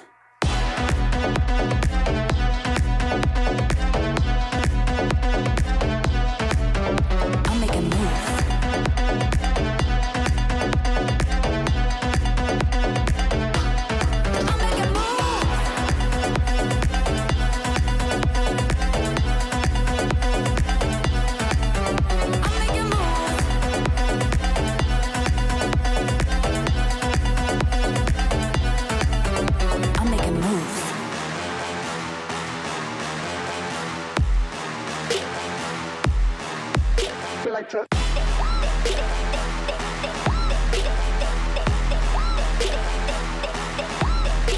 make a move.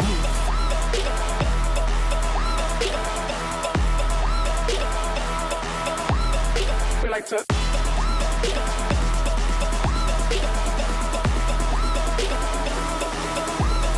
I'll make a move.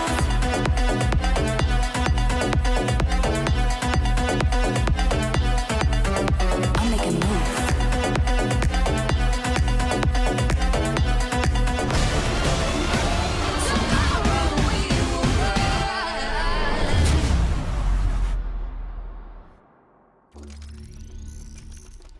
Well, MIBR ran through Furia on the opening map. Their map pick, though, of Overpass. We go to Ancient now, Brandon. Are we expecting a little bit different energy coming from Furia?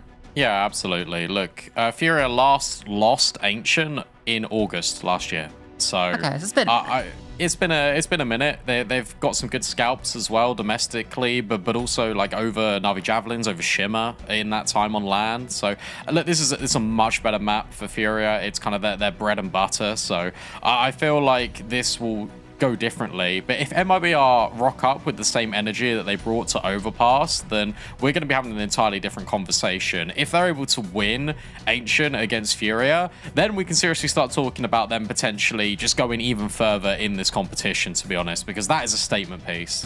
Yeah, absolutely. And you talk about the track record of Furia on this map.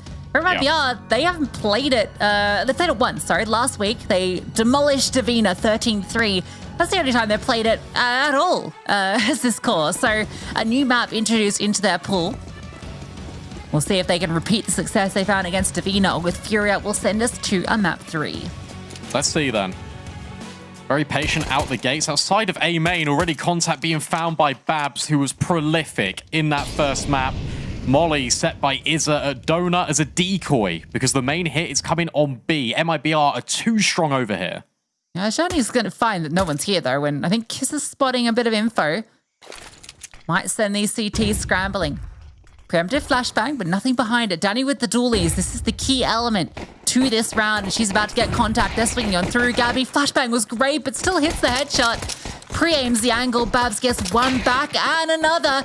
So they're still fighting forward, keeping it in the 2-on-2. There's a slight gap in that smoke, and the CTs are exploiting it perfectly. But the bomb goes down. Becomes the retake. Car is stuck. Is aimed towards the cave. Gonna be the key piece for the T's. Kizza moving forward. I think she's aware of this swing, looking for the headshot, and she finds it pristine. But a swing from Car and a second. It's 2 for her, and Furia get the pistol. Furia needed that. I tell you what, the execution onto the bomb site initially was great, and then MIBR were just coming up with kills, just conjuring them out of absolutely nothing. And when there's the overextension at Cave, this kill right here, I think it's all said and done, but close range. Car clutches. Her at the B bomb site. Name a more iconic duo. Forces the eco out of MIBR. And for Furia, now it's just a case of damage limitation.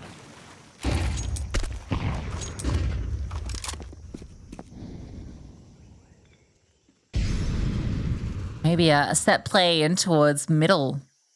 Babs has got the Zeus in B, in cave, a classic position. The USB's trying to overwhelm mid. They get one. That's all it's going to be. Can Babs find a kill here? There's a chance of it. Gabby's low and going on a bit of a looky-loo. Babs walks around and Gabby is holding for it, so it's just the one that falls. And that's fine. That's perfectly fine. If you're Fury, yet again, they drop the MAC-10, they pick up the Galil, they've still got all the AKs. No AWP for Thursday, can't afford that just yet, so it will be rifle work primarily. See that Danny downgrades to a FAMAS, so she has all of that utility. And now we get to see it. This is where I start to get a little bit excited. I want to see how MIBR address this. Are they going to fight for middle pretty proactively? Or are they going to go for extremity pushes? Instantaneous smoke? That's not affecting Hey Journey. She's going to keep pushing. Gets met with a nade. Great molly as well. Prevents the shelf scaling. And it means that Fury can wait out the Molotovs thrown by MIBR. And now they can fight together. Yeah, also one thrown up towards ledge just to prevent the fight down towards lane. So Journey can't try and swing on through with the combination of cave and ramp. Now Fury the waiting game, bit of patience as the smokes fade. Danny's getting aggressive. The flashbang was good, but she's a little ahead of it. Now Journey Alice get the one, but wastes her entire load of ammunition to find it, and Gabs just swings through into mid. This one's looking perfect for Furia, but Kiz has found one back. Car makes the right call, escapes with the bomb. That's info, though. Kizza knows that there could be a player over here, but more importantly, no one in mid. Thursday, stay donut, just in case they reset A, which is exactly what they're doing. You can see that Furia are so worried about these flanks. And actually, they're going to call everyone back. They want to rendezvous over at spawn, reset into B, and that's because they assume that Kizza would have gone searching. And this is completely the right call. Thursday locked in with that smoke. Now we'll look in towards mid, but Kizza's not sure. Goes back in towards cave. 30 seconds left. Furia, where they've slowed this play down, it's actually playing into MIBR's hands. Yeah, Kizza seems fully aware, but they're going to walk up ramp. So unless someone comes up towards cave, it's still going to be a 2v3, and I don't think Kizza can really do anything to deny. She's going to hear them all running on in. Maybe she decides just to walk down the ramp, try and pull off a bit of a flanking maneuver. Good HE forward is going to do some serious damage. Kizza's still an unknown element. Verzi has crept on in, but fires off a bullet. Wonder how aware they are of her position. Well, now fully aware. Kizza finally activates, gets that first kill. Continues to fight on forward, spots out Car. Gabs is just sitting default the whole time. There's nothing being given up here. Yeah, Kizza's just going to bail. No kit, no time. Furia 3-0. Yeah, well played by Furia. It's the fact they go together, they don't split up right at the very end. I was worried they might try and walk through cave. Instead, it's just a brute force attempt up the ramp. And they did it with contact as well. Waited until the last moment to announce their presence on the bomb site. It's a shame for Thursday especially, because as she does significant damage with this nade, it feels like she's going to be the player that takes all the contact, but Kizza was really slow because she was worried about someone turning around, and with Car's forward position, you can never really clutch up from that spot. So Furia maintain. That round's a lot closer, though, on the rifles, but MIBR once again relegated down to the lesser weaponry. Kizza will keep her AK, Danny on the MP9, but it's just armor and pistols for the rest. See if they can get anything done with this half bite. Furia with a much cleaner start. Danny swings over again, and this time she finds success and she makes it a double. However, Izza did get 2 on her way through, so it's even trading. Danny does end up with space, but look at this response. Oh, but the bomb is solo. Car. Babs heard it. Car seems aware that a push could come, but I think Babs is going to miss the timing. Yeah, Car's managed to run on by. Should still be a pretty well-timed flank, though. Verzi might get caught off by this position of Gabs. A lot of damage done, but can't find the kill. AK jumping over. Oh, there's a double up. There's a boost. There's 2 players. It's a wild spray. Everyone is so low, but it doesn't matter. Car with another double kill. That's scary. Car takes the initiative after being caught off guard by the boost, but her position is known. She just wants to guarantee further damage. She knows that she's up against mostly unarmored opponents or low damage. The fact that Danny gets 2 here is criminal, to be honest. That should never be happening with the MP9. The fact that Izza is able to trade out in middle really helps out Furia, but I tell you what, these rounds are getting closer by the minute. And now Thursday's on the AWP. I finally get to see it out after all the impact she found on the opening map. Oh, that HE! Yeah, you needed to be keeping an eye on it because she threw it into the smoke, which is obviously going to blow that smoke. So that player tucked into the corner, able to find the kill. At least the trade was quick. Look at their fighting up ramp. They're ahead of the smokes here. Daddy, is she getting ready for them to be right here? Flash over the top, and no, not quite ready for that close range. Kizza at least, again, very fast on these trades. Good incendiary, keeps Xenia at bay. She has to fall back. Now you can get your rotates in. Keep your eye on Gabby, because she's going to be late round lurking. And also, again, for Furia, more than enough time on the clock to bring the bomb in towards mid. Thursday reroutes with the AWP. We'll see this molly go down, and that will call MIBR over. She can't see through the flames, but she'll try and at least deny the bomb. That won't be a possibility. It has to be a retake from MIBR, and they will go for this. Verzi holding for main, but no one quite there. Gabby swings. Verzi is very exposed. to that angle, but no need for her to budge just yet. Double in donut, there is multiple smokes. They can completely isolate this position. Smoke towards main, Molly behind double. It's not quite onto donut. Gabby's position, knowing Kizza just jumps on through. She's looking for the bomb. She can't quite find it. It's very messy. And the HE forward, but the kill's coming on through and it's all in the car, but time isn't there. The delay was enough. Kizza couldn't find the bomb. And again, it's car clutching. And it's all of them IBR exploding right at the very end. Bomb goes off. They don't get to retain their rifles. I feel like the smoke in towards Donut would have been better there. You could see that the way that they were using their utility, it was to cut off the common angles. But one smoke on the bomb actually completely disorientates MIBR. And I feel like the molly didn't quite spread where they intended. And as a result, the player behind Big Box was able to get a lot of intel. You can see Carr getting quite vocal here on the cameras, just saying, just chill out, guys. It can't rely on me clutching basically every round. It was her in the pistol. It was her in the previous against the eco. It was her in this round just knocking the diffuser off the bomb. I said she had to step up. I said it would be a different map. I didn't expect her to be having this level of impact, but it's good to see from Carr. As far as they didn't throw the smoke just forward and towards Donut, but I guess they didn't have the temple control. So we're worried about potentially a third player coming out of there late. Another half bite.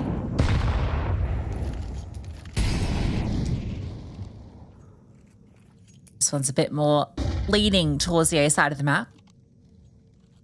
The players hanging out in towards the donut. They've used all their utility. It wasn't much of it because it's just got this soul smoke to lock down B with. Hoping that they don't come there, but they are going there. We don't always get what we want.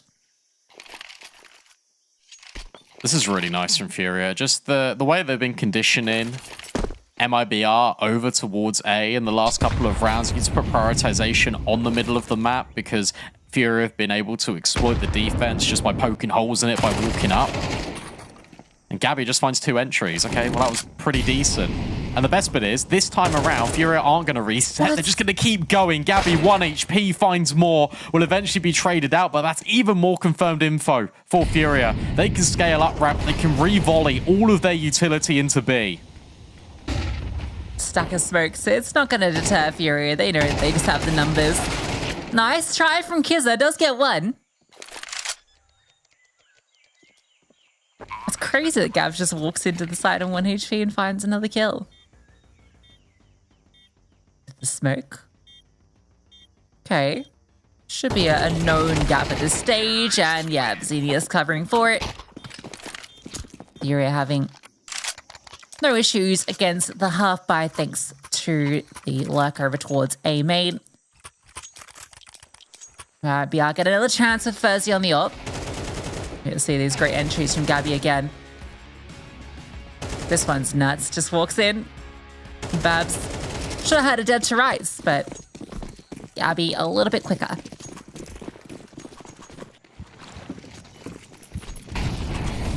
A lot of contestment here in middle, but the counter utility has always been so good for Furia. Full blind. Finally. Hijoni applies the pressure, but take a look at this. Furia, it was all a ruse yet again. They are playing the art of deception right now on Ancient. They've got everyone pulled over to the B side of the map whilst they're taking space in towards Shelf. Smoke goes forward. Thursday will find a kill before it blooms, but Gabby with the instant trade taking donut space. I think that kill from Thursday should be enough, but his control is quite strong. Gabby spots out 1. Tell she's ready to fight on 4, but there's 2 on the other side. Carr comes over to support. They know that if they can win out this donut fight, that can set them back up, and Carr gets the first kill, Gabby the second. And MIBR, despite 2 openers, are looking like this one's closed. Kiz are still keen to give it a look in, knowing that they really need to start getting some rounds onto the board. It's a struggle. Space being taken, but there's no smoke, nothing to cover off this bomb. And it's Patience from the T sitting on back, a flash bomb through, is the slings on in, and they're out of there. They're being hunted as well, hounded. But Thursday at least able to give them a pathway through. Furia, relentless. It's too easy for Furia, and it's all based off of just adding slight variations in the round. I feel like on that eco where Gabs finds free, she just goes, okay, look, I feel like A is pretty vulnerable. If we apply pressure, also in all of the gun rounds, MIBR, they've been leaning B heavily. They've been dropping smokes by the double doors. They've been really proactive in trying to take the Jaguar space alongside fighting middle. The scaling isn't going to be over at A. At worst, there's going to be one player. At best, there's none. And so Furio just roll out the red carpet for themselves. They walk into this empty bomb site. And MIBR, they feel like they've got to consistently come up with these solutions on the fly. And it's just not working out. Yeah, it's a stark contrast to map 1, but I suppose you kind of mentioned we didn't really get to see a lot of the CT side, and yeah, it definitely wasn't as dominant as the T side was. They were certainly carried across by that strong start to the map. Another opener. Babs has been delivering these consistently. They need, though, is a closer. This is nice. A little bait and switch. Danny could potentially get just baited into this angle, but Furia, they want to go mid again. This time it's different. His journey is in towards Donut. You've also got a player over at A in Babs who's already got a kill. His journey spotted off, and now a pathway potentially open towards red if Furia want it, but no, they're committed to A. But Babs is here, the unknown entity in the bomb site. His journey takes the contact, and that allows space for Babs to tuck round this corner. They're not ready for her out Donut whatsoever. Yeah, she's in the perfect position to end this round. Gets one at least. Car was being thorough, covering it off. A smoke comes on through, and again, it's MIBR with the advantage as the bomb goes down, but it's still a difficult retake. A lack of utility. There are 2 kits in play, but they need to find their marks. Kizza's being very patient and towards middle. They know no one is in A main. That's the key difference here. Car's just jiggling the angle. Waiting to see if someone's coming through. Kizza walks on in. Flashbang forward to fight, but Kizza's found one. It is a... This is difficult. Kizza just runs on past, not expecting her to be there, and Furzy at least providing the overwatch. So MIBR will get on the board. That's close. I feel like Kizza thought the round was over. There wasn't another player. You've cleared Temple. You've had a look into A main. You know that they have to be in Donut. Well done from MIBR, because they did adjust here. They did make sure that there wasn't really any gaps for Furia to try and exploit. And when they did, they had the early warning systems. They had the rotations come over at the perfect time. It wasn't premature either. MIBR waited until they got the direct confirmation that it was going to be this play onto the bomb site. They didn't leave themselves vulnerable, and that's something that they need to do a little bit more consistently. They need to give themselves a lifeline back in, because we saw the T side, and I feel like their T side will be much better than their CT struggle. Spam through the smoke for his journey, but not a kill found. Bit of damage. Danny. Oh, can't get involved. I absolutely jinxed her. You did. I feel so bad. She was phenomenal last week as well. Well, that one's on me. Babs, though, has been phenomenal across both maps. Gabs is just sitting here. Now, do they clear her? It feels like they're not aware of her being here at all. I don't think they're going to. No, they're not whatsoever. Gabs says thank you very much. Not the kills. True. Yeah, look, 10 HP between them. It's not too bad whatsoever. This fight at long really decides the round here. Izza versus Kizza. Flashbang, not good enough. Izza able to win out the fight and even gets the kill with the nade. Izza just locking down the line. They can't do anything, and the low HP is finally finished off. MIBR, they had a chance of success, and it gets stamped on the floor immediately. Yeah, Gabs just won that round just by sitting there and doing all the damage. She doesn't get either kill, but bringing them down to 10 HP just means MIBR can't do anything. Is a good on the close, tail end, but you know, if Gabs had just gone down there and both those players are on full HP, MIBR win that round every single time. It's a 4v2 at that stage. Actually, I think even a 5-on-2. So this is very much the Furia we expected to see. And now back to A. and it's empty. Closest player, Hejoni on a deagle. No one looking at A main. The deep smokes will go forward for Furia. They're trying to leave no stone unturned in this execute. Even leading with flashes. You can be loud about this. Maybe dropping a molly on your teammate isn't the best way to get into the bomb site, but ultimately it doesn't matter. MIBR are just looking to play retake, and this deep smoke in towards Donut just completely prevents MIBR from truly knowing how many players are on the other side. Bomb planted should be a formality. Yeah, it should be. MIBR will definitely throw their bodies at it though. Any chance for a round would be good, but there is no kit, so they just need to find frags. They need to find them fast. That's one way to start things out, but Xenia is able to hold for 2. Can't quite make it the 3rd. Bomb is being diffused through the smoke as the spray is wild. Percy is still in here, and yeah, she is not overlooked. Thought maybe she could sneak away with that one, but not going to be. Yeah, already tried to master the diffuse noise by all the footsteps, all the bullets just echoing around, but where you've got that flank from Furia as well, just closing the door behind Donut. You know the last player is probably in the smoke on the bomb. So good presence of mind from Furia. 9-1 is incredibly dominant. And where we had kind of the triple threat of Hejoni, of Babs, of Thursday really lighting up the scoreboard on Overpass, not happening here on Ancient. And we get a bit more of what we expect out of Furia, as you mentioned, but also when it comes to the kill distribution. Everyone here, bait and switch. A main, it works for the trade. Car not ready for Thursday. Yeah, so it does set them up for, again, an opening advantage, but they haven't been able to hold on to these. There's been at least 3 rounds where they've found the opening kill and they've still fallen. But Thursday surely has done enough here. Danny should have locked it in with that one. Xenia is known as well. They drop a smoke into her face. So MIBR will, at the very least, get their 2nd round here, surely. They can't lose any more players, or they'll be going into the final round and a half with not the best fight, but it's okay. Orb gets recovered. They have 2 rounds, a 3rd, and then the pistol, the story that they're looking to paint here. It's so vital they get a 3rd. You win 3, it still doesn't feel like enough, but suddenly you get a pistol and you get the conversions and the game looks a lot more competitive, especially with MR12.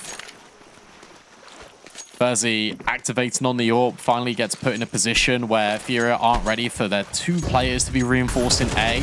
Fast out, look at this. Gabby tries her best. It's a lot of damage yet again onto one of these players from MIBR, but it's just not the kill conversion. At least that does scare them off middle. It's the same double setup at A, but it's going to be completely absent in the grand scheme of things. Danny, Kizza. Danny needs to be baited in here by Kizza. Good spam, though. They have found another kill, and I think off that, they've started to move some pieces around.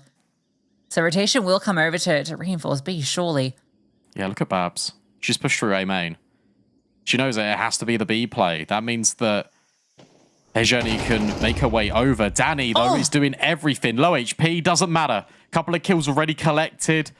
Xenia trying to close this. A 1 versus 5. It feels improbable. MIBR looking to surely lock in this 3rd round. Don't give her the kills. Finally, they won't. Babs locks it forward. MIBR get 3 to close.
hands in the air.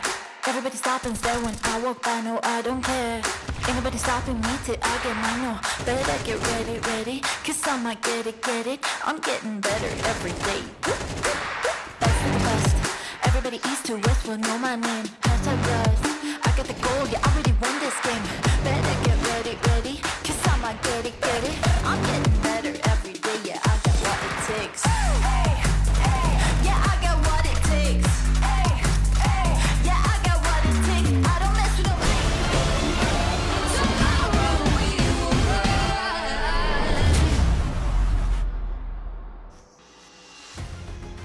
Furia in form, looking a lot better on their map pick with 9 on the T side, Brandon. That feels like the Furia that we expected to see coming into this series. They've awakened, they've arrived, and they're ready to put on a show. Let's see this pistol then from MIBR.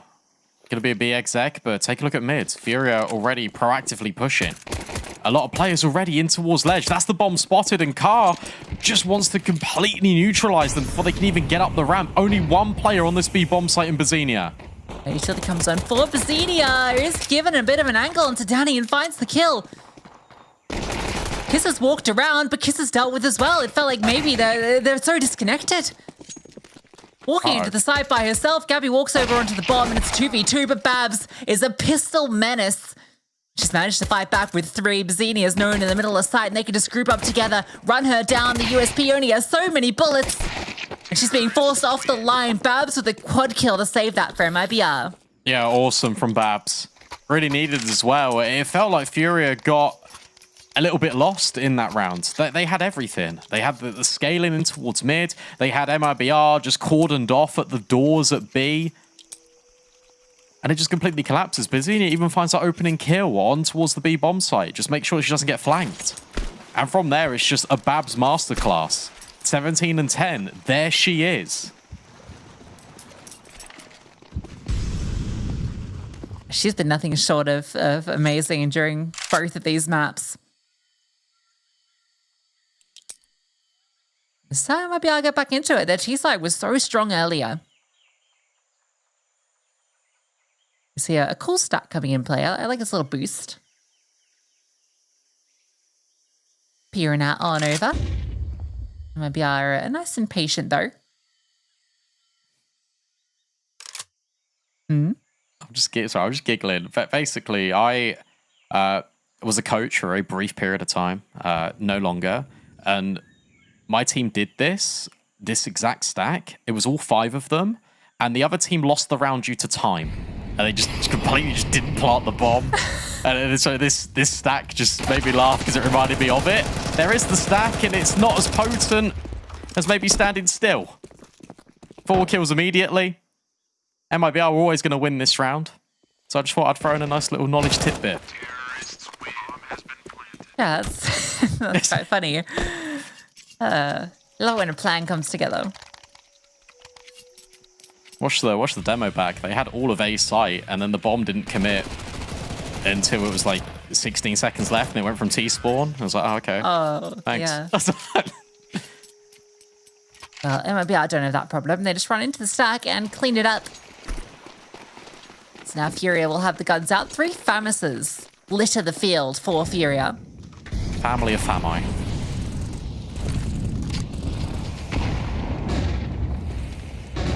Look at this. Double volley of flashbangs over the top. 4 of them deployed to get that space in mid. Babs takes aim and actually wants to go through the smoke. Those flashes were cool. It was like a barrage of supporting utility over the top. Oh, nice flash, but Babs is perfectly tucked to avoid it and saves her teammate's life. Carr gets 1 kill from long range and a follow-up. But the site is compromised. Good damage on her journey. She is very, very low. Bomb still needs to go down. The smoke should be allowing that.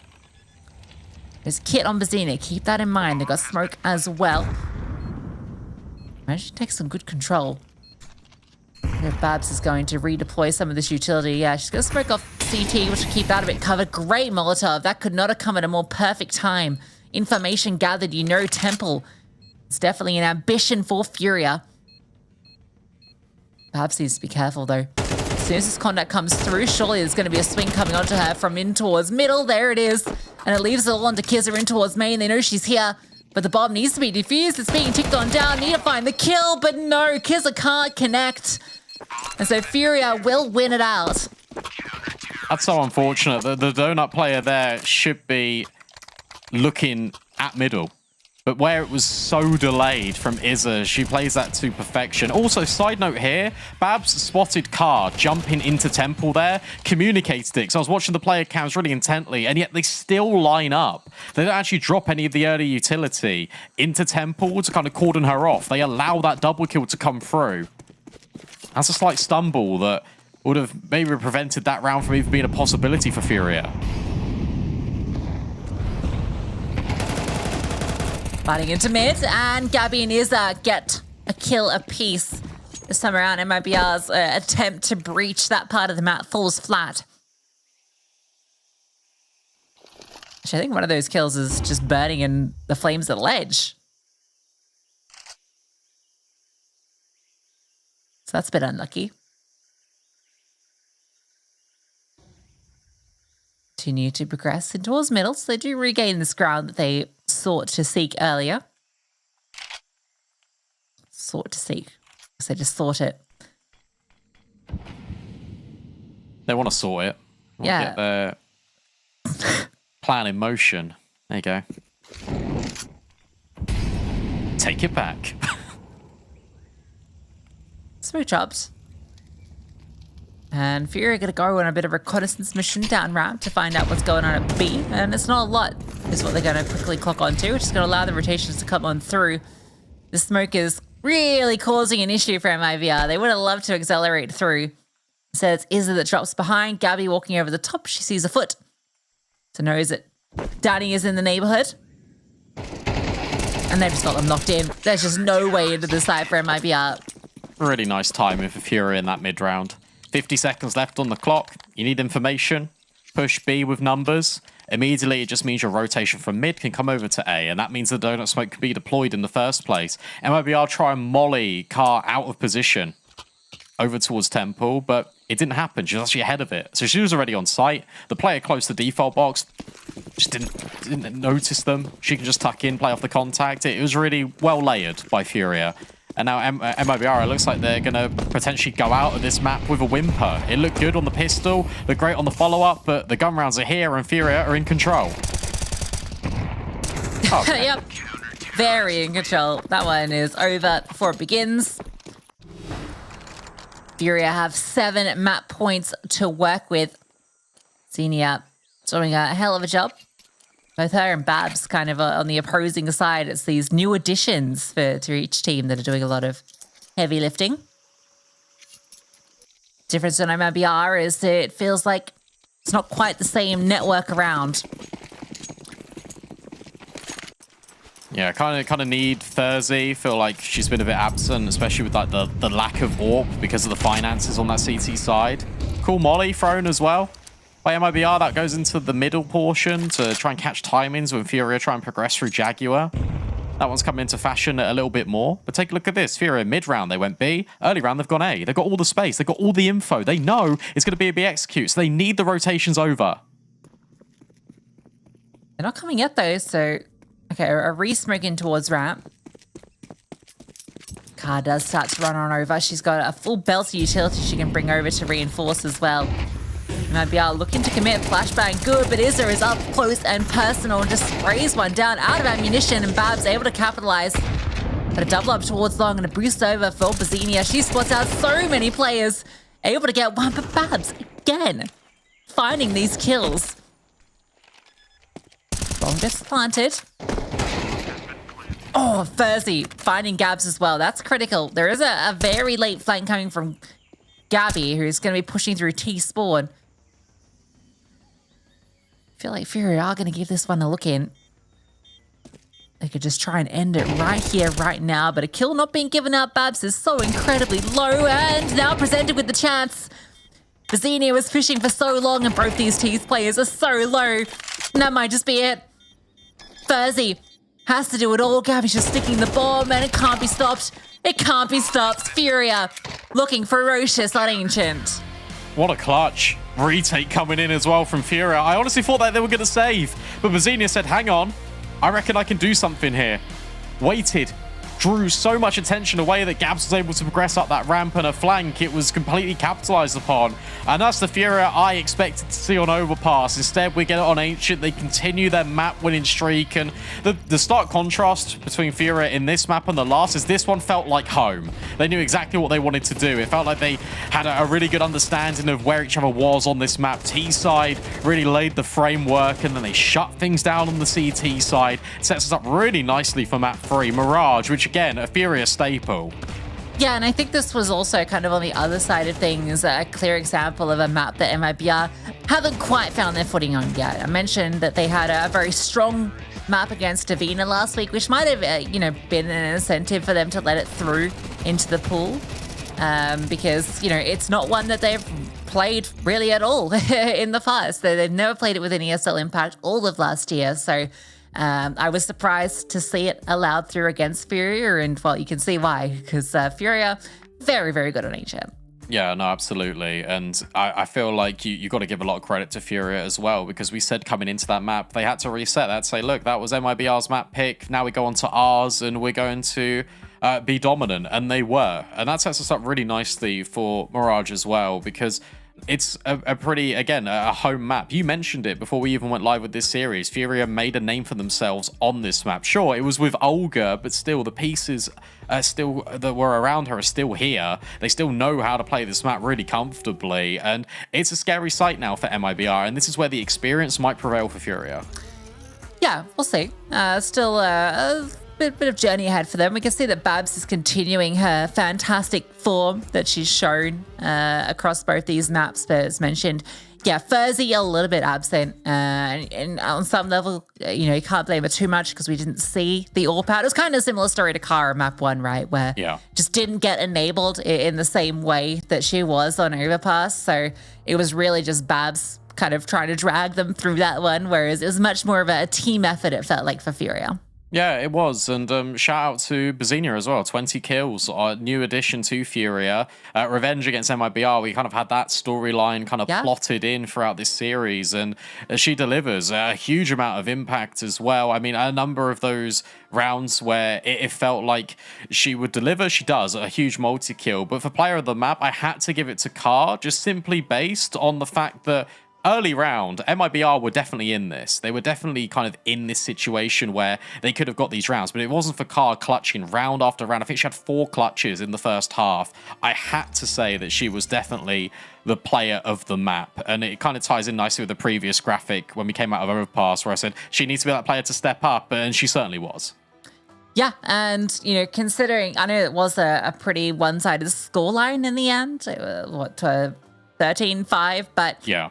The actual scoreline, it doesn't reflect the game because Car got so many of those clutches early game on that T side. So I feel like if those had gone the other way, if Car hadn't been allowed to pull off the initial pistol clutch and get that strong start, and then also the defuse where there was like a 3-on-1 that she was able to get the player off. Those are critical rounds that set Fury up for such a dominant T side, and it delayed MIBR getting online for so long. And we saw towards the tail end of MIBR's CT side that, there was some elements there that, looked good, but they just never got to show it because Car kept shutting them down early.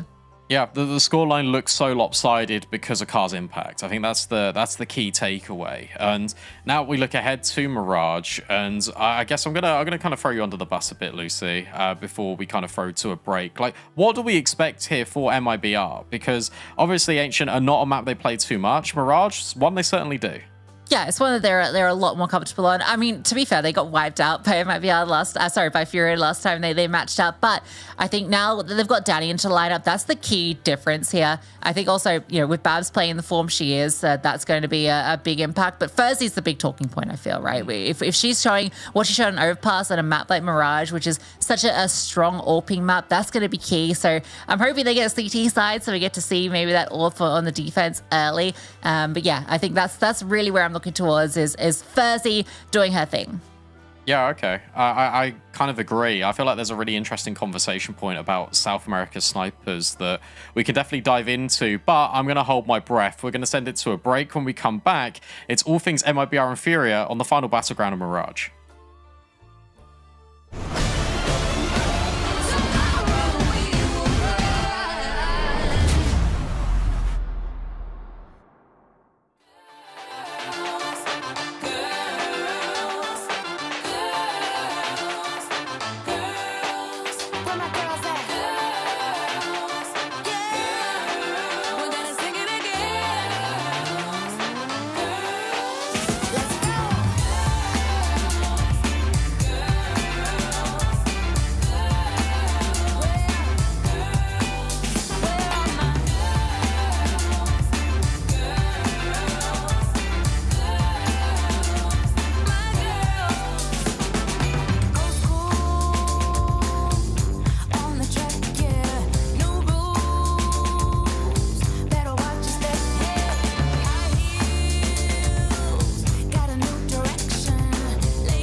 Seems like better time, better days have been and gone, but you've still got lightning in you. Your words like thunder strike, your energy building around me like static. You turn me on, you make it rain like summer. You bring the clouds to life. Everything that you are, you are, you are. Going back to the start, the start, the start. Got the strength in your heart, your heart, your heart. And nobody can keep you down. Let them take your best shot. Tell them bring your A1 game. You're gonna bounce back, bounce back. Who wish you best luck? It don't matter what I say. You're gonna bounce back, bounce back. See it every moment, every day. You build so strong, you've still got lightning in you. That spirit in your eyes. You've been down on your luck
let him take your best shot.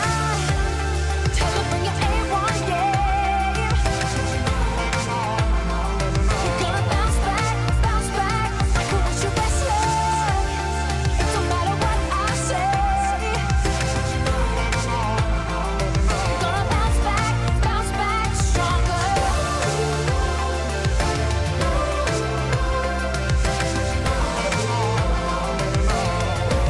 You're gonna bounce back.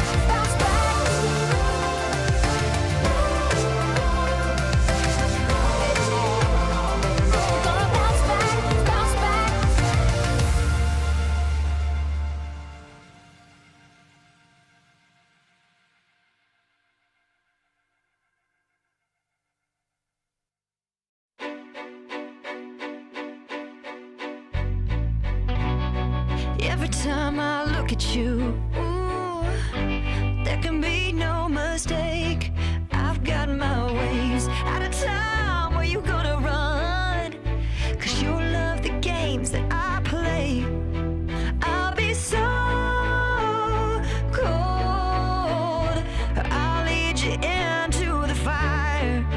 Think by now you should know you're going down. You know that I'm taking you down. Yeah. Nothing more you can do. I didn't say that you could talk. Ooh, let's just say something sweet. Begging me, please. Only one gonna take control. And that can't be you when it's me. I'll be so cold. I'll lead you into the flames. Give it up now, you know you're going down. Oh, you know that I'm taking you so down. Yeah. Oh, nothing more you can do. Live and learn, or crash and burn. Giving in would be wise. Call the fight, do or die. Or I can go easy on you if you like. You'll never see it coming. I'll break your soul slow. I think we both know you're going down. Oh, have you had enough? I'm taking you so down. Yeah. You should get it up. You're going down.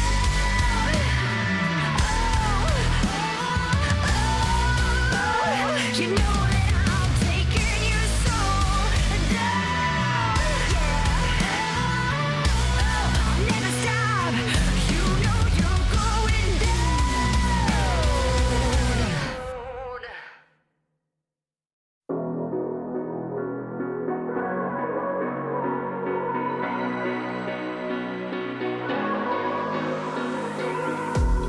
Wanna be in this moment till the daylight's breaking. Wanna soak it all up and then tomorrow we will rise.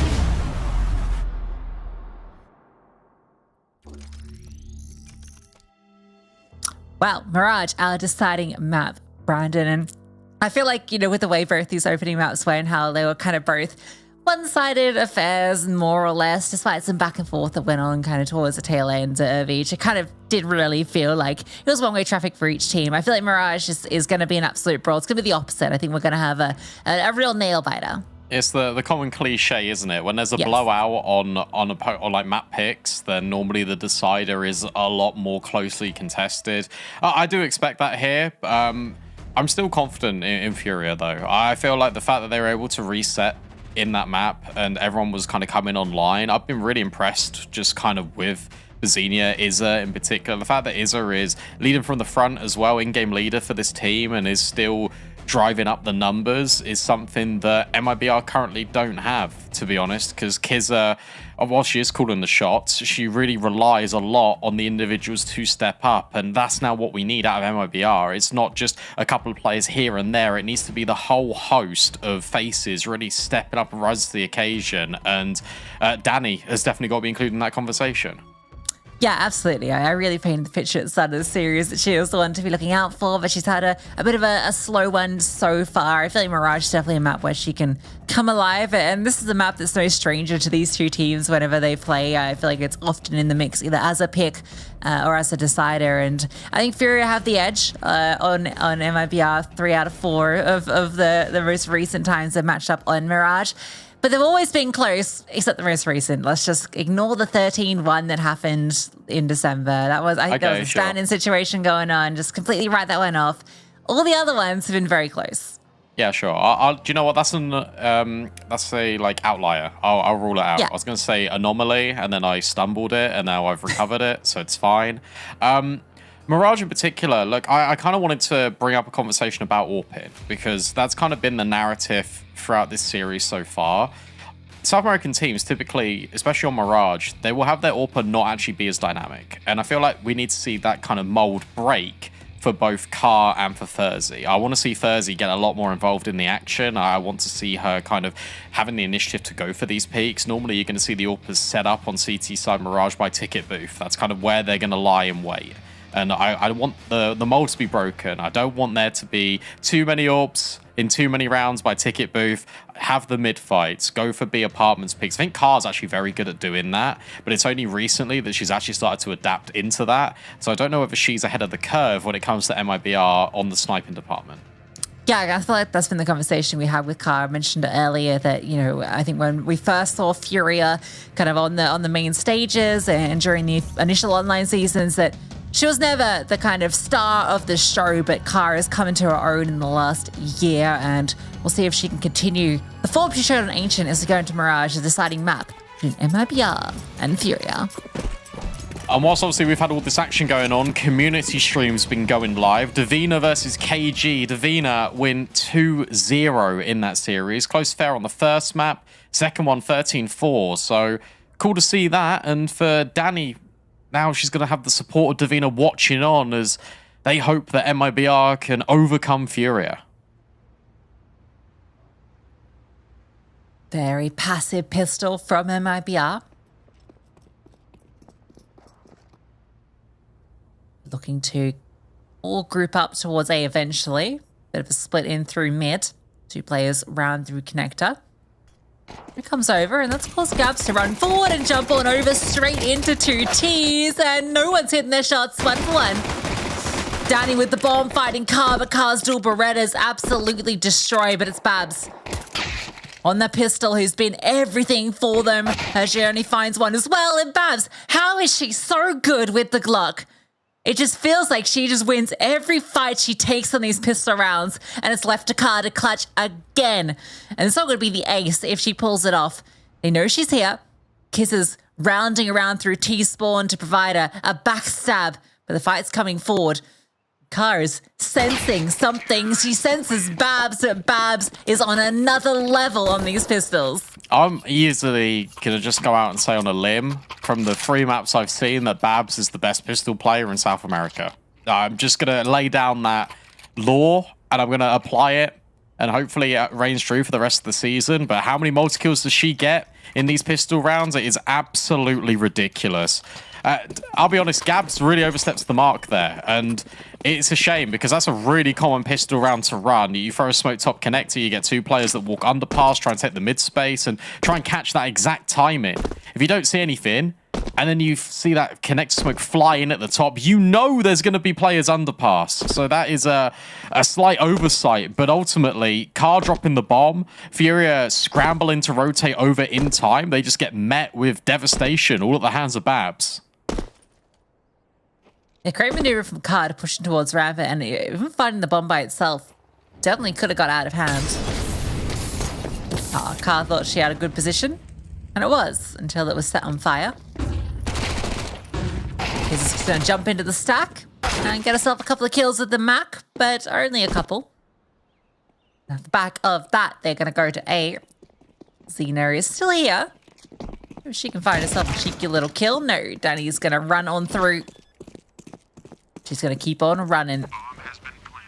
Picked up Mach 10. Could be a bit damaging. Yeah, nice little bait setup. That's a kill into the Mach 10, which isn't too bad at all.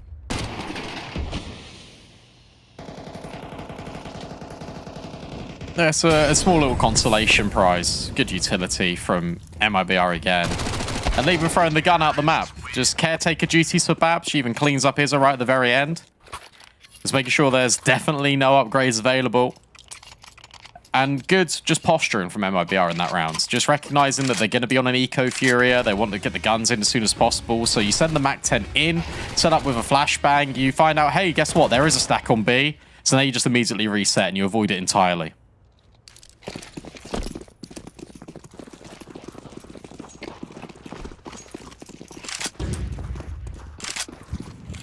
Now this is going to straight up execute onto A. I don't mind it at all. Yeah, this is good. That you're just, you know there's going to be an investment, so rather than just try and go for a default, you're just going to immediately execute onto the site. You're trying to overwhelm with numbers. There's going to be limited utility here as well for Furia. Execute comes on through, over the top they go, but it's a little bit stuck and a little bit slow. Now smoke is causing problems. It's dropped into the middle. Great flames go forward. Xenia fights through them and finds a kill. Trade is there from Thursday. Space now being taken up. Re-smoke through to connector. Izza is dancing around through them, looking for some sort of gap. She's been tagged, but it's not deterred her at all. Tucks into the corner. They're past. Oh, Thursday on the other side. This is pretty freaky. Izza has walked by. But surely they're going to run into each other any moment now. Izza comes over the top, and now they know that she's here. Thursday can swing on through. Kizza catches Gabs.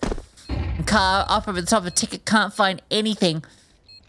Now you're kind of committed with Gabby. You don't have a kit. You got two players that are still forward on the side. Yeah, you're going to get one with Car, but she can't even get out. Babs is ready to close the door. HE straight to her face. Fury are going to leave with nothing, it looks like. Unless Car can find a gap to escape through, but with time ticking on down, you feel like she's just done for. I don't even think she gets out of this. No. Yeah. I gotta be honest, on maps MIBR are comfortable in, you can tell how much they've drilled T-sides. And just understanding just kind of the macro of the game, it is really cool to see, especially from a team that is so young. Average age of 22 and a half years old. Like, it's really amazing to kind of see that the investment's going to come in from Furia. They're going to prioritize weaponry. There's not going to be too much utility. Whilst there was a smoke in the middle of the site that provided complications, there's so much layering of util that MIBR can put down that ultimately Furia are always going to be at a disadvantage. Forward flashbangs set to try and allow the 5-7s to deny the bomb, but it's not happening. Gab's up close. We'll find Babs. Every round also feels like a tongue twister, as the AK will be picked up. To the Babs versus Gabs, or it's Izza versus Kizza. Gabs and Gabby as well, just on the same team. Interestingly enough, the stack hasn't moved. As soon as I say that, it starts to move. Never mind. That's classic stack business, that. Yeah? But the MIVRs, the MIVRs, they're still committed to A. Danny's top mid. She'll come through late. AK is active over on the side of the map. Gabby spotted out. Xena tucked in. We should be clear in this position. Gabs is spotting. She's desperate for a fight. She knows that she can really have a big impact here. Xena gets spammed and tagged. But still an opportunity for a moment. Gabs got spammed out as well, and that was truly the chance. Or maybe I'm wrong. Maybe Gabby's got something to say. That's the bomb dropped. Still needs to be planted, and they're just going to punch it on in. No. Car is walking around the corner. This got weird. This got really weird. Kiz is going to swing on through. Car has the perfect line. And in front is Danny. It's a 1v1. Car, oh my god, tapping on the fadeaway. How if Furia won that? MIBR's indecision. Quite simply. The slowdown was really good initially to be able to get these kills, but it's the double on the 5-7 from Izza that really opens the door to this round. In fact, it's Gabby, one of the players with the pistols, but from Car, this second shot knows that time is running low, wants to back into the corner to deny and make sure there can't be a bomb plant, have to run down this player. With the limited time available, Car denies her the luxury. What a round for MIBR to win. Insane. Oh. Flick almost connects. Now you know that AWP's in play. MIBR, breaking point. They should not have lost that round. It was against pistols. They got the 2 players on side that could have caused damage, but they didn't factor in Gabby charging on in. Danny held for, and she lurks at mid. Had a good timing. But Kisses found Izza. There's that tongue twister again. Oh, that one doesn't quite go where they hoped. It's a heavy lean to B. Look at this space from Bazinia. She's got all of ramp. They know, Furia, it has to be a B play or a mid split, which is why Car's just repositioning. But she's in a position where she can rotate quite fast. Early utility being dropped. Gabs, it's a great angle on the van to grab one or at least some info. There it is. It's the latter. But now MIBR just trying to escalate onto the bomb site. Utility flowing in. Gabby at the back of the bomb site will find one in tandem with Gabs. And she holds strong. Really important kills found by Furia. Babs has got no idea which way to look. It's too difficult. And there's that rotation from Car. Yeah, that one unfortunately falls flat for MIBR. Lack of utility, man. They just kind of had to commit on through, and Furia could just find their fights with ease. They had a lot of space in towards mid early, and at least able to kind of go 1-for-1 for the kills, but there was such a strong presence towards B thanks to Xenia's information gathering on A. That's now put MIBR onto the full eco. Furia can start to get this CT side rolling. Just gonna try and get the bomb down on towards the A bomb site.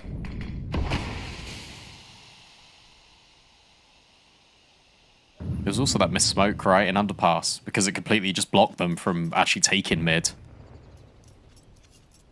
So unfortunate, but it's kind of how it be sometimes. Yet again, patient plays. MIBR hoping that Furia extend very much like they did on the CT side of Overpass. This time, no dice. No util. A pure contact play with this split. Car will definitely get the first and then just tuck in behind Ticket. This is a fine round to play, this setup, by the way. Having the AWP over here on ecos. It's fine because it frees up the rifles to be a bit more flexible, and also you've got the safety net of just tucking behind cover. Nice kill. They jump on out. Xenia tucked in, springs up like a jack-in-the-box and gets 4. Nice little swivel for the final one. And again, surviving 1 HP. I feel like anytime the Furia player is in a multi-kill situation, their last kill, they always survive with 1 HP. See that one back again. Those 3 are really nice. And then a quick swing onto the final one. I'll be honest, Bazinia's a bit of an eco warrior. Like, every map, she's had at least, like, 3 multi-kills on eco rounds. It's not her fault, but it's kind of where the stats are being inflated a little bit. So I can relate to that. I feel like everyone loves an eco frag. True. Donkin Danny, the blame F of Bazinia.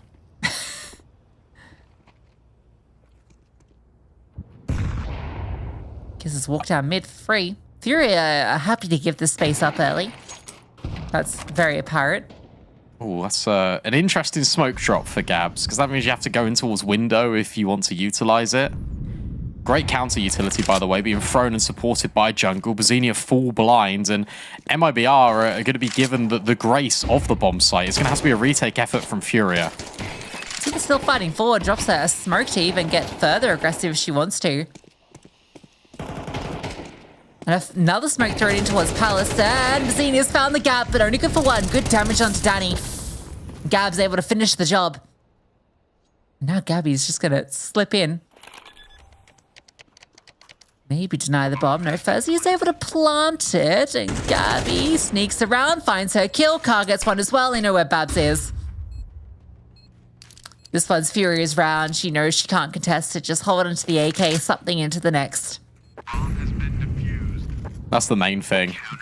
I really like the way that Furia approached that. I thought it was a bit aggressive from Bazinia, but she knew exactly what she was doing. She dropped the smoke, but notice how she didn't instantly just walk into the bomb site. She waited to see if there was a reaction from Palace. She had a look over the top of triple box, couldn't see anything, and that's where she made her move. And where it wasn't instantaneous, MIBR were not ready for it. Also, the fact that Gabs is staying in the incendiary over at jungle just to guarantee further info and the kill onto Danny is everything. Very good trades out of Furia. That's tactical from MIBR. They are going to have a buy here. Babs could drop one as well. But they are... okay, I feel like you could have got a pretty convincing buy, but I think they really want that AWP onto Furzy and maybe a bit more of the utility that's been lacking. So many of these rounds they've played on this T side since they lost to the Pistols, where it's just been rifles and then like a piece of utility each. Yeah, it hasn't felt comfortable, and MIBR are a team that rely a lot on utility to set themselves up for these kills in the initial. So prioritization on that is a must.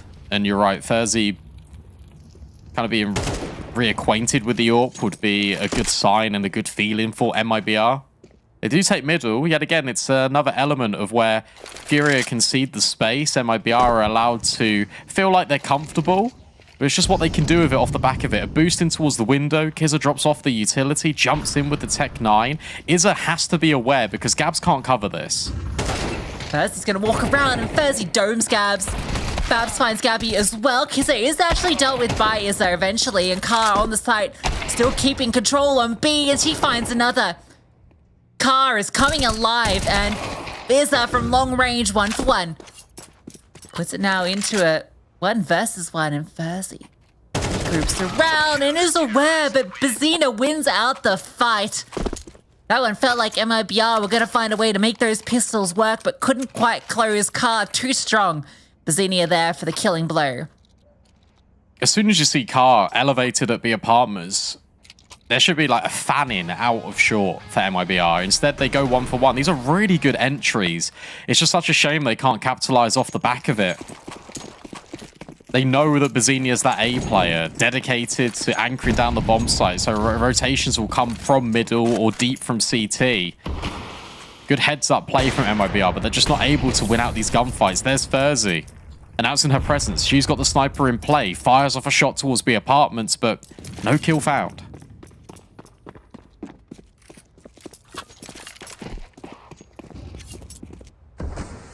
Pulls back. Just to reset with the util. So do a whole full set of smokes. In fact, that's a double smoke towards connector, so maybe a bit of a miscom there. But they still managed to establish the control. Last smoke gets deployed in towards short. In fact, actually in towards the ladder room. Journey sets up a flashbang, and they are just going to be hitting onto B, trying to split through. But with Car's positioning, Izza's positioning, she can get involved very early. So we have 3 players to deal with. Gabby ahead of the Molotov, and again, it's a double up. She's still safe for 1. No, can't quite find the kill. And Danny with 2 to open it up. Izza steps in, but Babs is there. And finally, MIBR breakthrough. Yeah, honestly, really surprised that works at MIBR. But this time they're all on the same page and coordinated. No smokes for the execute, though, feels a little bit risky. And again, miscommunication when it comes to the double molly in towards Van.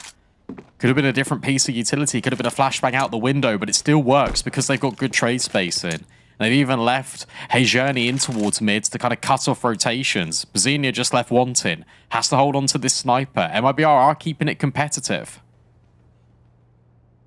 Fury will still have a nice investment into the next, but MIBR can claw back into this T side after letting Furia run rampant for 5.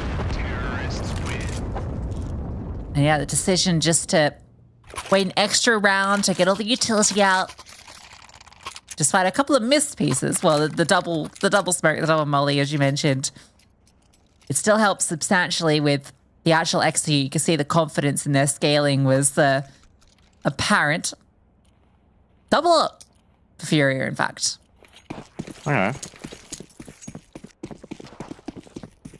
This is quite cool. This is an immediate adjustment that's been made. They want to really just go with the style of play that they've been producing, which is conceding a lot of control early and just anchoring down bomb sites and relying on the individuals to step up when required. Gabby might get an early fight here at the B apartments. Babs, potentially. Oh, about to walk into the angle. That's nervy. Pulls out the incendiary, forces the hand of Gabby. Meanwhile, in mid, a complete collapse from Furia. 2 kills for the price of 1. This accelerates the play for MIBR straight into B. Gabby on the angle, but it's Gabs up short. The dynamic duo will at least survive for a little bit longer. They're not ready for Gabs whatsoever. Furia this time hold the B execute to perfection. That was so unlucky for Gabby, right? But then it just didn't matter. I thought she was going to get pounced on immediately, and the secondary ult not even really needed at all because Gab steps up for a triple kill, just playing around short. I think she was maybe up on towards either ladder or kind of on the railing and found the player underpass while her teammate was fighting down towards catwalk. Forced MIBR's hand, and they fall flat. Car with the opening kill as they go ahead of the smoke, and she wants some more. I gets it. Sure. Beautiful on the Fuzzy. That's what was needed, just aggression out of Car. Said it would take one of the orbs to really dictate the pace, and now for Kizza, the adventure into the murder hole before wasn't a success, and Car might kind of give us a little bit of a flavor as to why it is eloquently named so. Holding the window, just waiting patiently. Now has a little bit of a jiggle in towards Palace. Don't think she spotted anyone, but that scope would have been heard by Kizza. You can see immediately Kizza's mentioned the open play in window. So she's unlikely to budge. That should be the late activation. This is going to be relying on Babs and Danny to make their way out. Danny's going to come group up in towards ramp. Car goes on a little bit of a looky-loo. Doesn't see anything. Now she can focus back in. This is all being heard by Kizza. I wonder at what moment she decides to strike, and it's actually going to be this exact moment. She knows Car is no longer in the window, and she can maybe find her own window of opportunity. And there it is. Patience rewarded. Kizza gets one. Bab starts to walk on out, finds hers, and there's still another player though. There still is unaccounted for, and she's found both. She might have done it all. A flashbang over doesn't quite stop Kizza. Bomb to be planted, just about getting it down. She's being run down though. Gabby's able to find the kill, and yeah, that extra element of Izza doing everything. Yeah, you got to give real credit there to Izza because she could have swung on the Palace kill. She didn't. She could have swung on the ramp kind of contact from MIBR. She doesn't. She knows the time is so low. If she guarantees the bomb being dropped at a bare minimum, that greatly improves Furia's chances of getting this round. This all started with Car finding these couple of kills with the AWP to make it easier. MIBR do really well to put themselves in a position where they get the bomb down in the first place. They're able to breach the bomb site, but Izza, just that unknown element, that really is everything.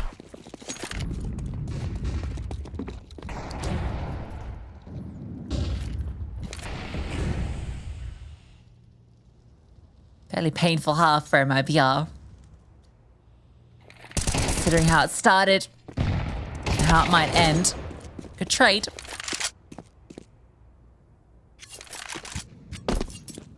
Cargo's looking to see if there's any other opportunities for kills, and she is being mobile. Mentioned how important that is. It's definitely been a stark difference to her presence. Right, they want to once again try out the A-bomb site. And it might work, however, Bazinia's yet again taking good space in towards ramp. Just clearing it out, needs to go around the corner. They drop onto her. Babs hits the headshot. And this creates opportunity. Izza's going to be so worried about a potential flanking connector. That means that Car needs to step in with this AWP and stare at it. Should have the kill? And she does. Of course she does. And that means that Izza can go up and over the stairs. Izza with 2. Yet again, providing multiple kills. But Babs hits another headshot, a 1 versus 1. But she is such low HP. If she can reposition... Oh, she's his car. Just the head. She's found a little spot that she can tuck on into. Manages to escape to Tetris. Car... Is she going to be aware of this reposition? It's a tough one to be considering. Definitely keeping an eye on the angle. The smokes, though, gave so much cover. And oh, had she been spotted? Jump on over. Babs continues just to play around the corners. The car's sticking. Car's sticking. Car's sticking. And Babs can't find her. Furia find 8 at the half.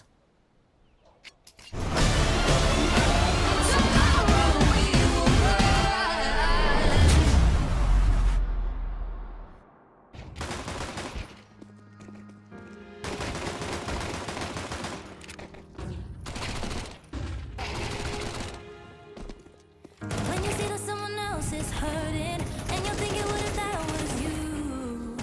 Walk in their shoes. Do you wanna be the one who says something? The one who says something, you know you do. Oh, you do. And I know that you don't wanna be the same, so you spend your days thinking of how to change when you're far from home and think you lost your way. And sometimes you just wanna start again. Just remember that this chapter's gonna end. Write the story of your life. You can fill the pages, go so many places. If you feel like you've been down too many times, just stand up and face it. Fill these empty pages with your life. When you're feeling like the world stops turning and you really don't know what to do, I'll be with you.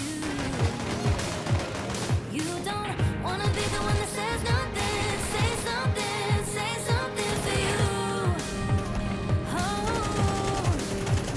and I know that you don't wanna be the same, so you spend your days thinking of how to change when you're far from home and think you lost your way. And sometimes you just wanna start again. Just remember that this chapter's gonna end. Write the story of your life. You can fill the pages, go so many places. If you feel like you've been down too many times, just stand up and face it. Fill these empty pages with your life, with your life, with your life, with your life, with your life. Fill these empty pages with your life. And I know that you don't wanna be the same, so you spend your days thinking of how to change when you're far from home and think you lost your way. And sometimes you just wanna start again. Just remember that this chapter's gonna end. Tomorrow we will rise.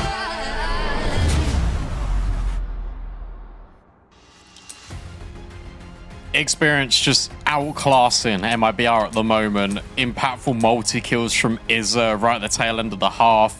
Almost seals the fate for MIBR. But look, now they're on the defense and they have to try and defend against Furia's attack. Pistol rounds present new opportunities.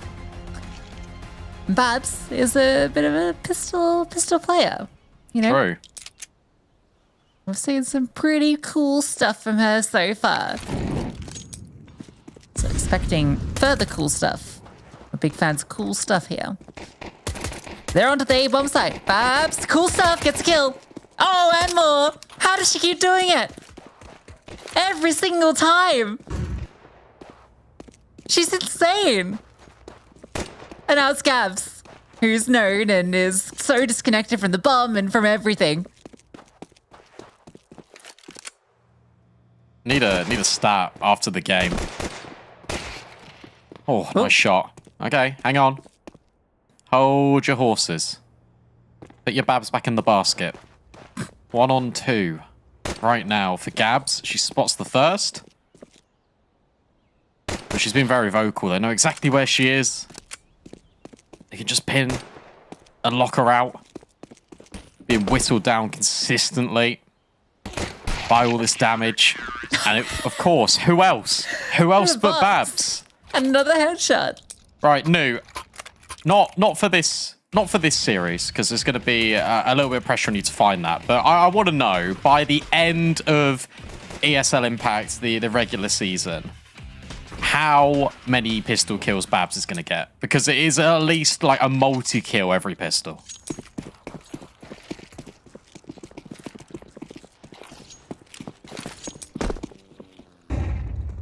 It's insane. Oh, not quite.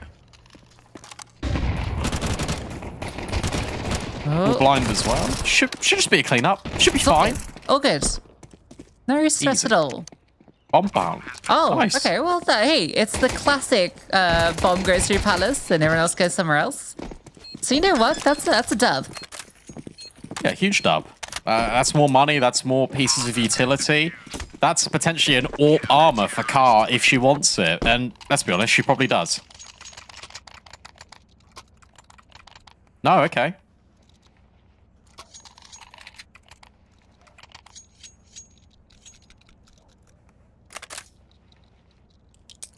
All right, we're going to have 5 AKs against the bonus from MIBR.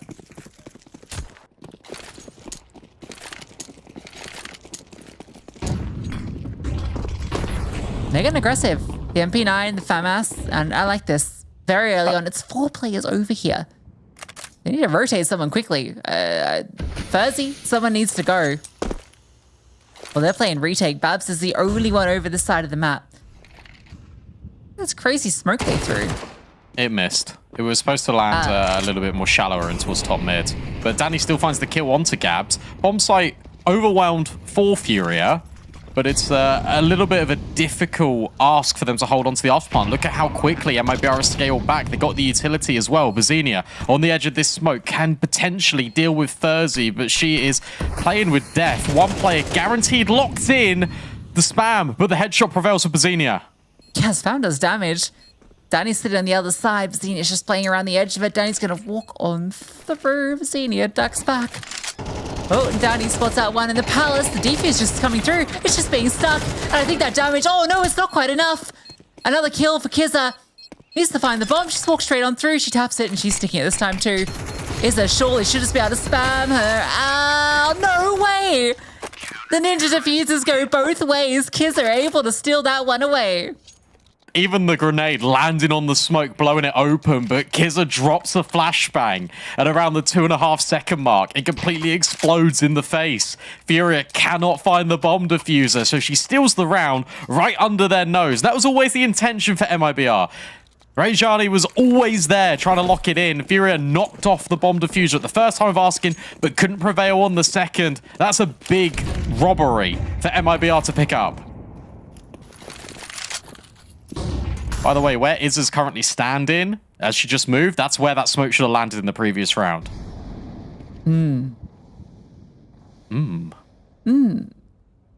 Very cool, B-Dog. Thanks, mate. Furzy on the angle, not seeing anything. And that means that potentially players can stick around at A and also rotate over to short if required. At Furia, they're going to run it right back. It nearly worked. So why not try it again? This time there's a lot of MIBR players over here. Last time it was just Babs playing passive, but now they've got 2 players in the side. They've got 2 towards kind of the jungle window area. Nice little blow in the smoke. Izza is dinked early. So now she can't be quite as threatening on her leg. Maybe she still can be. She's very close here, but the hit's coming on through. Bazinia's found the first. Danny dealt with by Gabby, and they just pounce on the side. So much distraction caused by Izza. Journey is still an unknown element, and the bomb is denied.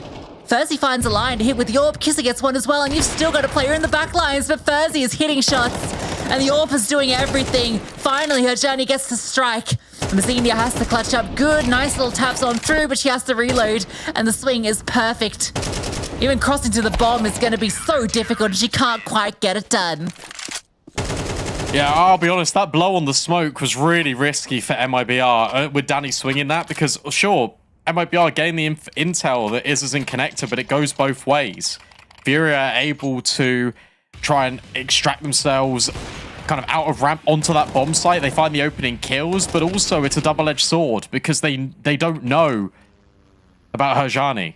And she's able just to survive as long as possible. It gives me Izza vibes over towards Sandwich. You bait the team, but the ultimate prize is the round win. That's exactly what they needed. Furia take a pause. Just trying to collect themselves. Bomb not planted means the buy is a lot more difficult. They know that the money's not great for MIBR. That's why they're forced into this as well.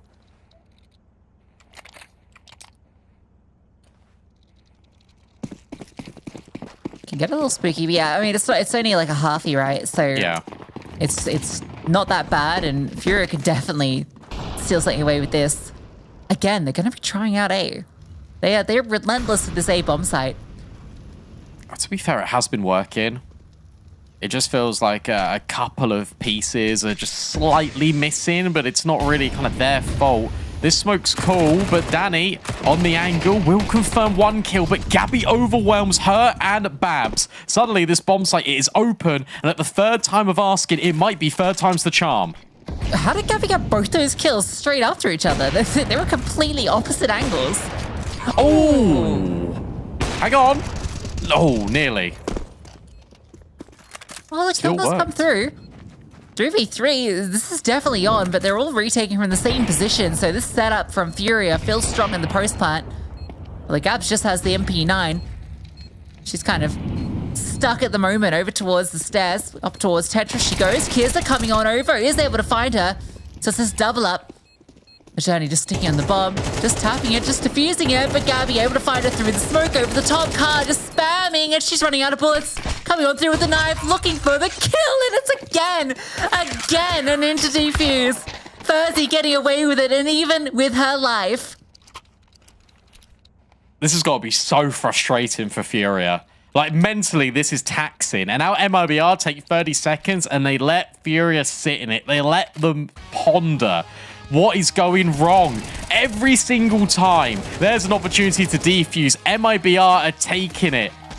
And to be honest, there was an M4 right at the base of car. She could have just swapped weapons. Instead, wants to go for the knife. Wants to rub salt in the wound. Also thinks it's the most effective thing to do in that situation, but they can't do it. 9 Pandas Fearless who? MIBR are the new queens of the ninja. Yeah, it's like revenge served cold, right? Because of how Furia ended the first half. I think it's when they got the ninja, right? It was the very last one, Car fighting that one. So MIBR taking the lead. We get the AWP out on both sides as well. We get to see that head to head.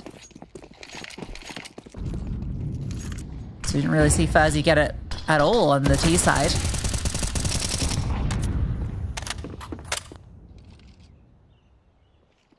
Control being taken. MIBR look forward in towards ramp, and this is the early information gathering, and I think with Furia it's conditioning over towards A. It's nice to see them taking a bit of initiative, but they're not going any further. So they're committing these players here at some stage to take a look in, and they have to do it soon because Furia are taking space.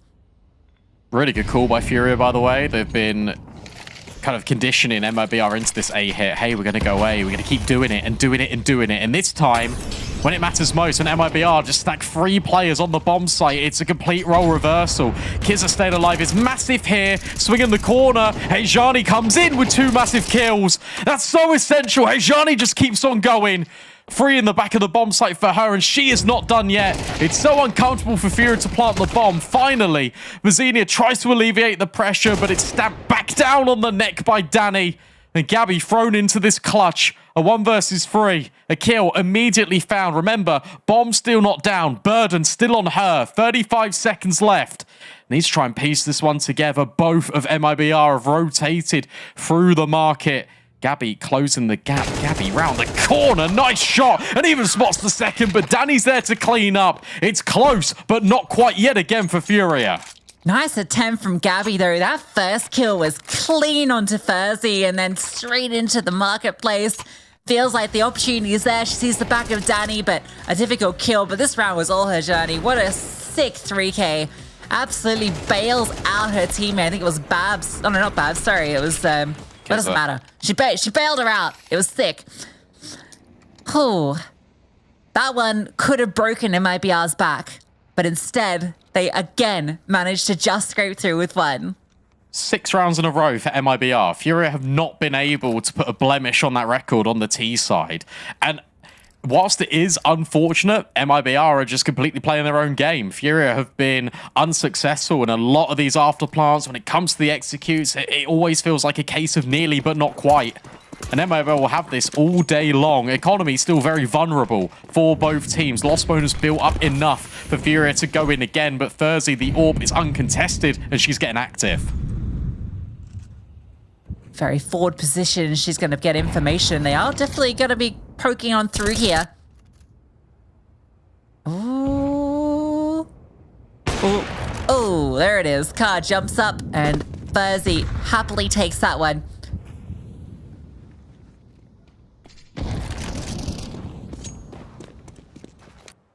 This is really good from MIBR. Just the way that they're varying up their default on the CT side is incredibly clean.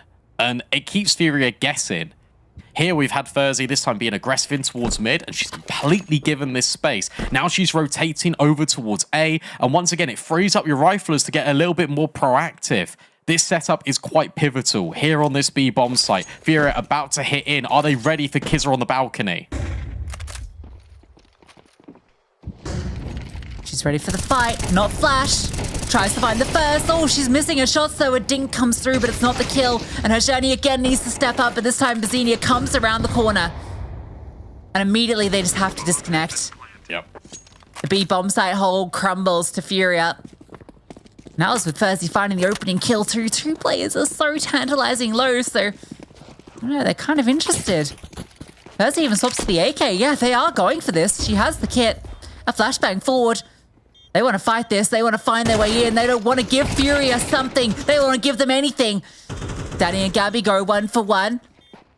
Gabby's got all the HP, and Gabby's the one that just needs to stand tall. A 1 versus 1 again. Surely Furia win this one out. The time isn't there for Babs, and Gabby will find the kill. So important that Gabby stays alive, and she's just got the most HP. Sweat off the brow moment for Furia. It's always been the case of closing. MIBR have been so good. When this kill comes in from middle, that accelerates the play for MIBR to give this a look in. They knew damage was confirmed, but they weren't sure whether they could give it a go with their finances. They decide to all in. And as a result, despite them amassing a large number of rounds, it's not been in the cleanest amount of fashion. Furia have got a really good chance of resetting this economy and also taking the lead, despite MIBR's heroics in this CT side. Yeah, I got the wrong call as well. Stack on B. Not going to be it. Straight executing towards A. Babs is going to be here. All those 1v1s that MIBR won might all end up being for nothing. Stack's got a lineup. No, she's just tucking, I think. I think MIBR hearing all of this, they just save all this for the next round. Give it another go. Unless... Yeah, I know, you save this. Every day of the week, you save this. What I was going to say is, if I'm Izza, you've just shown your hand at the A execute again, and you know you've been able to get onto this bomb site round after round after round. If I'm Furia, and I'm not, but if I was, I'd call a default in this next round, because you've heard some deagles, you know the money is going to be light, and that means that they've invested. Everyone is saving, they're not going for this. It's going to be exactly the same round as before. You throw in a default, you don't show the A play. As soon as the guns come back out again, that's where you go for that A execute once more. And I feel like that will be the success story. And that is a bold prediction. That's a long shot, because obviously I'm not in the server. But I feel like that is the key to success right now. Furia default this one and then go for the killing blow, going back to the A bomb site when all the guns are reinvested for MIBR. Because they're not going to have the util to defend it again.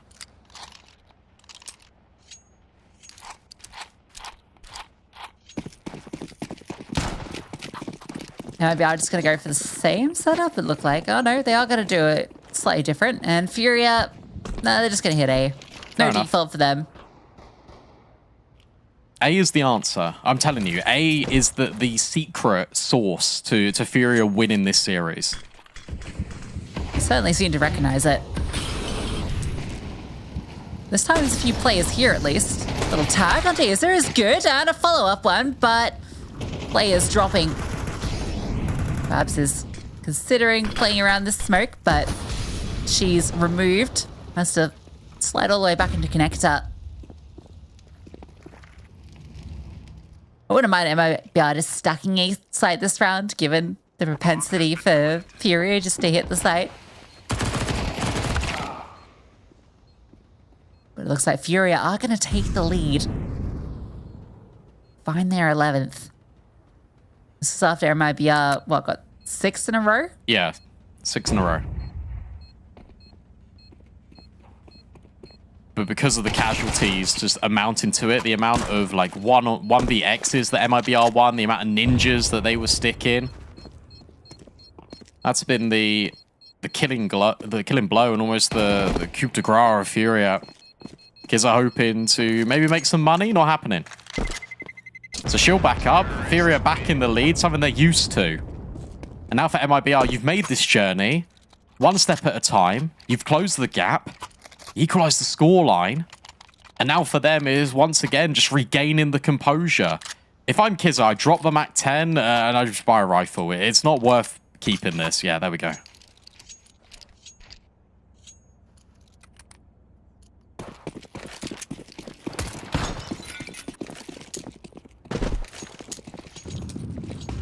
Oh, they might fake A here.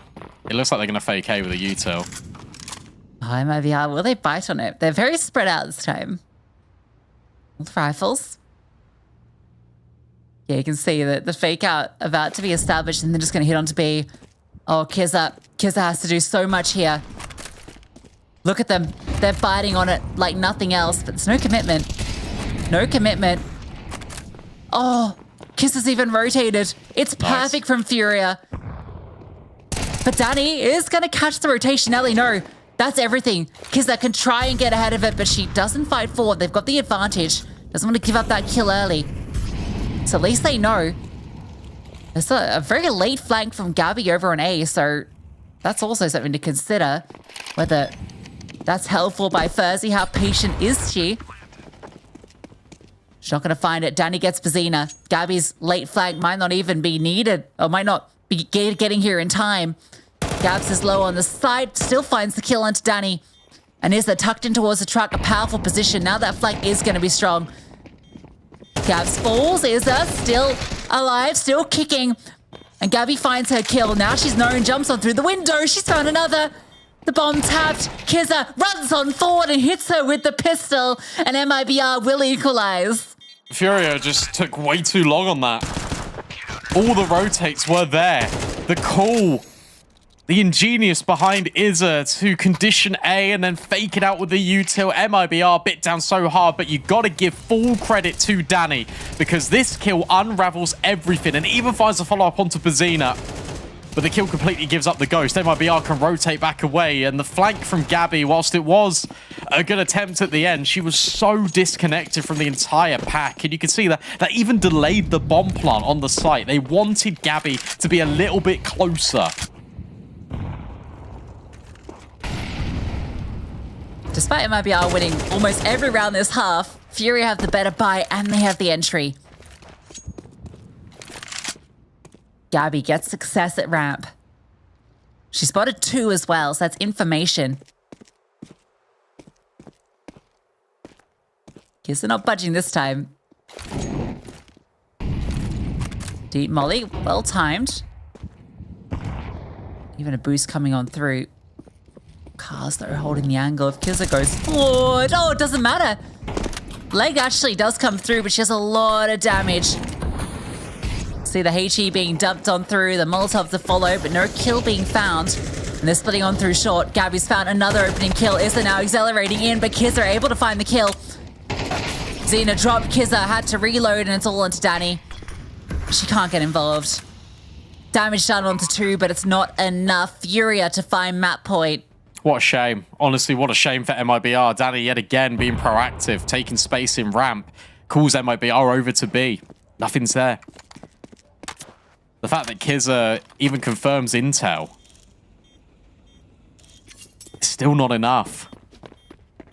And to fall at the last hurdle like this is so brutal because you know the money is going to be incredibly lacking here for MIBR and they're going to even hunt Danny down. She's going to come out with absolutely nothing. Look at the finances for MIBR. This is surely the end of Furia. Have outlasted them. Oh, it's a brutal moment for MIBR after everything they've had to fight back into. This is a 8-4 half. Furia had such a dominant lead and they crawled their way back in. MIBR with 6 rounds in a row to bring us to equal footing. Furia at the tail end have just stepped it up a gear. The economy in shambles. MP9s come out to the fray. Pistols around them. Can MIBR force us to overtime? So that's what they have to do.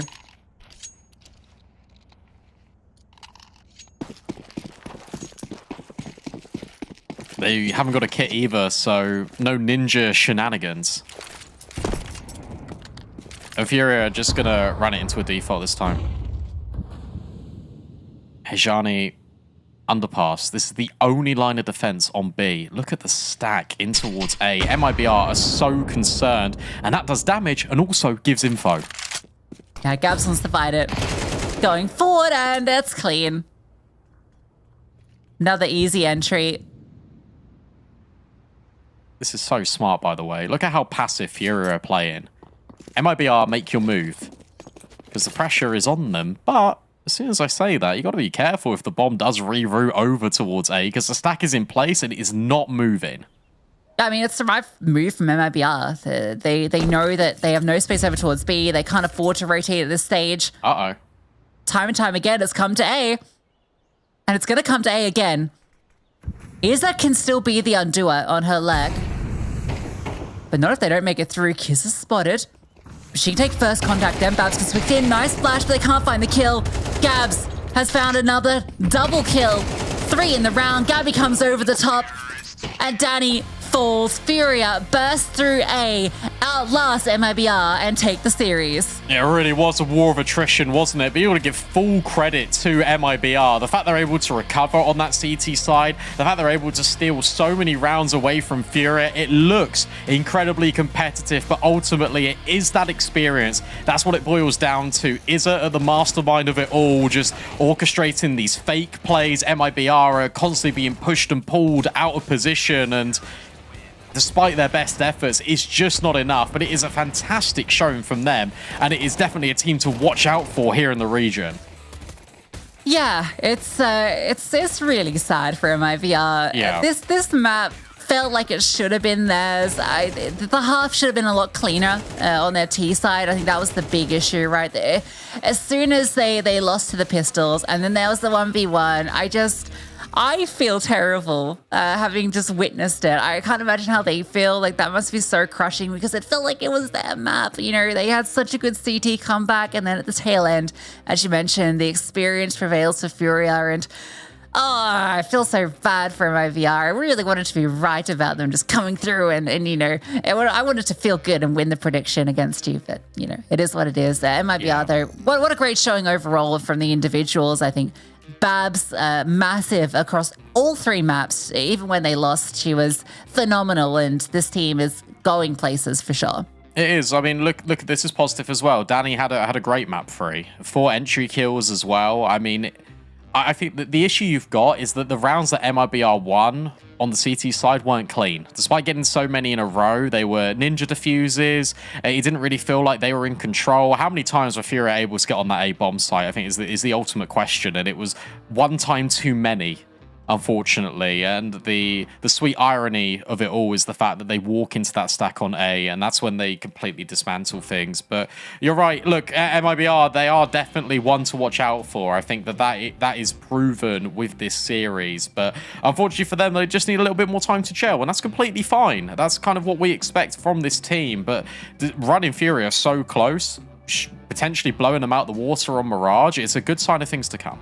Yeah, absolutely. And still, a long season ahead. We're only in week 2, so there's definitely a good opportunity for them to continue their run. If they can upset Flux, though, there's still a chance that, they could maybe find their way through to that spot. And with the way that they're playing, actually, I'm really excited for that future MIVR Fluxo matchup. I feel like these 3 teams are now all in contention on a similar playing field, in a playing field where there was only 2 before.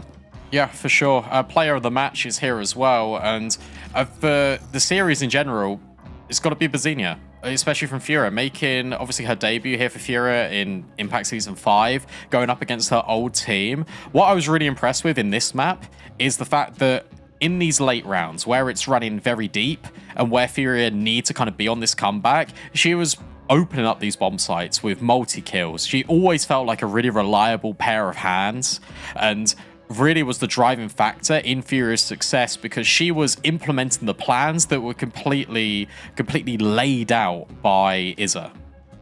Yeah, I think 50 kills across the series, so pretty good considering map 1 and map 2 weren't like long maps, so to speak. I think there were like 20 rounds or 24 rounds, so they weren't massive maps. So really great performance from her. She also won a critical 1v1 versus Furzy in that first half, which kind of completely shifted how that T side was going for MIBR. So a huge amount of impact in the server, and that's what you want coming into this team, who it feels like over the last year and a half has been struggling to fill the gap that Olga left, and have juggled around a lot of different pieces trying to get the right combination of players. So hopefully this is the one, and Bazinia already looking like a great fit for the team. Yeah, for sure. Absolutely. And obviously we can take a look at the standings now and how this impacts South America. Furia sit top of the charts. MIBR obviously 1-1. Davina joined them after beating KG Allo game a little bit earlier on tonight.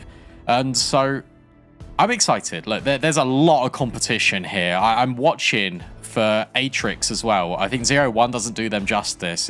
You said MIBR is your dark horse. My dark horse is Atrix. All right, well, it's a tough season for all of these dark horses in South America. As mentioned, we've just got that one spot that everybody is fighting for this particular season. More in future seasons, but just the one for this season. So Furia already off to a good start with a 2-0 lead at the top of the table, but still a long season ahead. Flux have only played the one match as well. That's a team that I think there's a lot of conversations around, because they've also changed their 5th player with Nani retiring. So yeah, there's not really a consistency across the teams here. So I'm not really sure how it's going to pan out for the rest of the season. Yeah, it's going to be interesting. Obviously, Fluxo play tomorrow against W7M, so that's going to be on this channel as well. So stay tuned for that. But coming up next, look, North America, and it's a big one. It's a family reunion of sorts. FlyQuest Red taking on Team Karma. It's Sam and Newt to take you through the action right after this.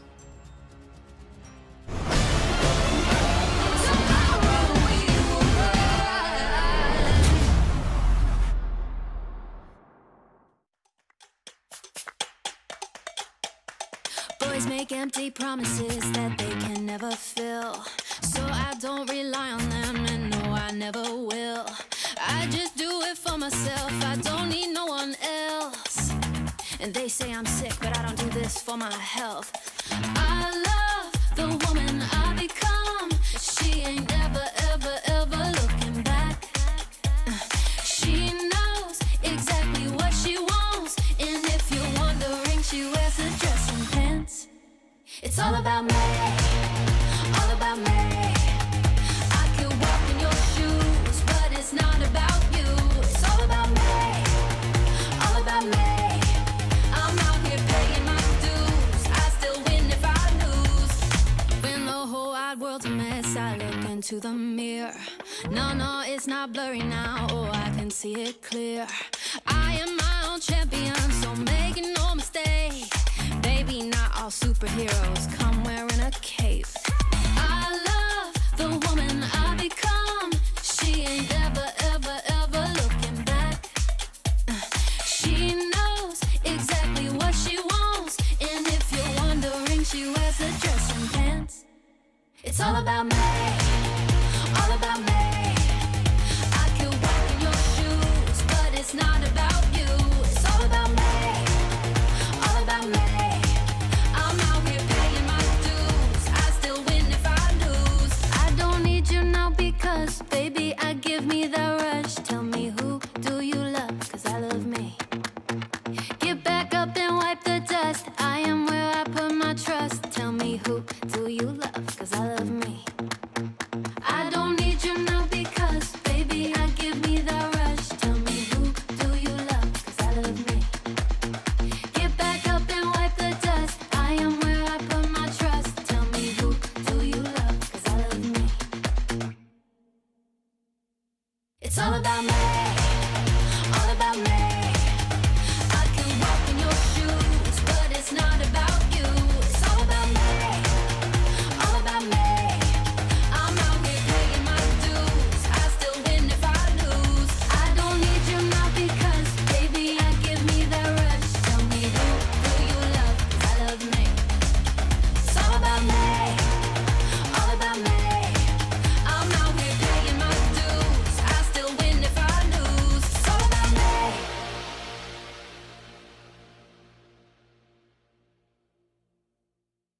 Just hold my hand on a dark night. Don't hold me back from a spotlight. No, no, you're tired. Just pick me up in the hard times. Don't put me down cause I'm too high. Oh, no, you're tired.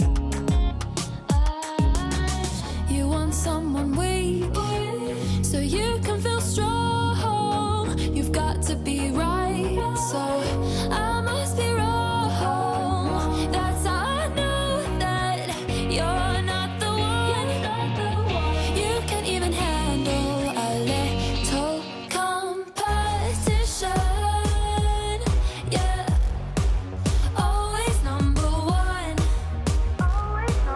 Can't face my ambition. Yeah, you can't take me on.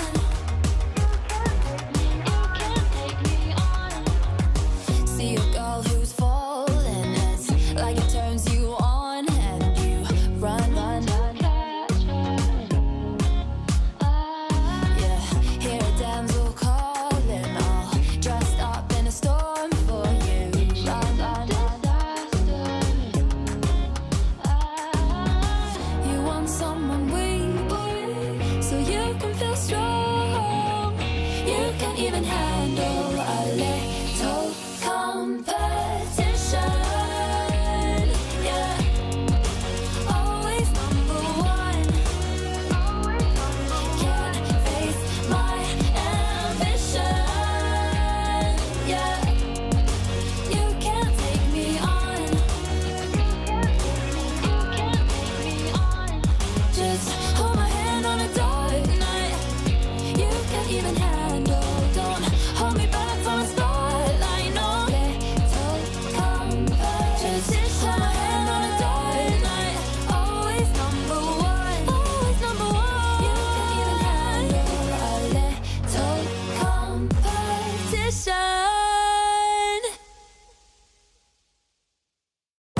They said I couldn't, so I did. They call it luck, I call it determination. They talk to me like I'm a kid. Well, keep it up, you give me motivation. Dressing up all glamour and glitz, I don't need to hide, cause baby, I earned this, and I'm worth it. If you think that I'm a ditz, then you better think twice. Look under the surface, oh baby, I'm certain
like a knife. In all this light you see just who I am. See my raging flames fall in the golden city. Fire's out and the water's gone black. You can run but you won't get pity. Ash to dust will get you back. Tomorrow we will rise.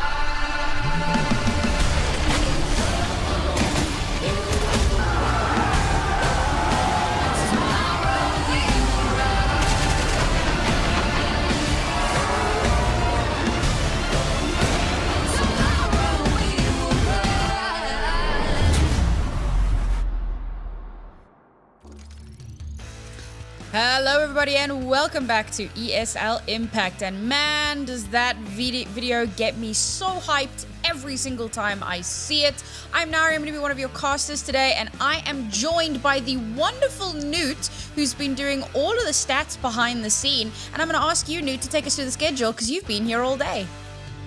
Well, the schedule today was an absolute barn burner. First game up today, Guild versus Entertainer. Goes to the second map. The second map so close, going into overtime, but it ends up 2-0 in favor of Entertainer. The second game with SA, MRBR taking Furia all three maps, but they fall in the end to Furia. But now we're in NA, and we got FlyQuest taking on Team Karma, the dark horse of the NA groups.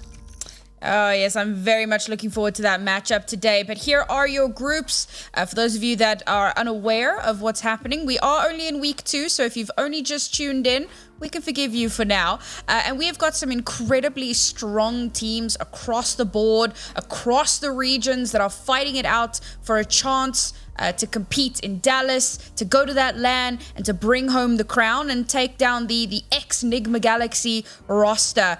Very exciting here. And of course, the queens of NA, FlyQuest, are already well on their way to making that dream come true. But like you said, Newt, there's a lot of competition in North America that's gunning for that.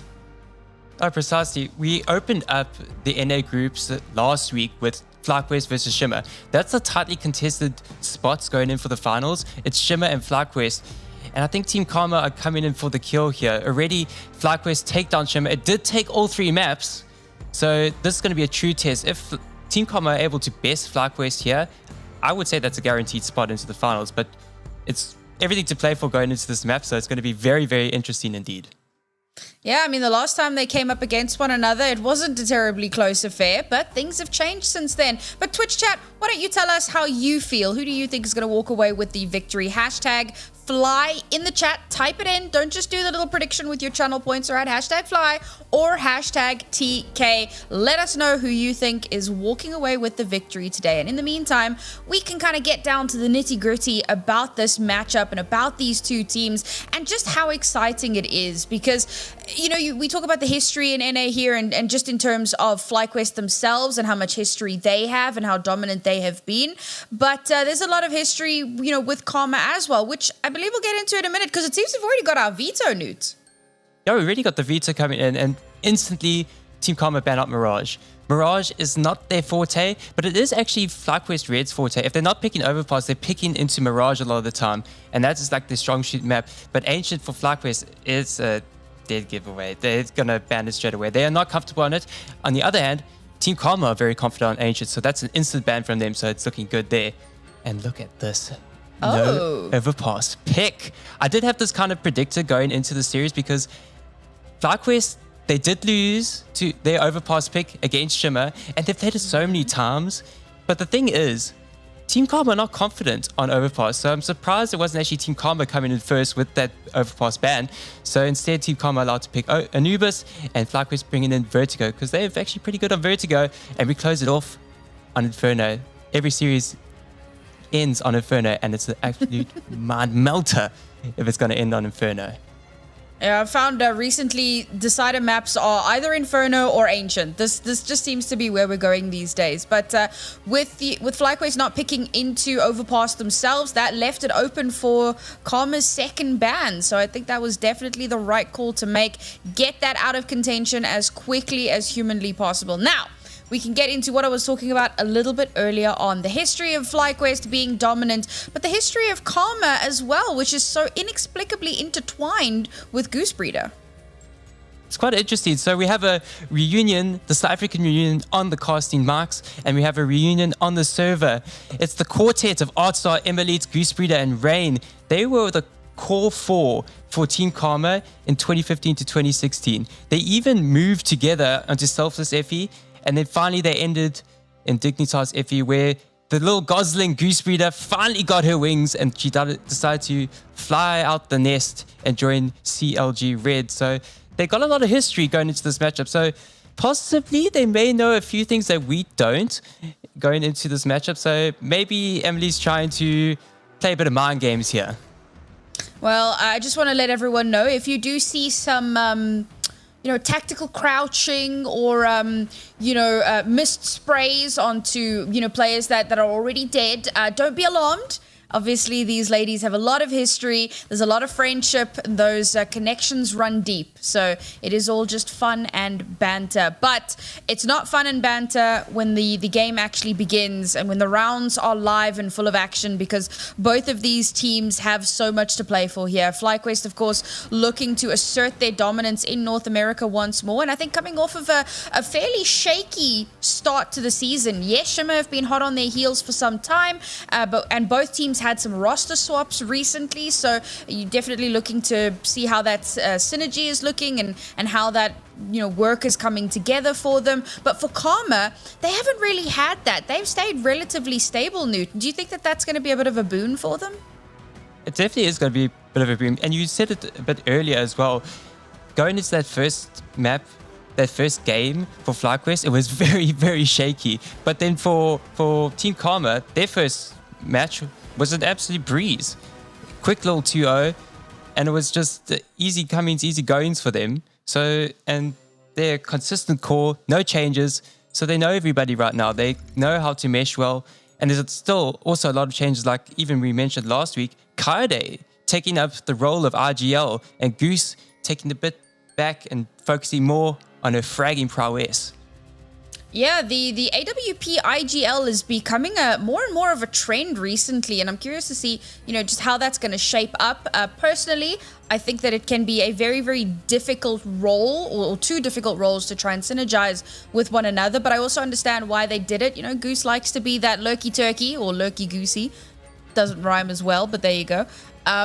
And it makes it a lot more difficult to make the calls and keep everybody in line and keep them doing what they need to be doing when you're trying to be in the enemy back line. So it definitely makes a lot of sense for them to have made that swap up. And the roster swaps themselves have also been incredibly impactful. Vanessa was phenomenal last week. We saw a lot of great stuff out of her. So I'm keen to see how they're going to match up today.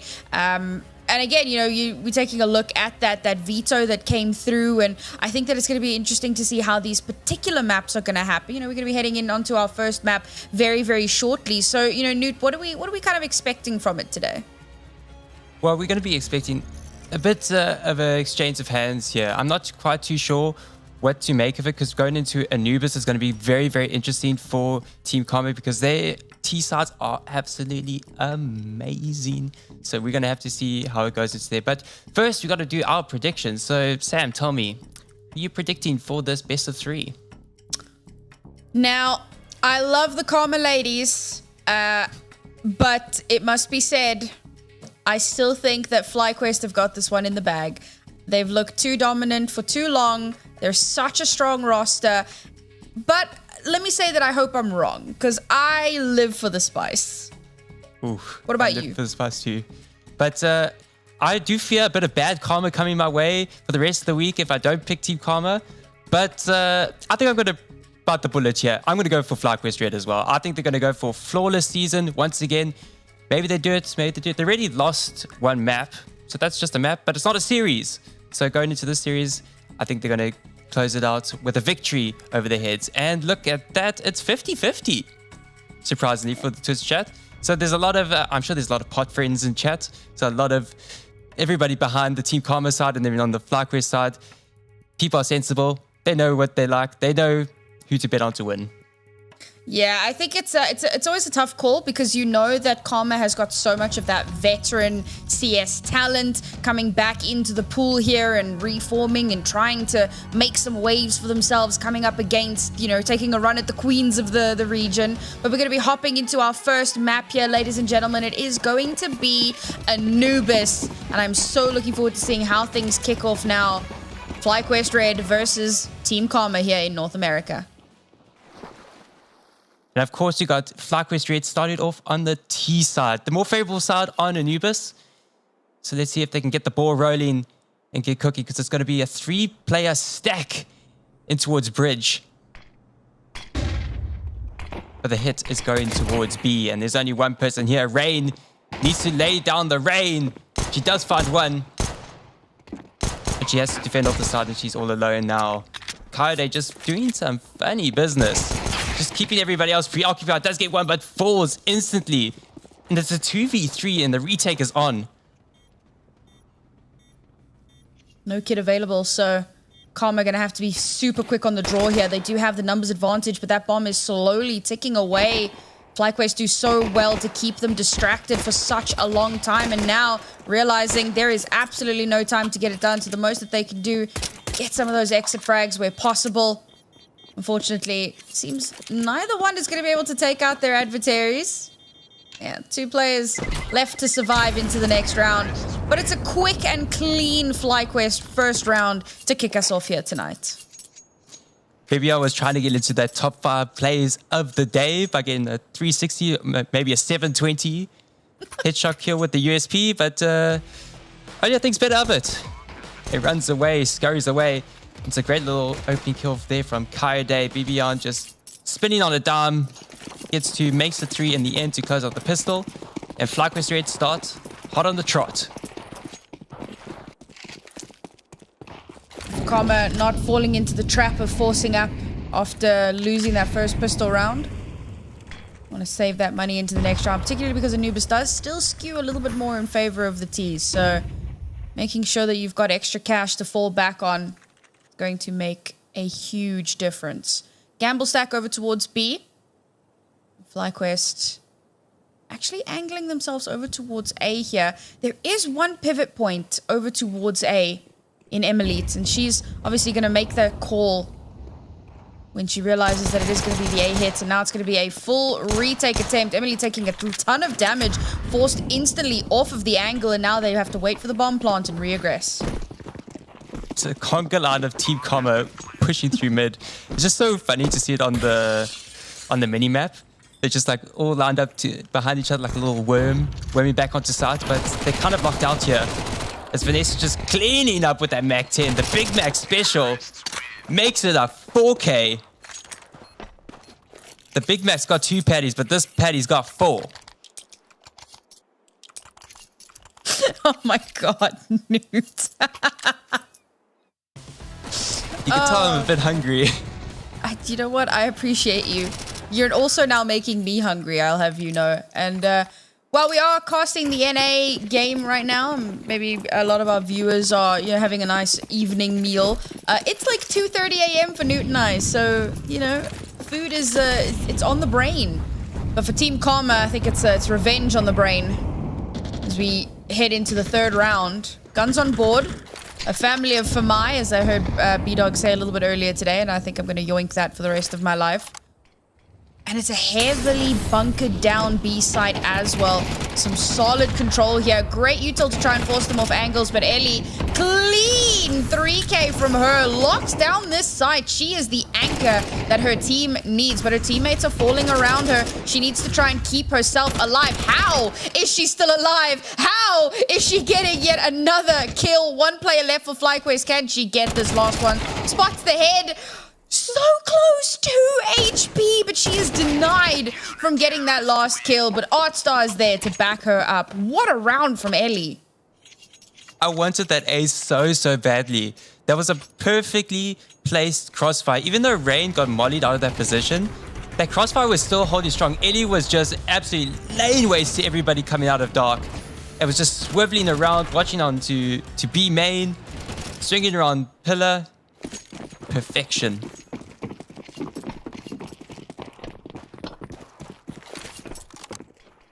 done a ton of economic damage as well. So FlyQuest going to be feeling the recession here.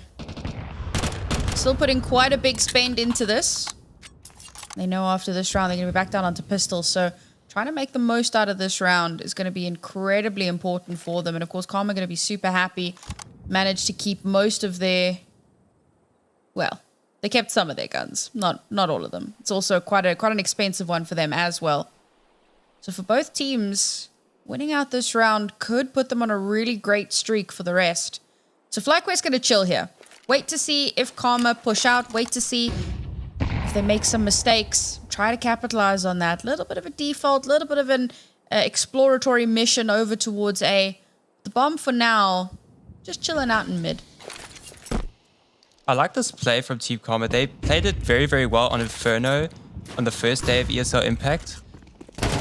They have Artstar so close to the smoke, so as they rush through, there's one watching further away, and we got Artstar up close, so it's just the double whammo combo. Just absolutely lays waste, but everybody's just trading around all over the site. A-site's still on lockdown. A 3-on-3, BB on. 1 HP left in it still.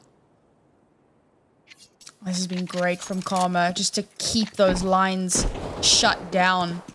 Disallow anything for FlyQuest, but Kade getting the kill on the extremity there is massive. Now the last two players for Karma are so far separated. Rain gets the kill onto BB, but BB was so low HP, it was an easy little bit of damage for her to get through. Now she has to go toe-to-toe with Emmy. Emmy comes out on top, and it's all down to Emily, kit in hand.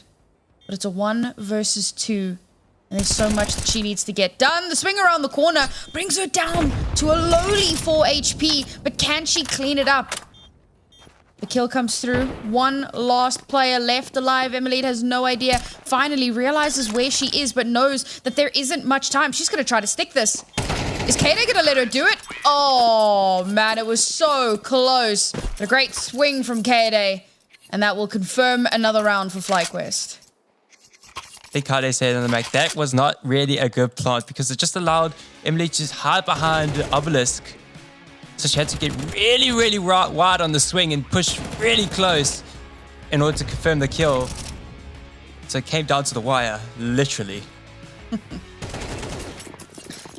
Oh, man, and Emily got off as well. The spidey sense that was tingling there, realizing she was likely going to get pushed. Hate to see it.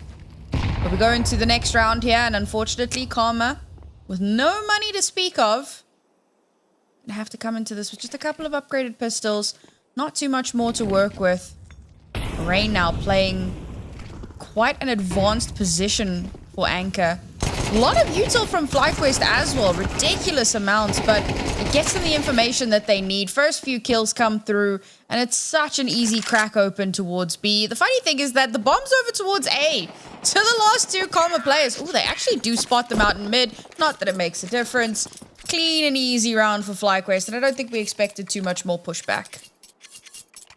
I was getting a bit weary. I was hoping that P250 in the hands of Rain would do something, because after watching the South American game of MRBR versus Furia, I saw some nasty kills with the P250 and a 5.7. Just lower bar, just pistols, absolutely lane waste. So, but my hopes were damned. You can't always get what you want, but sometimes you get what you need. Right now, what Karma need is another round in the back pocket. Bought into the AWP. Emily, not full glass cannon. So at least she's got a little bit to fall back on. They got if aggressive on B. They're pushing out very aggressively here, but Emmy's just gonna hold the line. And I don't think that Karma are going to push out too much more than this, especially waiting for that smoke to clear. The problem is that now mid has become completely open. Olia gets taken out. And now Goose Breeder can begin to advance. And this should be an easy A split for them. Little bit of damage being done. However, FlyQuest losing numbers here, forced to have to pull a retreat and head back over towards the B side. This is great news for them though, because as much as it's a 3 versus 2, only one player here from Karma is over towards that B site. So If they can be quick about this, if they can get into the site before the rotation comes in, they should be able to get the bomb down. But the shot comes through from Emilite. Connects perfectly. Can bring it back to 2 versus 2. That kill on the cross was absolutely needed. Having 3 players on the defense would have been very difficult for the CTs to retake. But now, with the low HP of Emmy, she's got to be close with Vanessa, otherwise she's just an easy kill. So they're both locked in dark, and Ellie's going to go searching, and Emmy, the low HP, finds the kill. But Emily just needs to run, hide. She doesn't have a defuse kit, but it's got an AWP in hand. Rather keep that going to the next. And Emmy's chasing after her with 11 HP. Can she survive the bomb? Yes, she can, but can she get that off? Nope, Emily's hard-headed. Run away, Emily, run away. Somebody take that clip and add the Benny Hill music. That is what I need in my life. Exact same thing. Either that or running in the 90s. Those are the 2 options. That was quite comical. But they do manage to hold on to the AWP, so they'll be happy with that one. But a timeout called here. Karma only been able to pick up 1 round so far, and FlyQuest definitely running away with it. Emmy, what are you doing with your camera? They're showing us their strats, which is absolutely nothing. Just go kill. Is that the strat book? Yeah, that's the strat book. Nothing. Just nothing. It would have been a lot funnier if they had like BB go kill or something, you know? Like that would have been cool. Not just like blank pages. BB. Oh my lord. I'm sure that is definitely one of their strats. Perhaps. Because right now, BB is topping the charts. 7-3 so far. 110 ADR. Kode 119 ADR. So they're pretty close. Listen, Ellie's trying really hard to get up there, and so is Emilite. But FlyQuest have just proven to be far too formidable a force so far. This is aggressive. An aggressive angle from Emilite. Very tight angle. Hopefully gets 1 kill and is able to retreat to get into more passive position. The flash comes in and immediately Orpa off the angle.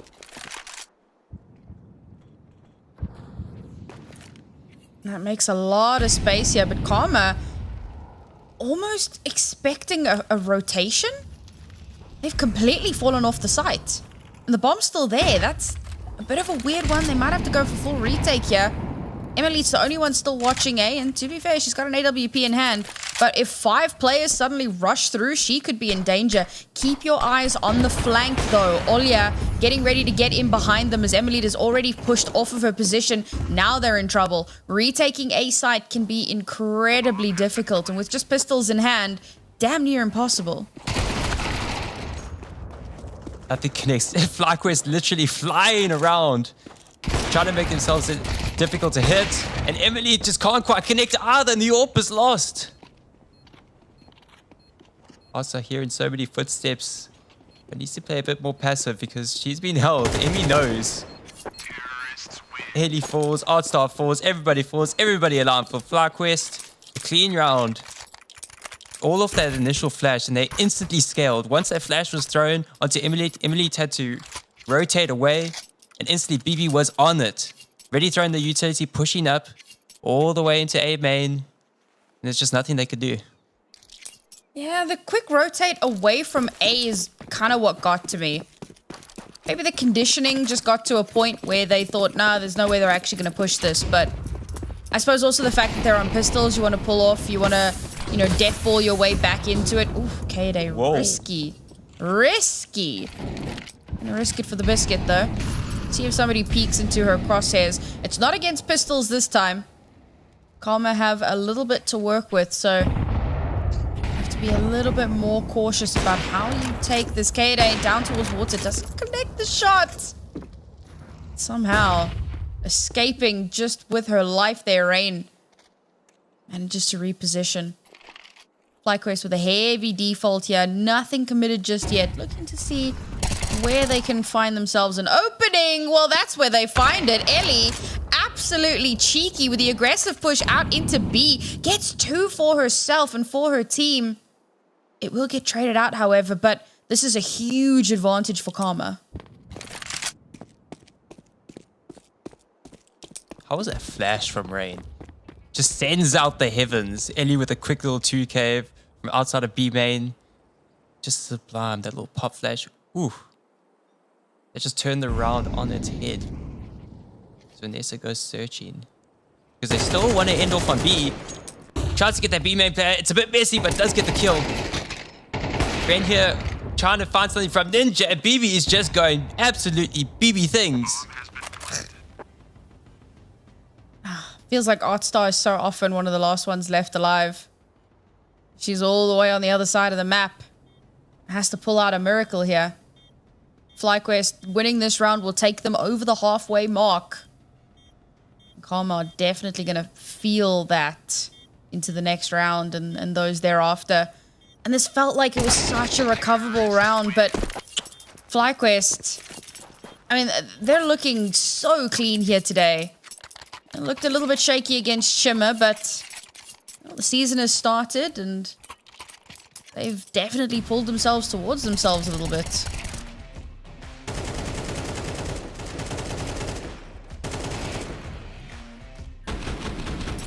And this is going to be so tight for Karma now because they're going to have no money. Possibly going to go for some upgraded pistols, but nothing really more than that. The second timeout already coming through here for Karma, realizing that they're just not gaining any ground whatsoever. And again, I kind of have to call back to the decision to change the IGL. Because as much as Goose hasn't been like flying off with the numbers, her positioning has created a lot of opportunities for the team. And so for her not having the responsibility of directing traffic, she can be that, you know, pivot point so much better. She can really help to enable the rest of her teammates. Obviously, we mentioned BB already. Only 3 deaths and we're 8 rounds in. She's taking this game by storm. Back to the pistols again for Team Karma. Maybe this time we'll see some shiny lights. Just gotta do a lot of damage to see if they can whittle something of the economy. But Vanessa finds the jump down, and BB as well gets the player in dark. Try to catch them off by surprise.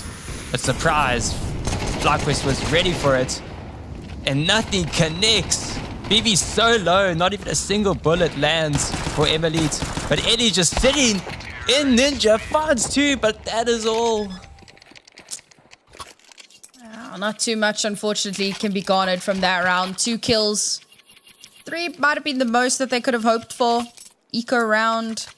But at this point, economic damage isn't really going to make much of a difference. We're already up to round 10. So very few rounds left in this half. And Karma need every single one of them. They need to win the next 3 rounds to have any hope of mounting any sort of a T-side. It all starts here. Guns back in hand. Utility to play with. And this has to be absolutely perfect. They've reinforced the B site. And it just so happens this is where Bomb is posturing itself. Have to be aware for the potential pins in from water. No, Kaede already cracking open the site. The HE onto Artstar. I mean, this is just devastating. The round has barely begun, and FlyQuest have already picked apart the entirety of Karma's defenses. There's still more than a minute left in this round, Newt. And Ollie is the last one left alive. Well, yeah, no, 1v5. You know, I remember watching this game. It was this 1v5. She had an A1S. So I was trying to embrace the Sponger machine. No. With the Cadian clutch, but not happening. I figured that's where you were going with that, but no. Cadian is scary. Do we... Right now, I think BB-On's a bit scarier. I was about to say, like, who would you say is the Cadian of Impact? The Cadian of Impact? Yeah. No, BB is very timid. I think it's Poppins. When she pops off, she goes that loud and then she starts shouting, and I get terrified. That's fair. And that's the Cadian. Definitely the intimidation factor, 100%. Well, not much intimidation here from Karma and their pistols. FlyQuest. No fear whatsoever. Like, they are so zoned in. They are so, like, just dialed in, right? Kaede will get one more. Her AWP doing what Kaede's AWP always does. When she has that in her hands, she rivals Bibian. There's not too much more Karma going to be able to get done here. Just a bit of a shooting gallery now for FlyQuest. Vanessa's got a lineup for a couple. Multi finds the first. Can't find any more. Goosebeater gets it, and Vanessa does find a second. One last round in this half to get another point on the board. Karma's going to need a bit of a miracle here. It's going to take more than good Karma to help get them over the finish line. And I'm not even sure what more they can do at this point. Because they're trying, you know, they're being dynamic. They've tried some aggression. They've tried some passive plays. They've tried playing for retakes. And the problem is FlyQuest just annihilate them in the gun duels.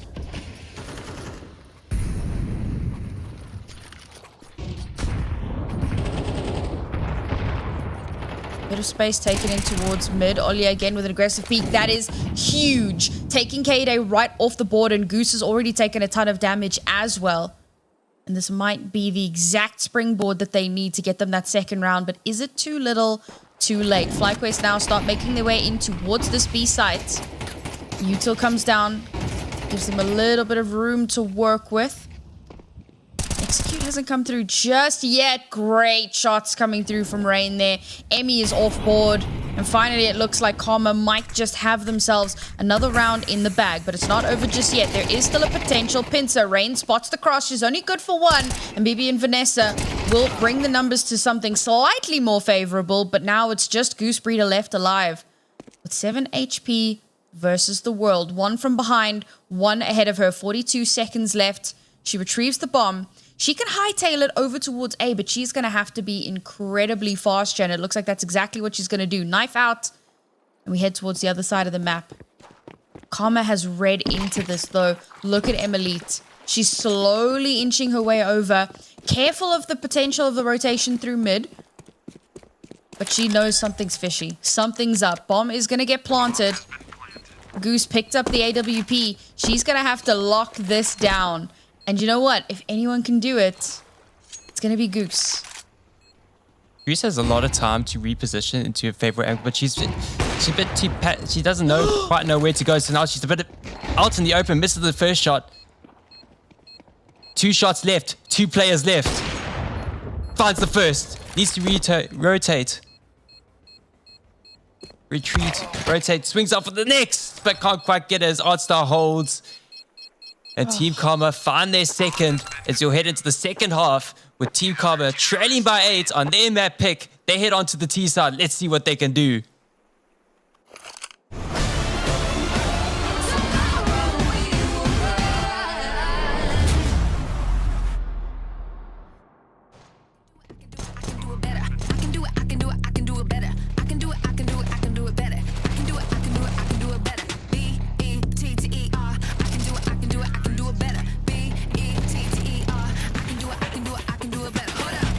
Don't ask no question. Hold up. Have you not learned your lesson? Mess with me, man.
we found ourselves at a 10-2 half. FlyQuest with a demanding lead on the T side of Anubis. Now onto the defensive side. Team Karma on the offense. And the offense they need to be on because right now they trail by 8.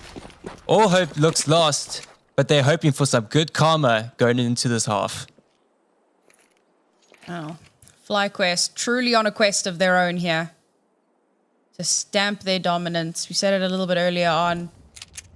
The win against Shimmer a little bit closer than they would have wanted, so now they want to just show everyone that they are still firmly in control. K-Day, what the hell? That's just not okay. And look at her, she's ice cold. No reaction, just like 3 one-taps in a row, dipping in and out of cover, and she feels nothing, bro. Just ice cold. I would have left my desk. Run around the house a little bit. Shouted around, but Kaide's just cool. Karma collected. There's 2 players left. And she wants that ace. Oh, Vanessa steals it away. Possibly 4K? Absolutely denied. Maybe. A little bit of jumping up and down there. Oh, Rain, okay.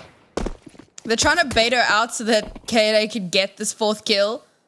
Rain is just not having any of it. Come Rain's on. like, no, you're gonna have to chase me. And There we go. 4th kill for Kaede. No ace, unfortunately. So rude of Vanessa, but it's fine. They win the round. That's all that they really wanted. Do you think that's part of the new IGLing regiment? Like, don't kill, let me ace. That's it. If you're on the trot for an ace, you give them the ace no matter what. You throw your bodies at the opposing player. If you lose the 1v4, 1v5 or whatever, you did the honorable thing. Tried to get your teammate the ace. Well, you know what? It's a pistol round, so it doesn't matter if the entire team dies. So, you know. Also with the 8th round lead. Well, I say that, and we've seen sometimes Counter-Strike is a weird thing. Got a demanding lead, and all of a sudden, the coin flips on the other side, all of a sudden. And we shall find out if that is to be the case here as now Karma start making their way in towards the site. Vanessa spraying down, back up from the rest of the team. And I mean, this round was over in the blink of an eye, but Karma knew they weren't going to get too much done in that round. Now, Newt, 10 consecutive rounds is what it will take to get us into overtime. I don't think FlyQuest even got 10 consecutive rounds. In fact, they didn't. They didn't even get 10 consecutive rounds. They got 10, but there was like stuff happening in between. Karma cannot afford to have that happen. It has to be a flawless run just to get us to OT on their own map pick. 10 rounds in a row. There's a possibility it's the T side of Anubis. Tides can change. But right now, FlyQuest Red are on a high. They're flying high. And look at Team Karma. They have no idea what to do. Everybody's everywhere on the map. There's no possibility of trades. Everybody's everywhere. They need to go somewhere. And where will that be? It's very deep, Newt. Felt that in my soul. You need direction in life. You gotta go somewhere. You gotta be somewhere. Right now, it looks like some of these players are gonna be in the grave. It's a nice little trade-off there. Trades tend to favor your T side. But oh my god, Kaede completely unchecked in their backline. Only good for 1 though. FlyQuest, or rather Karma, good to trade off on that. Now it looks like they're going to look to execute in. BB is going to go completely unchecked. Sneaks into the smoke. The MP9 goes only good for 1. This has been surprising with the lack of actual multi-kills. Goose Breeder is in a massive advantageous position here. Full on HP. Here's the sound of the tap. Gets the first one. That was the lower player. So Olia is going to be the final raid boss of this round. And I say raid boss very, very loosely. Goose could win it all for FlyQuest here. All she needs is this 1 kill. And that will win them the map. Bomb has to be planted. She knew time was on her side. And that is going to be a beyond decisive first map here for FlyQuest Red. It was over almost as soon as it began, Newt. I got a bit weary there at that last round because they were coming into the B side. No, the A side. Sorry, I get confused with Anubis on which map, which side it is. But Goose kept looking at Connector. Should I go through there? No, I'm going to take the long route. Go all the way to Bridge. And so that just put her itself in the 1v2 situation. But she's cool, calm, and collected. She's the Goose. And she strikes Geese, I might add, are very aggressive. I mean, this is true. I don't know if you've actually seen a Goose, if you've like been privy to when a Goose decides to charge you. It is quite terrifying, which is one of the things that we sometimes, I say sometimes, we quite often actually allude to this with Goose Breeder herself. Geese are very scary, and Goose herself, while she's lovely, you don't want to upset her. You don't want to get on her bad side because she will absolutely tear you apart. And that's exactly what happens on this map alongside the rest of her team. BB as well had an absolutely outstanding performance. Kaede as well can't go unmentioned. Some really strong performances here across the board. Vanessa had some great moments. Not necessarily the most flashy. She had some flashy plays, don't get me wrong. But a lot of her contribution came from just being a really solid pivot point, having some of that clutch potential, and locking it down. And unfortunately for Karma, they couldn't find an in. There's not too much to say about that map, Newt. It just felt like, you know, FlyQuest had the read. No, definitely so. And highlighting Vanessa a little bit, because there's something that you don't see Vanessa do often. That's Da. She's just so consistent. Like, she survived so many rounds, and I'm actually just looking at HLTV real quick. 100% cast. So every round she's contributing something. And that's just her. She just always contributes something or other in these matches. So if they lose a round, she's normally the one last alive. We know she's very favorable in the clutch, but sometimes she knows she needs to save, so she's very consistent on that and knows when is the right time to save and when is the right time to go for that clutch. But it wasn't clutch coming out from Team Karma. They get a blowout on their first map, 30-2 on their map pick. And we're going on to Vertigo next, and I'm not too sure how that one's going to pan out. Yeah, we've got a lot of question marks for this one. It's going to be FlyQuest's map pick. You know they're going to be comfortable on it. So how are Team Karma going to fare up? Well, we're going to take a short break. And when we come back, you, me, and all of Twitch chat will find out together.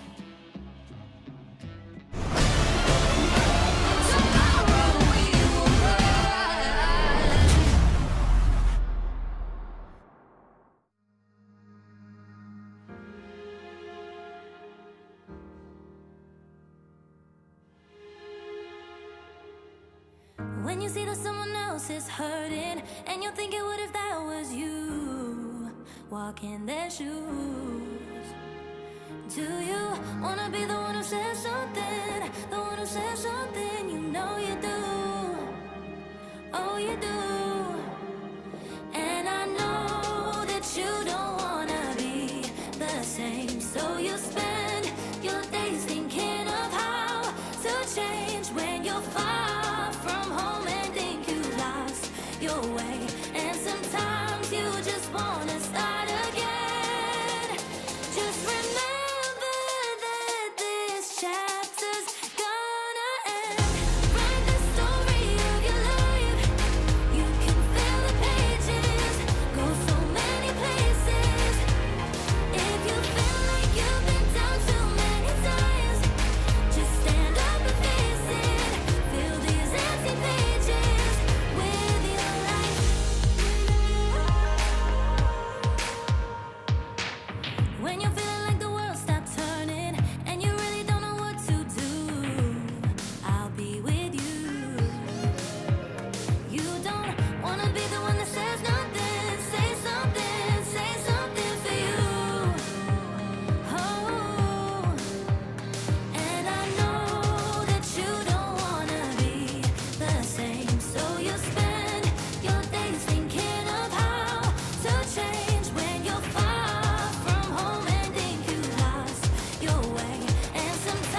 your way. And sometimes you just wanna start again.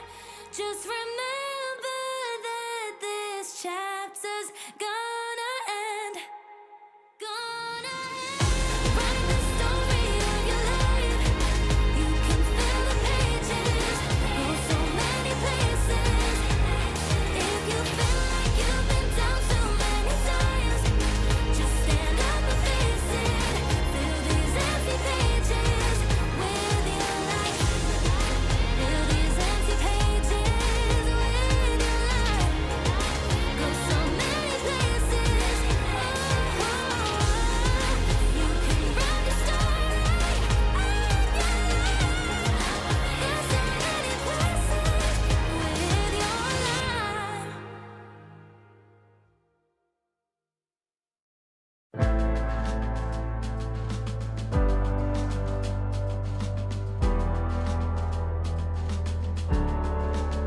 I start a fire, strike a match. In all this light you see just who I am. See my raging flames take over land. Don't try to pull it out, 'cause you can. Come and try to push me, I'll raise up like a phoenix of fire. There's no doubt in my heart, 'cause I am living my own way. So I make it to glory, slowly finding my own shape. I've got this spark in me, showing me all I can be.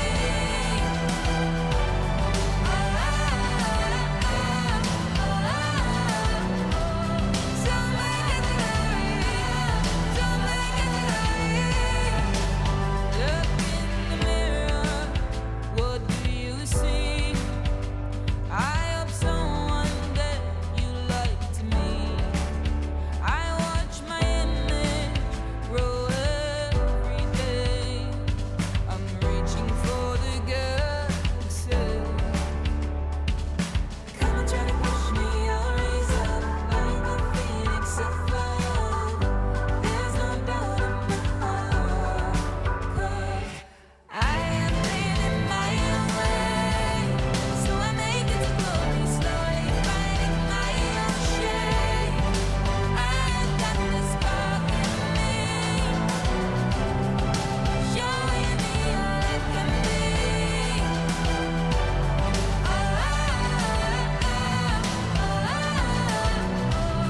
Don't make it glory, don't make it glory. I am paving my own way, so I make it to glory. I make it to glory. Slowly finding my own shape. Oh, I make it to glory. I make it to glory. I am living my own way, so I make it to glory. Slowly finding my own shape. I've got this spark in me,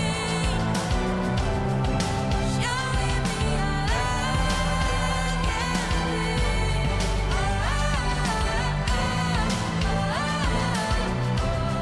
Don't make it glory, don't make it glory.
and gotta be strong and take all the growth that is hurting you. It's only a matter of time before you're in the right place and you get your chance. So I don't need all of that attitude. You have got nothing but brightness in life in front of you. You take what you want, but you never take me. You take what you want, but you never take me. You take what you want, but you never take me. You take what you want, but you never take me.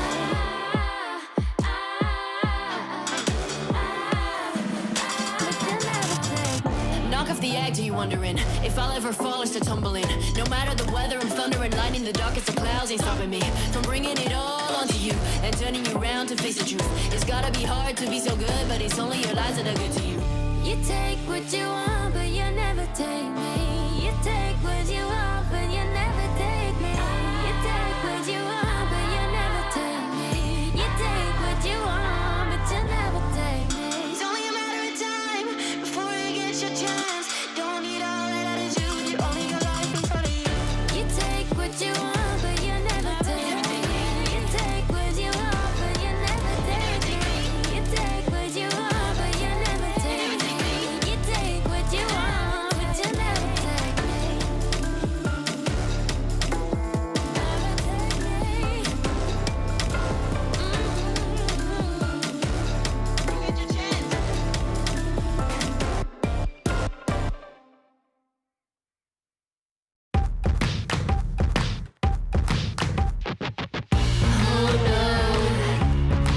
There ain't no coming back, ain't no coming back from this. Oh no, there ain't no coming back, ain't no coming back from this. My life is a seesaw, riding it up and down, yeehaw. Ain't no such thing as a last call, there's always one more round.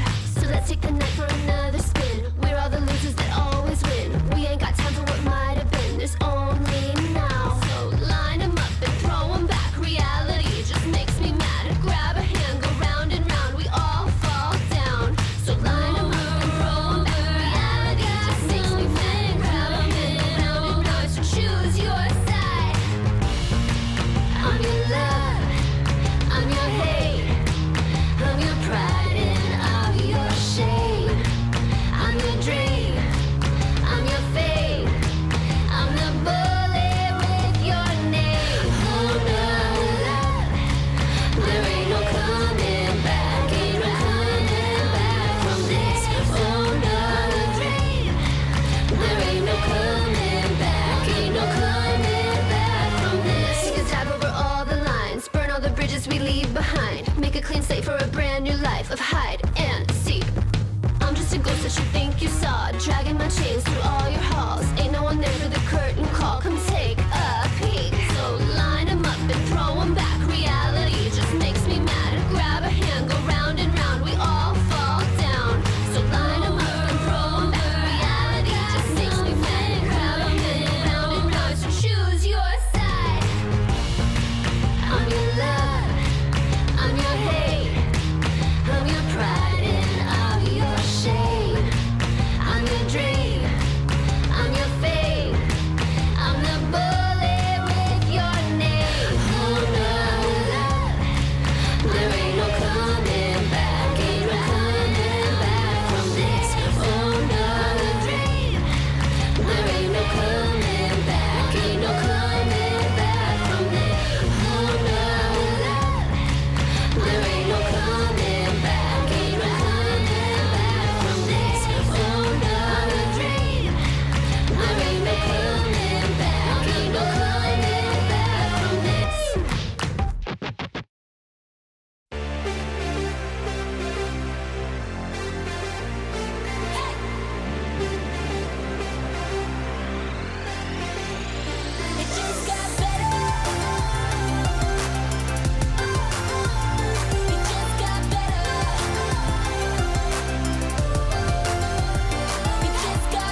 Welcome back, everybody, to ESL Impact North America.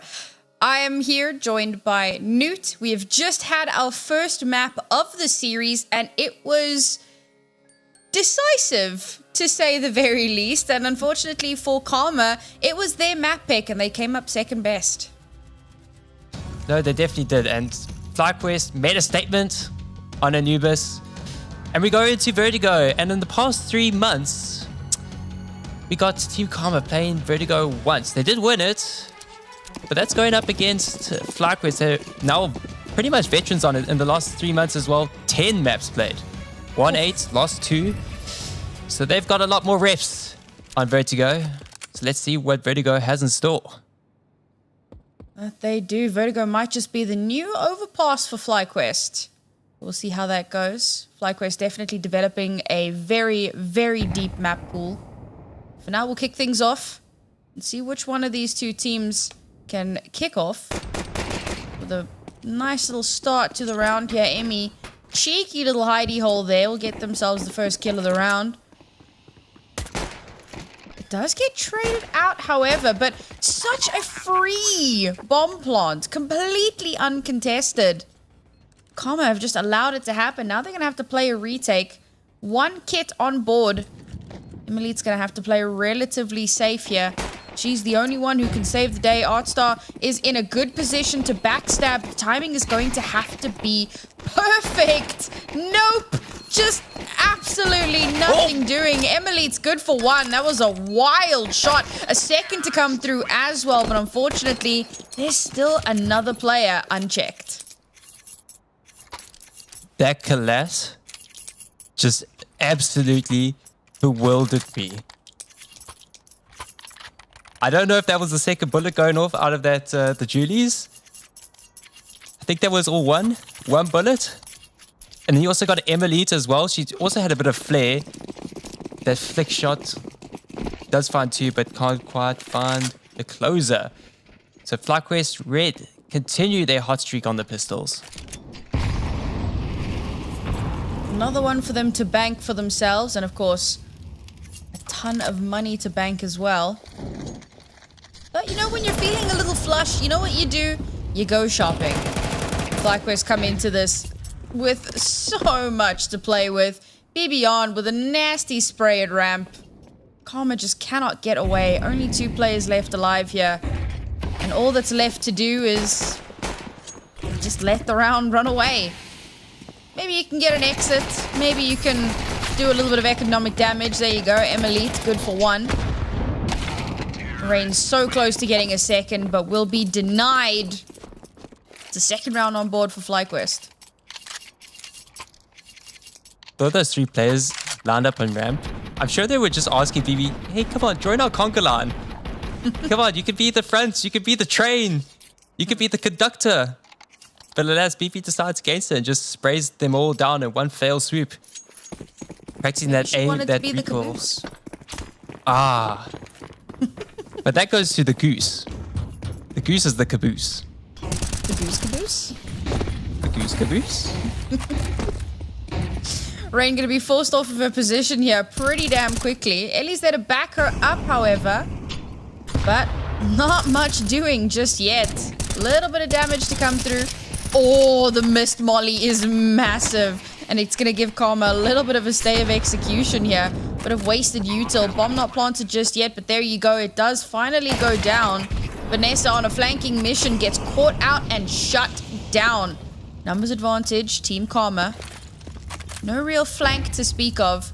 So this is going to have to be a full aggress in, funneling in from one avenue. Ellie finds herself on the side. She's still good for 1, but will get traded out. This is a clean retake from Karma. BB is the last one left alive, if anyone can do it. 19 HP, but no. Olia will delete her from the server.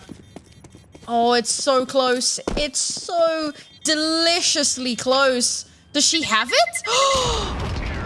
No ways, bro. Did they not have a kit at all? Or Rule 1 of Counter-Strike. Oh, man. Don't be a loser. Buy a diffuser. Damn. It's, Bro really called Karma losers. I'm going to get some bad karma for that. I'm not too sure. I didn't see a defuse kit anywhere on I site. didn't see one either. Nobody Oh, picked so any of them bad. up. They were running over their teammates, their bodies. So I think going into that round, they didn't even have a defuse kit. This time around, they've got 3 defuse kits. So that's better than the last round. Because 3 of the players last round did not have a defuse kit confirmed. Well, unfortunately, it's a little too late, at least for the last one. That should have been their round, man. FlyQuest going to be so happy with that, but Karma are going to be kicking themselves. Now they have to do the same thing all over again. FlyQuest going to be ready and waiting. Playing the patient game here. A little bit of a death ball going on. They're not heading back towards the B site this time around. Didn't go too well for them in the last. They were heavily forced to reinvest into this. Some great util comes out, however. Olya will get the first, but there will be a trade onto Artstar. It has slowed down FlyQuest a lot, though, and K-Day on such low HP means that it should be easy to get the finisher there, but when you're someone like K-Day, all you really need is 1 bullet and to not get hit in return. They're just holding out for Rain here. Look where Rain is. Right behind enemy lines, everybody's getting their util ready, but there is players looking behind them now. Elements of surprise for Rain is kind of gone here. We got 3 players. Watch the big ramp, but they said they're low HP playing, and somehow Kaide gets the kill. Yeah, they were waiting for that lurk. They know that Karma like to do that. And they instantly shut it down before it even has a chance to do anything. Olya, so much damage given across, but unfortunately cannot finish at the job. And again, damage sprayed through the smoke, trying to make something happen. Ellie will be good for 1, but not too much more. Can Emily make this happen? 1 clean spray transfer, but they're so split. The smoke clears. And it's Emmy who gets the final kill of the round. FlyQuest to 4.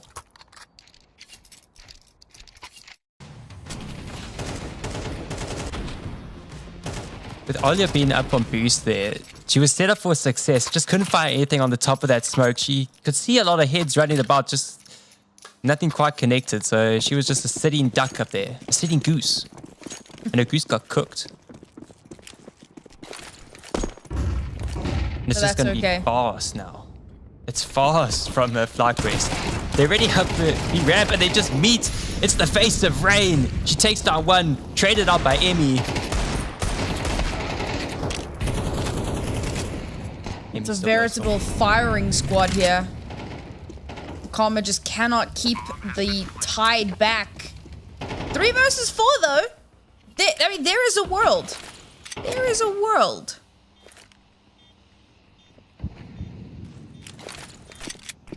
Not too sure if it's going to be this world, though. Little bit util comes through. Artstar gonna get 1. That's all they're going to get done. 2 kills, a little bit of damage done. But let's face it, at this point, economic damage, not making much difference.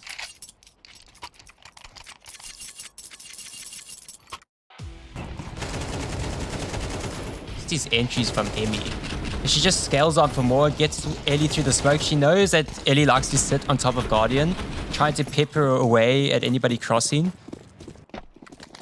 She just nothing connects, so maybe next time around Ellie's going to be a bit more on the side this time around.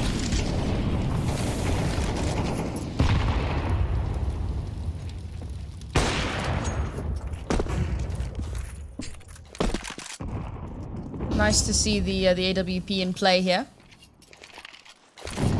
Hopefully Emily can get some value out of that. These rounds have slowly slipped away from them. And you got to think that the round where they weren't able to get that defuse has got to leave a little bit of a mental boom, a mark on the mind that slows them down. But Artstar is at least going to open up this round. BB has snuck all the way up, but not going to get too much further than that. Thankfully, Olya, hairs on the back of her neck tingling, realizes that something is amiss. Oh, Emily misses the shot.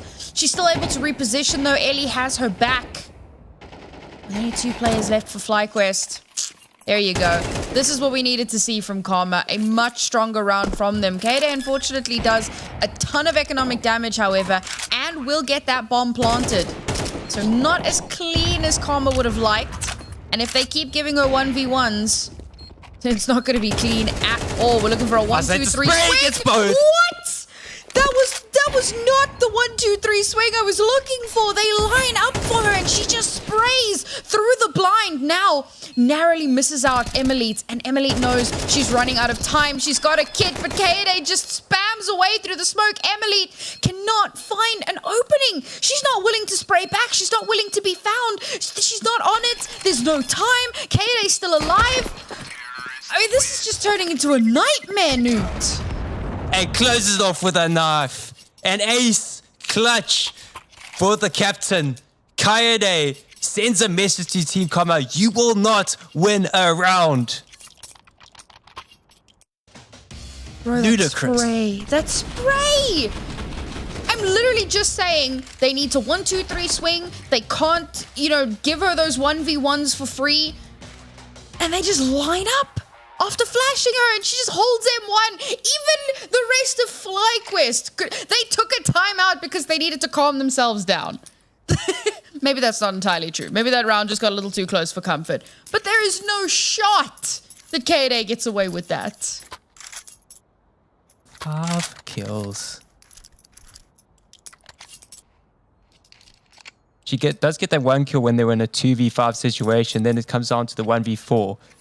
It's just those 2 kills that come in there. They just line up. It's just easy pickings.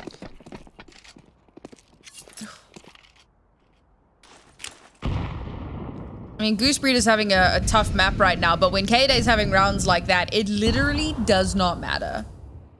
Kaede is just a monster right now. Between her and BB, Karma, struggling to find any sort of ingress here. And even in that round, Team Karma got 2 opening kills. That round was just written in gold ink on the bottom of a page, of part of the bottom of the contract. Team Karma, round win, tick. Bro, it was a It's in the cup for 1v3. Kaede. She had no right. She had no right, bro. She's just so good. We need to see some signs of life from Karma here. 6-0 already.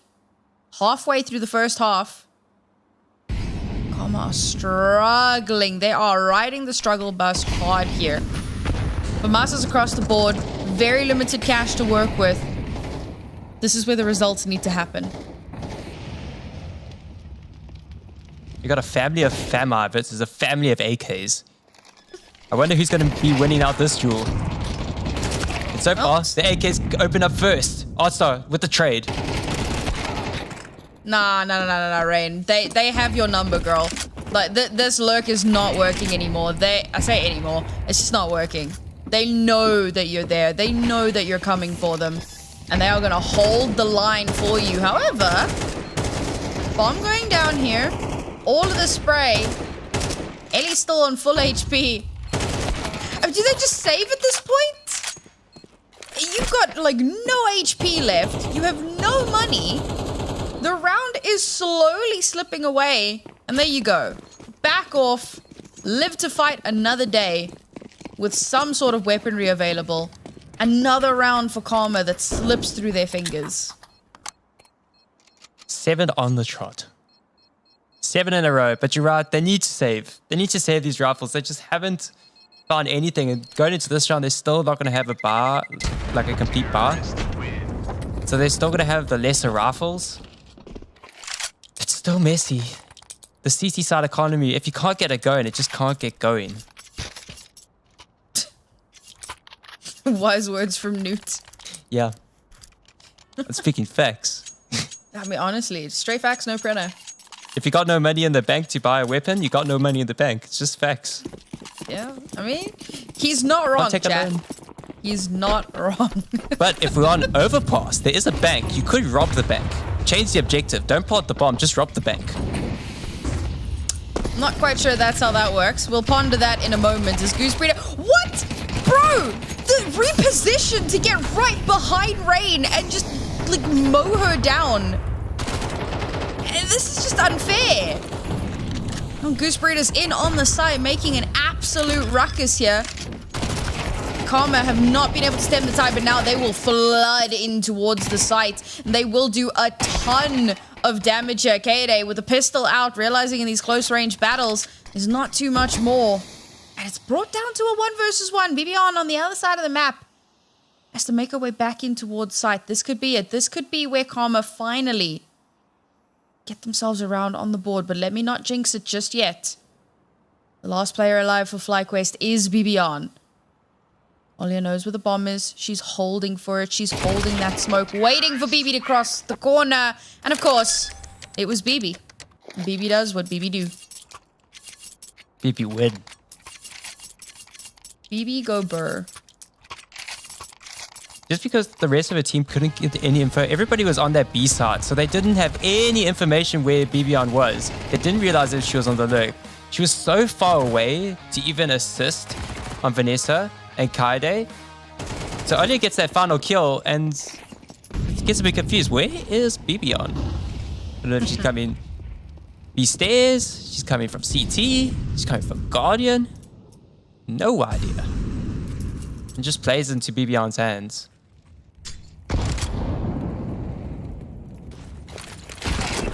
It looks like they're going to try for a B hit again. Goose takes a bit of damage with that. Nice little bit of util will give them the space that they potentially need. Emily, though, ready and waiting, arms wide open. For anyone to cross into her crosshairs.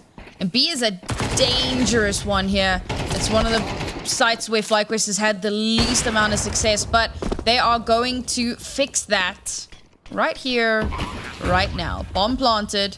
3 versus 4 for Karma. How much more can they get done? Low HP here for Goose Breeder. She's taken a very advanced position. She's going to play Meat Shield. Let her team trade off of her if necessary. Oh, and it looked like Karma were going to try to go for the save, but Hotstar was ready and waiting. Now, how much more can she get done? Not terribly much. 9 rounds in the bank. So close to the half. Karma yet to pick up 1. This is very dire for Team Karma at this point. And they're just back to square one every single time. As soon as they buy up into some proper rifles, it's just back to pistols practically the next round.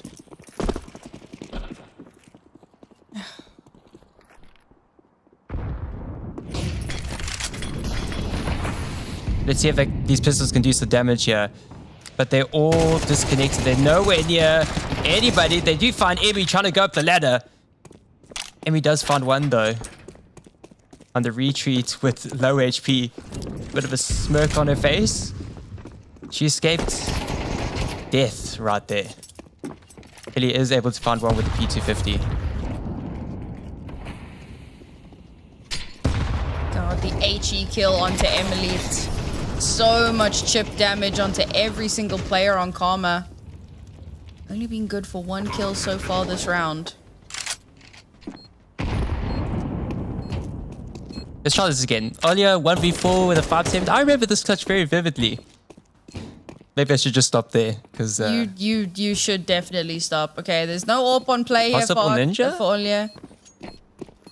Let's let it cross. Don't, Oh god, oh god, oh god, oh god.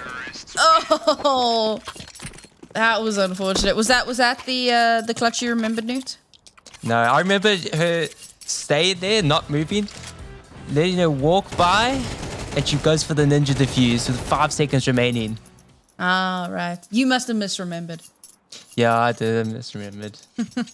He's got a bad memory. All I know is numbers. True. See, now I'm the opposite. Numbers, I don't do maths on stream because I'm not good at numbers. The numbers that I am good at, however, 10-0 and 2 rounds left in this half. FlyQuest, I mean, I think this is the most dominant we've seen them in quite some time. It's been a long time since we saw quite such a one-sided affair. Karma just not making it happen. I like this boost. This could be awesome. No, Hotstar! No, she falls off the boost. She can't. Oh my god, the molly burns her alive. She can't save her teammate. And that's already 2 gone for Karma. They do trade it, however, so 3 versus 3 is definitely doable. Emily's in a really good spot here. Smoked off, however. And now they know this is where the AWP is. So FlyQuest, though, to play this a little bit safe. Emily's going to have to fall off the angle because if they spray, that's going to be an easy kill for them.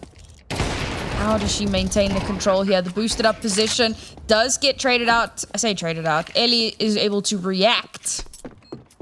This time around, no lurk in progress. This will keep Vanessa distracted, but for how long?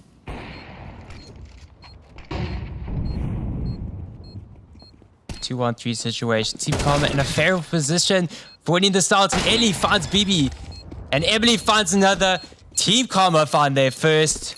But is it too little, too late? I think the answer to that is yes. Finally, a round on the board.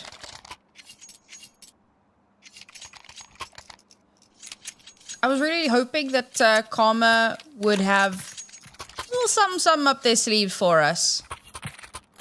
But on their own map pick, they struggled so much. And now we head on to, we're on their opponent's map pick. And it's just that much harder. They needed so much more done in this half. They still have a chance here to get a second. Last round in this half. It's going to have to be absolutely magical. Thing is, Team Karma floated overpass. And FlyQuest knew that. If they floated overpass, they would suspect, oh, Team Karma is going to pick overpass because they've got so many reps of that map. Team Karma could practically know every single move that they would be planning on to make. Because they haven't really innovated on it. So this time around, they pick Vertigo and just leaves them bewildered. They have no idea what to do. And Ellie is here in drop, trying to find one, does find 2, burns in the flames, and it's a 2-on-3. Now a 2-on-2. I mean, surprisingly good hold from Karma, managing to get so many of those players down. Now this retake coming in. Both players pushing in from mid side. And again, we have to get the 1-2-3 swing.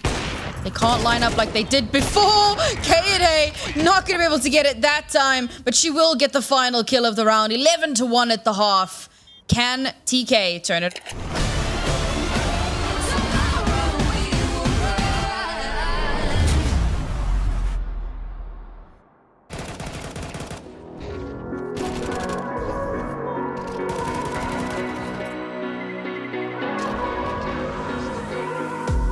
Wanna be in this moment till the daylight's breaking. Wanna soak it all up and never ever let it fade.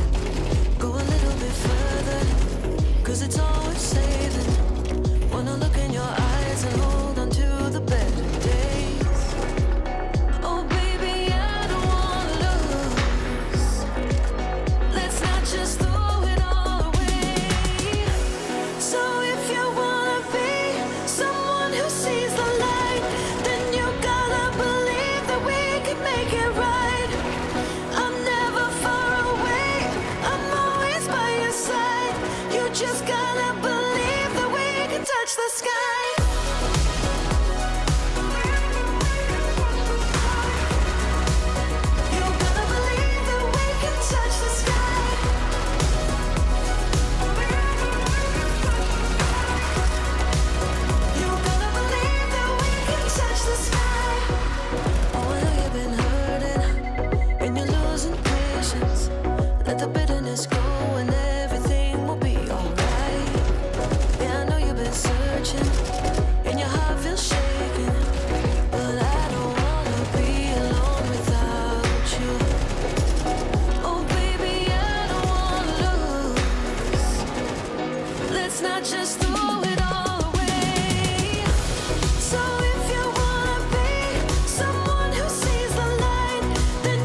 crossed over. Better hold my hand, cause I don't wanna lose ya. Oh, my heart's still beating, it ain't ever over. Better hold my hand, cause I don't wanna lose ya. So if you wanna be someone who sees the light, then you gotta believe that we can make it right. I'm never far away, I'm always by your side. You just gotta believe that we can touch the sky.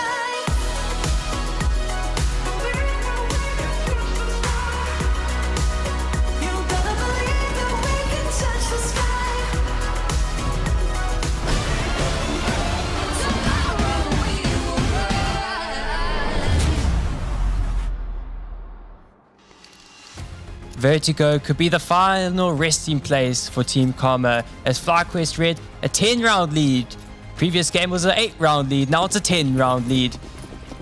So let's see how they can get this done. If it's going to be fast or if Team Karma got some fight left in them. Right now, FlyQuest doubles on Julie's. I love Julie's. 2 guns are better than 1. We'll see if that does ring true here. Ellie sneaking her way up towards the side. Emmy. Oh, good for 1, good for 2. Make it a 3rd? Question mark. Reload. Dodge and weave in the sandbags. Goose Breeder will get the 3rd, but it's a 3rd nonetheless. Rain will catch BB off guard. Yoink. My duty. I'll tell for Rain to turn the tides. Because she's been like absolutely annihilated on the lurk. BB gets annihilated on the lurk this time. That's what we call karma, Newt. And a quick suave little 2K from Hyde and Goose Breeder to close it out. And it's match point and series point. Pistol was so important for Karma. Like, even if they win the pistol, the chances are incredibly low. Not winning pistol means this is probably it. End of the line. No bomb planted, which means Karma, they have to force because it's map and series point. But the best that they can do, the absolute best they can do, is upgraded pistols. And FlyQuest have all the money in the world right now. And this might just be end of the line for Team Karma. It's going to take a miracle to bring them back through this. And BB will stop that miracle in its tracks. Goose Breeder follows up with a 2nd. It is a firing gallery. Artstar will only be good for 1. And Ellie's going to be the last player left alive. And the most that she can hope for is to recover a weapon somewhere. But does she realize that waiting just around the corner is Vanessa? Not a clue in the world. It's a 13-1 for FlyQuest Red. One of the most dominant performances that we have seen in ESL Impact across both maps. FlyQuest definitely stamping their dominance once more on the North American scene. What a series. I thought it would be a lot more tightly contested, to be honest. And FlyQuest just absolutely dominated. A bit dicey first series against Shimmer. They came back swinging. All guns blazing, literally. Because all these bullets just connected. And everybody just fell. And I'm sure Team Karma are going to be wishing they had bad karma. But from now on, FlyQuest have got that good karma. It's running through their veins. I think we were all hoping for something a little bit closer. You know, the last time the two teams came up against one another, it was a 2-0, but it was a 13-8 and a 13-6. Definitely a much closer affair than what we saw here. And generally speaking, you know, teams, you improve, you review tape, you synergize a little bit better, you get used to new things and changes. And for Karma, unfortunately, it feels like maybe they've slowed down a little bit, whereas FlyQuest have really accelerated. They've picked up the pace. I think this also says a lot about Shimmer and the fact that they were able to push FlyQuest as far as they did, whereas Karma struggled to get more than a total of 3 rounds across 2 maps.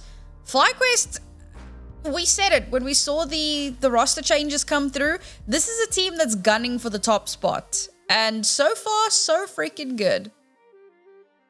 Yeah, these roster changes have really played into their hands. I know it was a bit rocky at the start that we all thought and it's playing out very nasty. But to be honest, I actually think this game was already lost for Team Karma at the veto, because they floated overpass. They were suspecting overpass. They had I'm sure they spent hours, maybe days, just watching every single game of overpass that FlyQuest Red has played, trying to study their playbook. The FlyQuest Red decided, you know what? Overpass is old news. Let's bring on some vertigo. So it was just a quick and easy 13-1, and you could see it. They just were dominant on the map against them, and Team Karma have only played it once, so they had no reps on that map whatsoever. So FlyQuest Red won the veto, and that won the mental game, starting us off, and therefore won the series.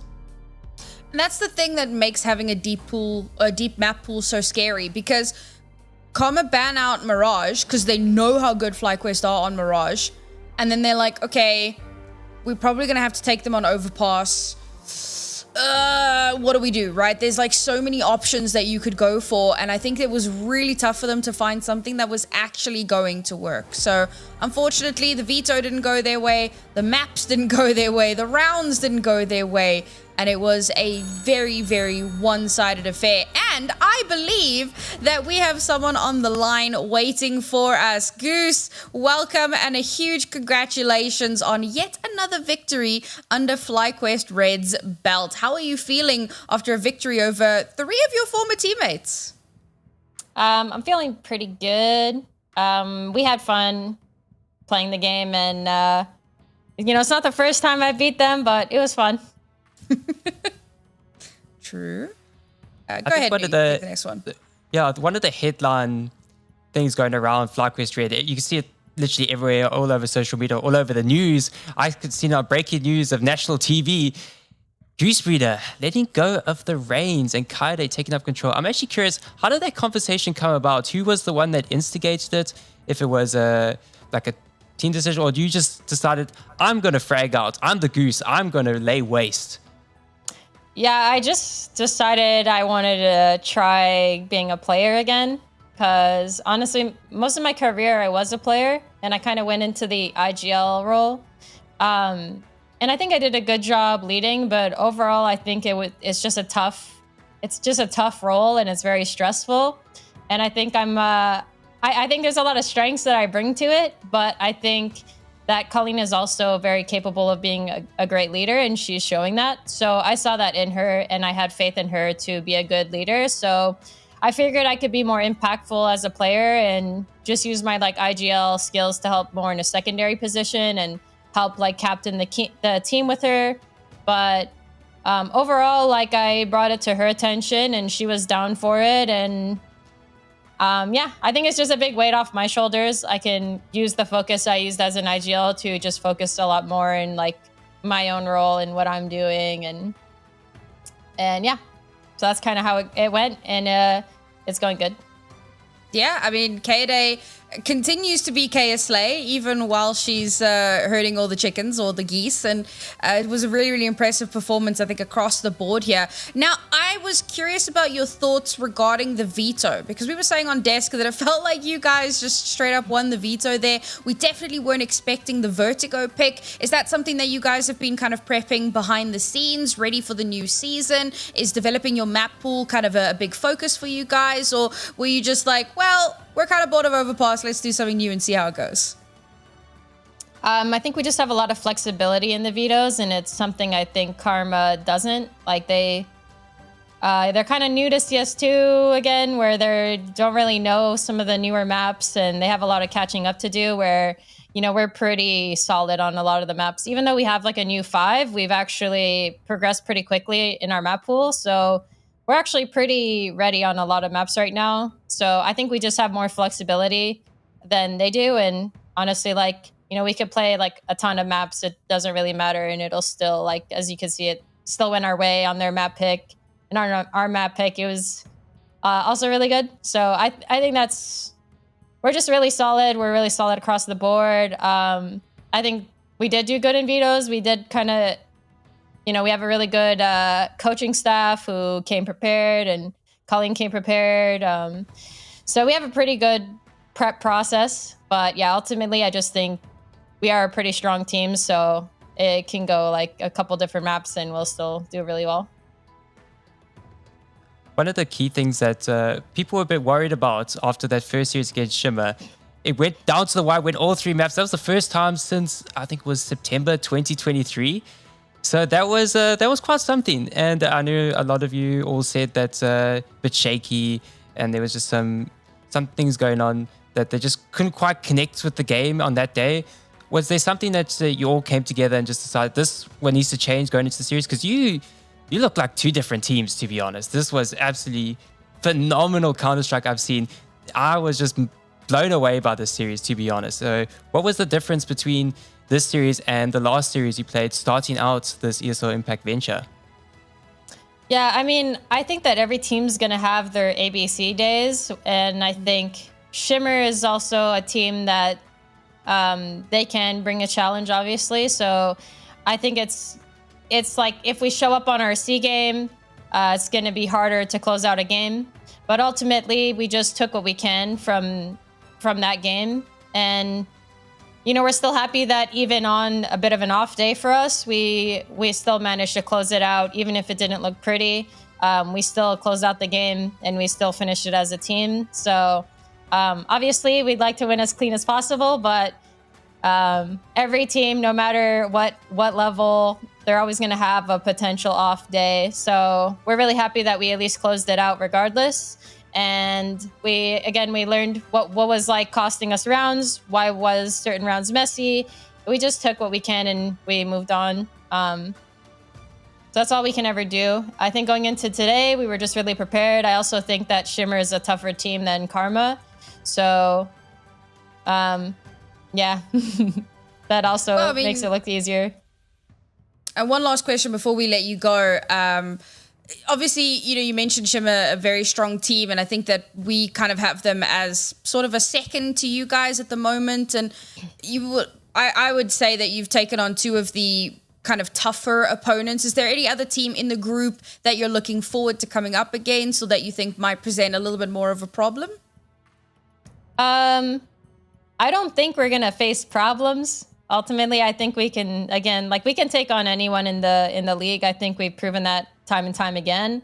I think we just have a really solid foundation. I think we're looking really strong, and the team is honestly just phenomenal. Like, I think I'm the most happy with like this 5. I think in all my years of competing, I've never felt like such a good team atmosphere.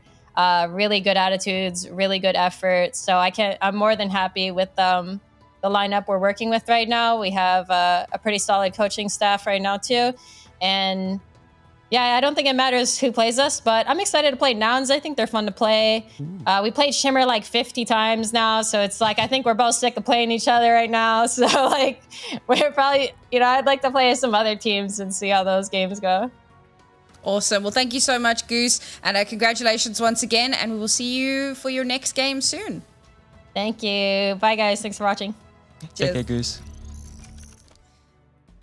You know, you got to respect the confidence. And I love that she's feeling so good about the team, right? It feels like team environment, such an important point for so many teams to have. So glad to see that they're doing well and they're on the up and up, Newt. Oh yes, they definitely brought their A game out of their ABCs compared to last week.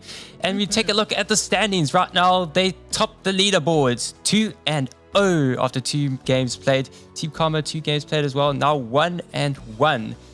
So now they trail behind Nouns and Limitless Angels. We've both got a win apiece. And I know that Limitless Angels won their first game of the series. That's going on over on the community stream. And right now, they're on their second map. It's currently 7-7. So after this, check out that game on the community streams, because that could be a tight one. In the end, maybe possibly going to all 3. But right now, Limitless Angels are winning 1-0. As you can see, the standings are still wide open. But as we prepare ourselves for another day of Impact tomorrow, we need to close things off with our top 5 plays of the day. We do this every day, and honestly, it's a great way to highlight some of the great plays that we've had throughout the day. So kicking things off, we have Gabby with a beautiful 3K A-site fake on Ancient. A great little pivot point there for her team.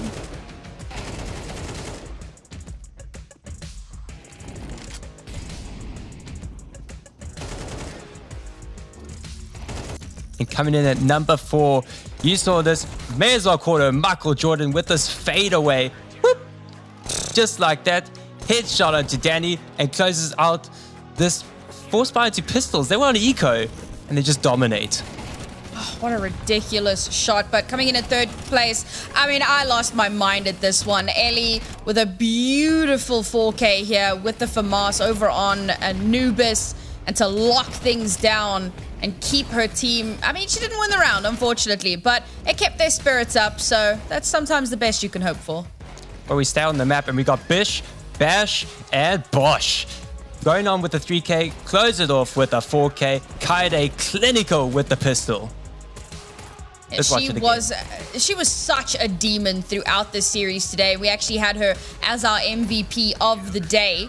And you'll shortly find out why, because as we head on over to our next map, she cleaned this round up with an ace. The 3K spray down, well, 2K spray down and a follow-up third kill while completely blind. You can see her teammates absolutely loving every second of it. Kaede, you know, new responsibilities in tow. Now she's IGLing. She's doing so much more, but she's doing everything that she did before and more. What a phenomenal player for an exceptional team.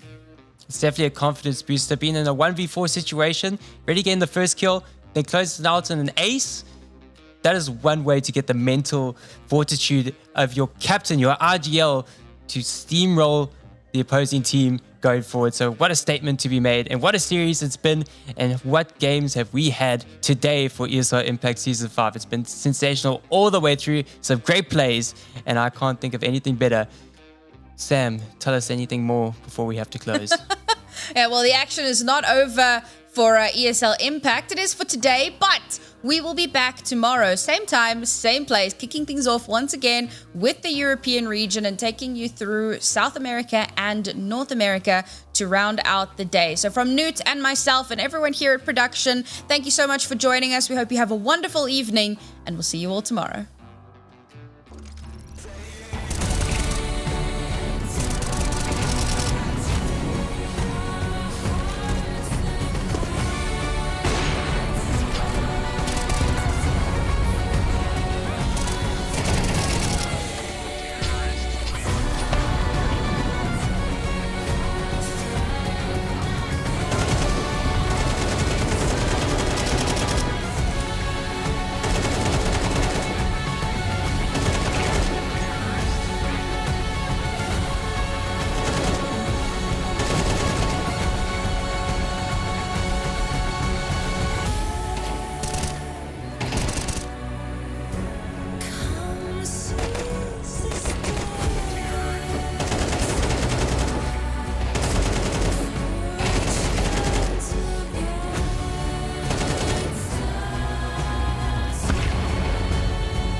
Somebody got the wings to set me free.